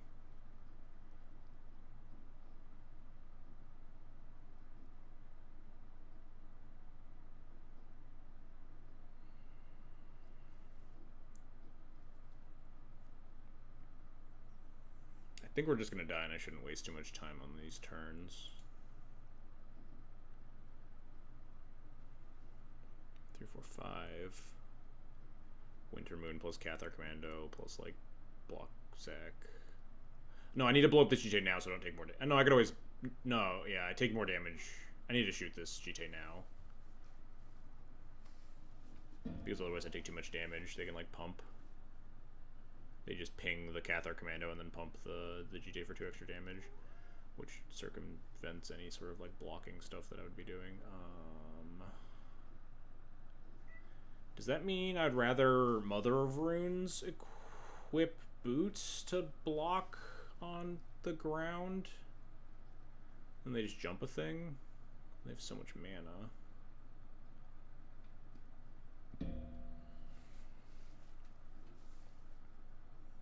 Oh, we actually could get GTA online, or get Ghost Vacuum online? Hold up.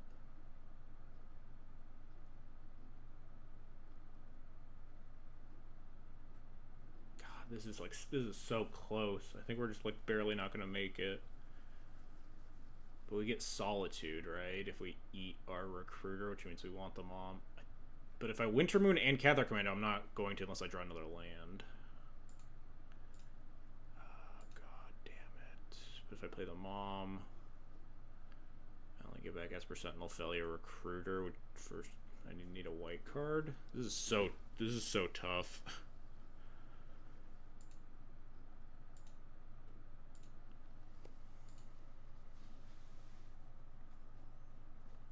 Oh, and then I decided that I need to sorcery speed this, right?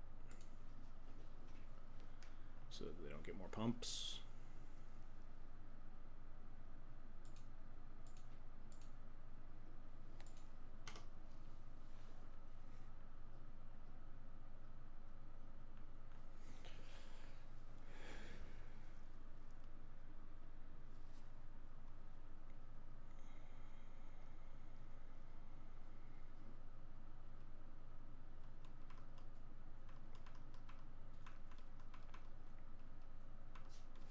Kitty, not right now.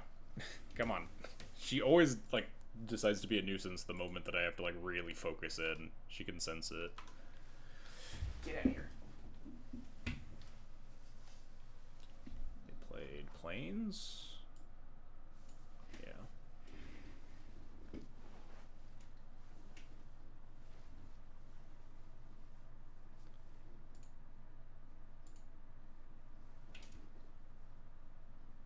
Attack for 4, 5, 6 here.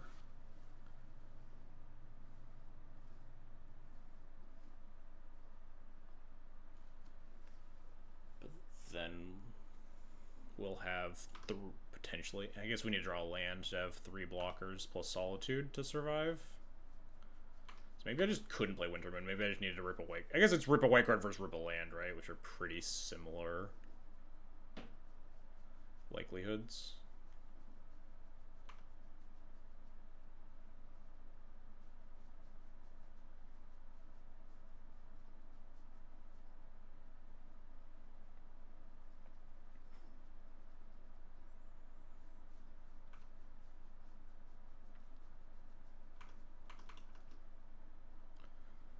Take 7, go to 2.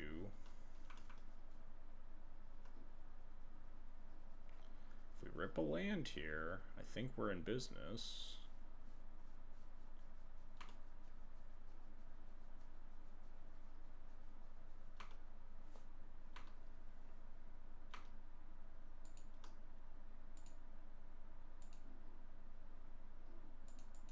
I'm gonna regret exiling some nonsense instead of my creatures. No, I'm not. We're just gonna draw that and die. Never mind. I don't think there's a card I could possibly draw at this point. We're at 2 life. Might as well try, huh? We have plenty of time.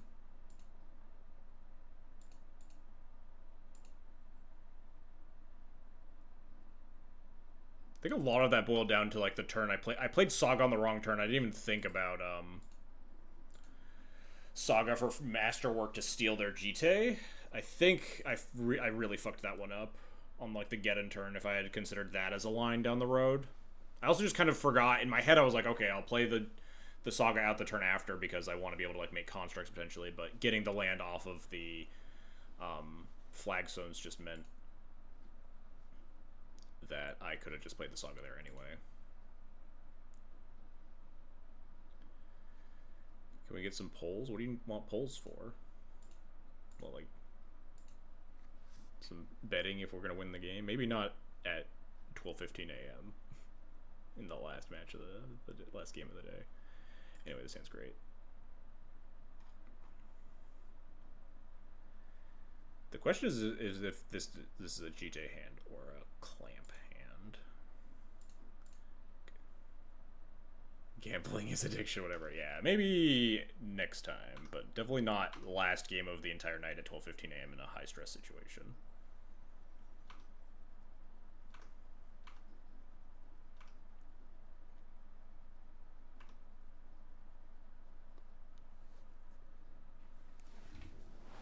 Masterwork's nice. I think this also means that I want to be on thin icing this Mother of Runes. Next question is if I'm willing to pay 3 life to Ghost Vacuum. I think I am.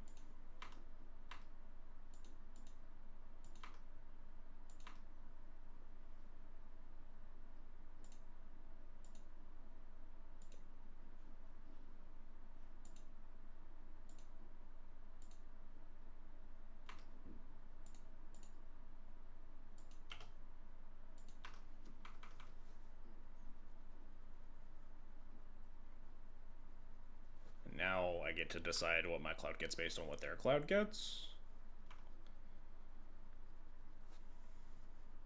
They just get Jite? Sure. So I think we go for Clamp then? Although we're ahead in the Jite plan currently.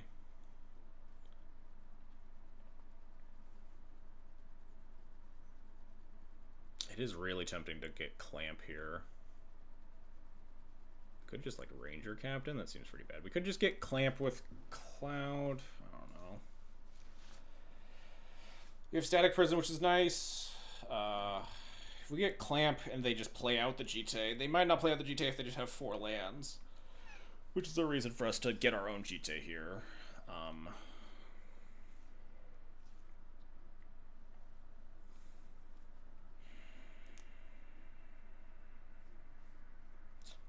Options, huh? I kind of want to just get Clamp, honestly. Just draw, like, I just need to hit more land drops. Next question after that, I guess, is if I expose my Clamp by playing it out here? I guess I don't attack. The 1 damage isn't worth it. Like, if they have the City Traders or whatever, I want to be able to at least block and trade.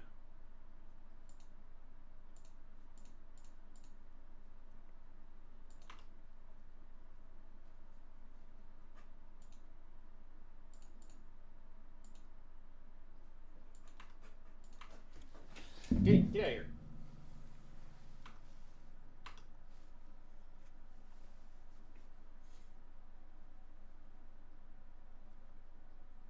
Alright, just a plains. No burst mana is really good for me.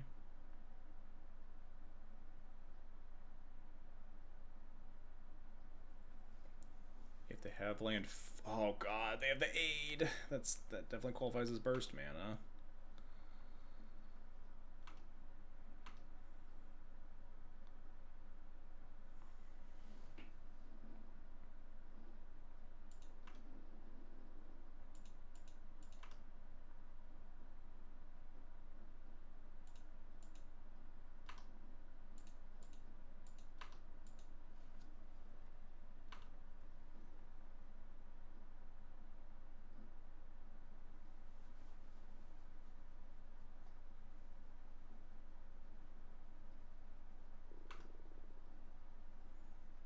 So we can Static Prison the Jite and get Wrath. Do we need, if we draw another white source, we're in business? Maybe even not. Maybe we want to Masterwork the Jite and Static Prison it first.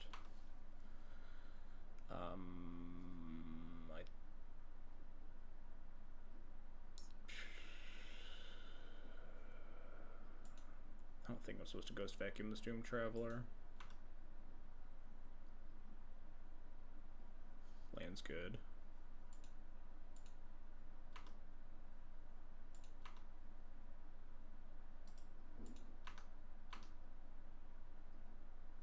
Do they ping both my guys?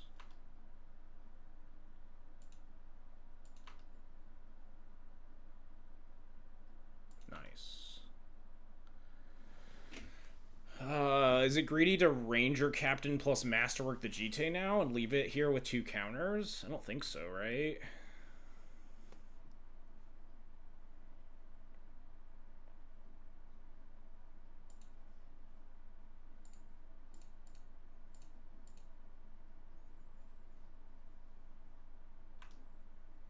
I think I just grab a Doomed Traveler for clamping purposes.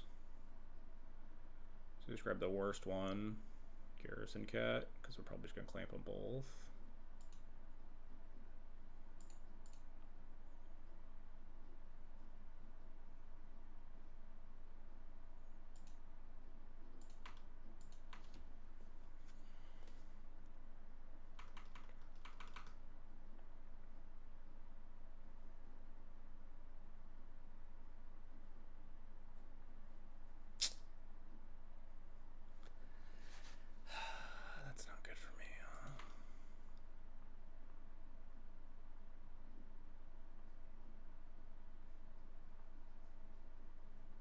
Rather put it under here.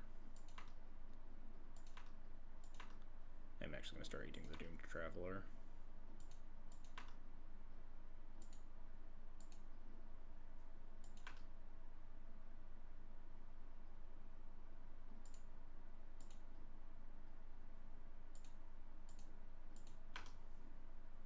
Oh, they didn't even gain life.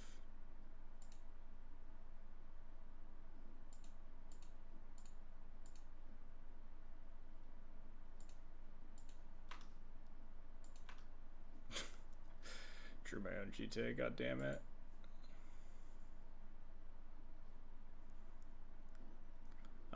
I don't think I'm allowed to clamp again. Maybe I have to clamp again. They have 5 cards. I have 7.5 minutes. I have plenty of time to win this game. It's not like we're in the red. Take it slow. So they have 5 cards in hand. I feel like the likelihood of us being able to connect with my soldier token are very low. We are getting towards like ghost vacuuming back multiple things, which is nice. So maybe I just try to like outvalue the monarch with my clamp instead.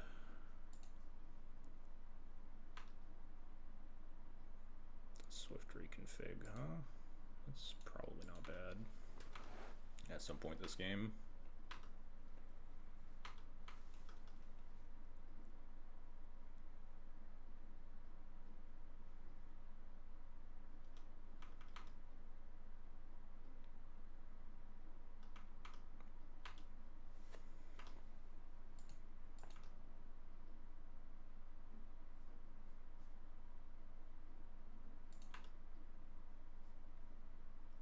Cloud for a clamp.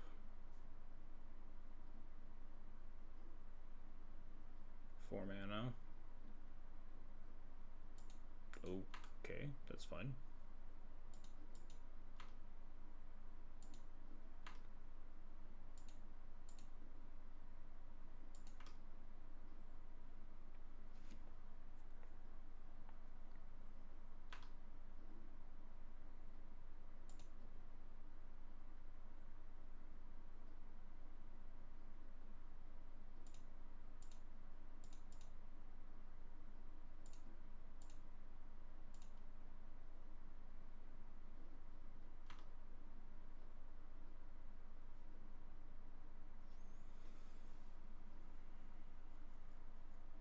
I think I want boots.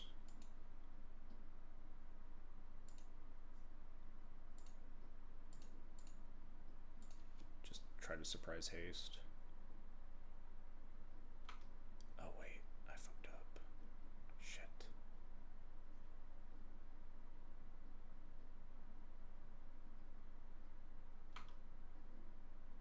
Yeah, I think I'm gonna lose this.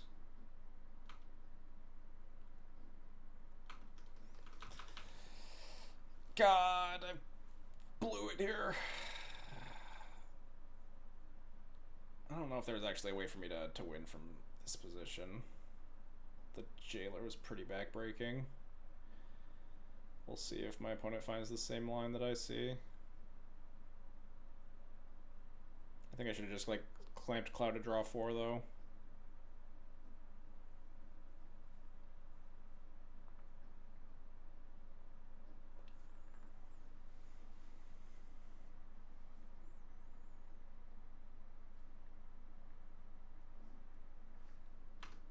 Alright, that's completely fine.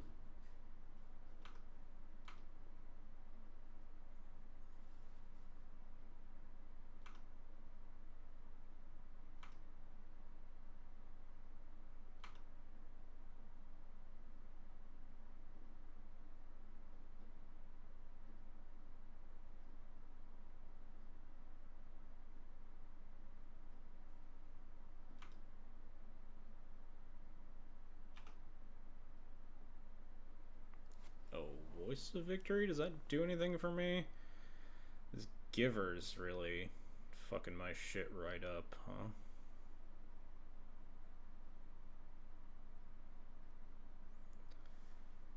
Gives me a pretty solid attack into Monarchy and potentially on like clamp stuff. I think this is good.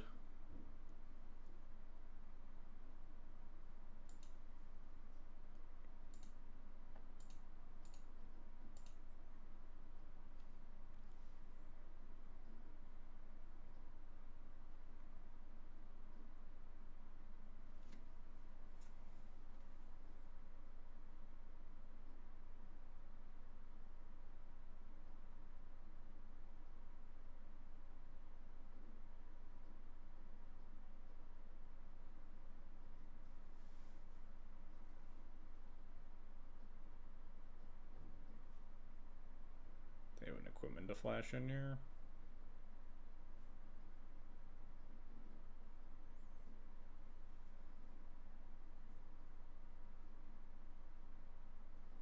Parting Gust giving me a fish.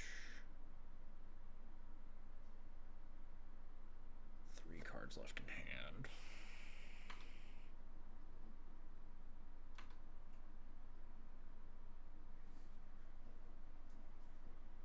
Currently have 4 attackers.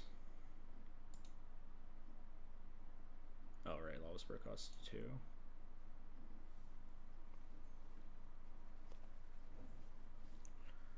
4 attackers for 4 blockers. I couldn't connect in any meaningful way. We just draw 4 off Cloud. Maybe I'm supposed to draw 2 off the fish first.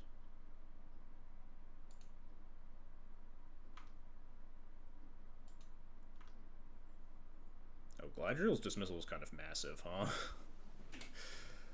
I can't actually kick it. I can kick it on my opponent's turn.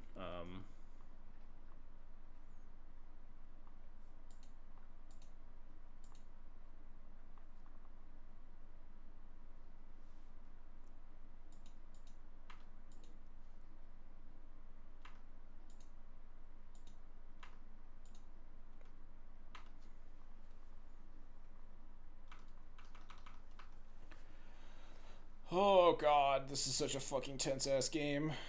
Kind of wish I'd clamped the fish instead of the Cloud to get like try to get double GT counters.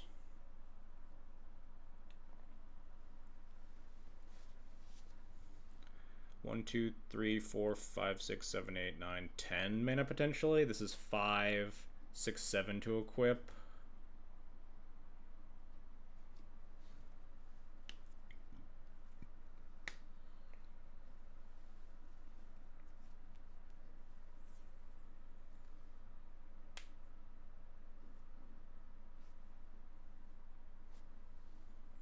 Okay, that's fine. If they want to like Skyclave GT or something, that's fine because we back up GT. Yes. Did I say 10 mana? That's exactly enough to do all that if I want to. If I sack the City of Traders and the Crystal Vein, I can Galadriel's Dismissal plus GT. Oh dear, what's this gonna do?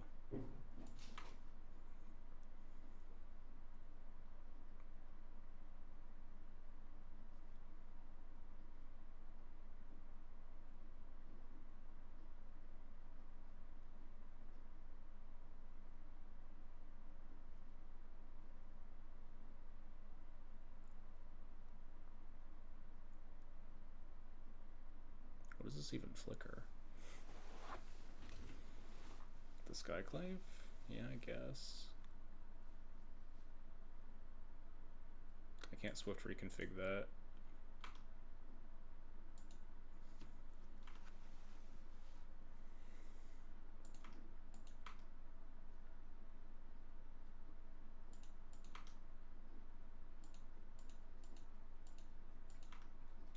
Maybe I have to just wait another turn and Galadriel's Dismissal on their turn. This is cost 6 mana. Beyond Thin Ice. Get their Mother of Runes back. Sure.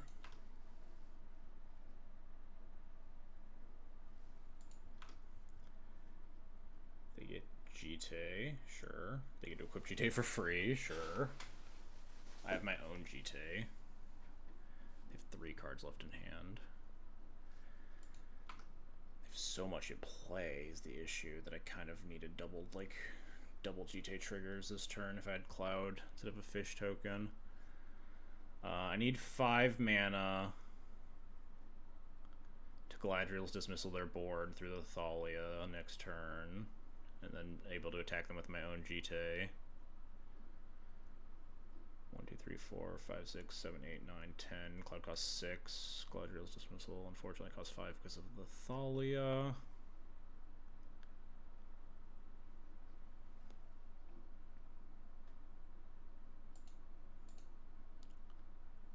I think I just need to clamp, find something.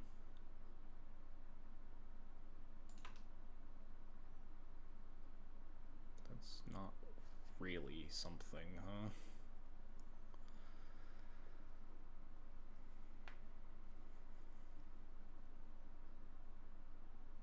Also, I can't play a land. Oh, no, I can, because I can cast the GT, right?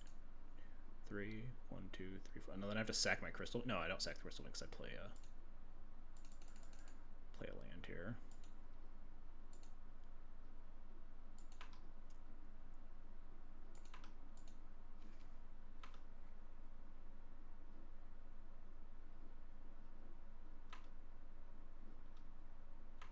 I really don't know what my plan is. I think my plan is to time out and die.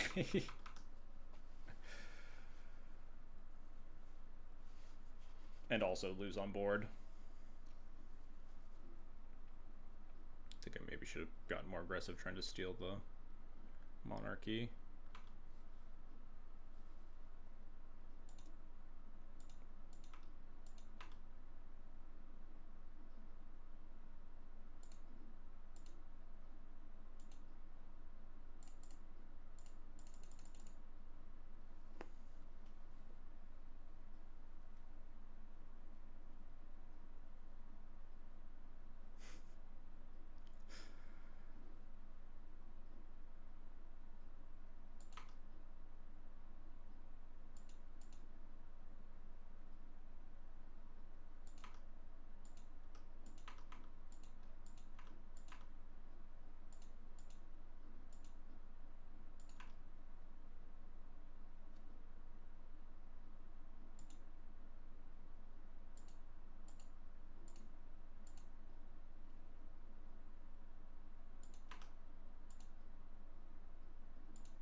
Oh yeah, I'm gonna time out for sure. I don't have enough time to do all this shit. Oops. Why did I fold a mana there? What? That doesn't matter.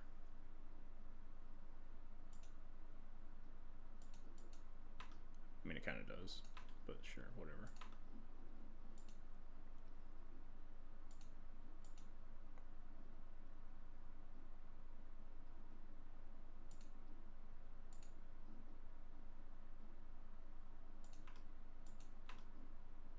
I should have skull plan. Yeah, it's whatever.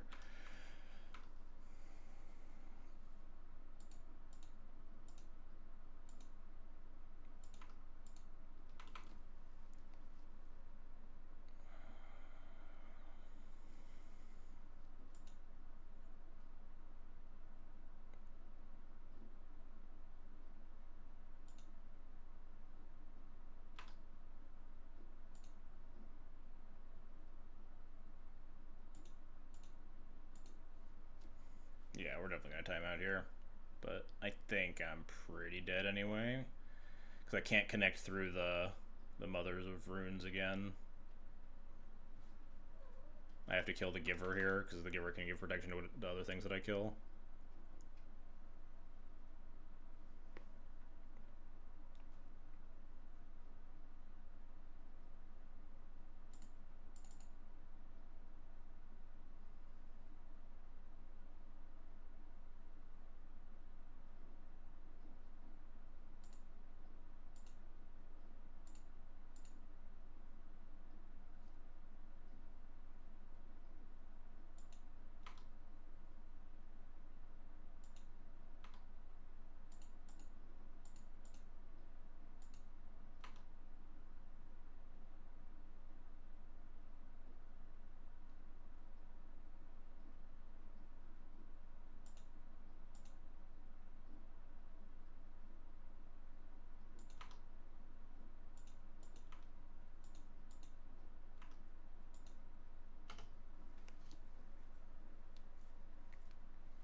Yeah, I think I just die from beats here.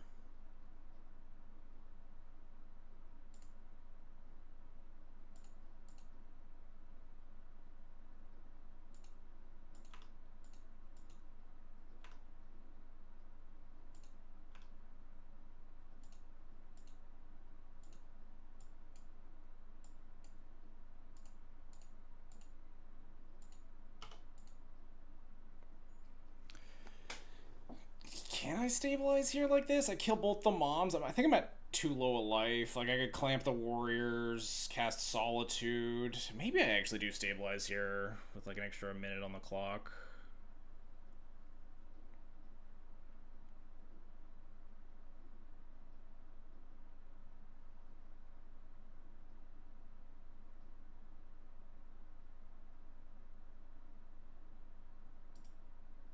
guess I'm not supposed to auto yield.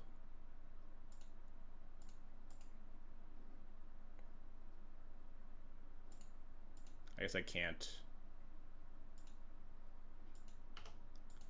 clamp the tokens because they're all getting blocked and dying.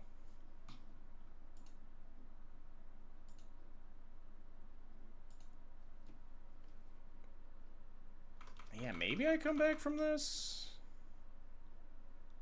No, I feel like they're just gonna cast Cloud, right? And I die? Yeah, I mean, I'm timing out here and dying for sure, but...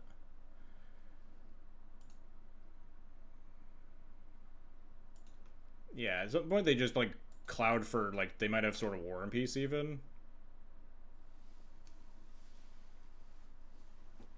Which, like, auto-equips and free-equips, so I can shoot one thing, and then... Oh yeah, they masterwork my GTA. Alright, yeah, we were losing this game. I guess we would, like, Solitude 1, and they equip, and then I could swift reconfig onto it, but... Yeah, we're dying. That was a tough... that was a really hard game to navigate, that game 3. And the game 2, honestly. Really good games to close out the night. It's rough that they are the last game of the night, because those are always the games that I play the absolute worst.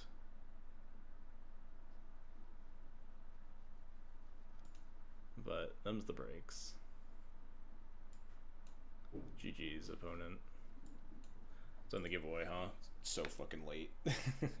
Should've gone to bed like half an hour ago. Hey, King Kraken, thanks for the follow. Appreciate it. Last minute giveaways. Type RIP Force in the chat. Let's go raid. I swear to God, if her ends online at fucking 1 in the morning. Bro. Absolute madman. Alright. It's in the giveaway and go to bed. Exclamation point giveaway. Bertizzi1. Congrats. I'll go find your name.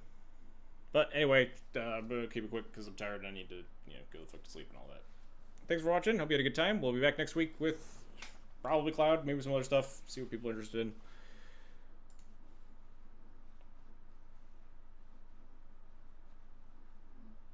We'll see you guys all later.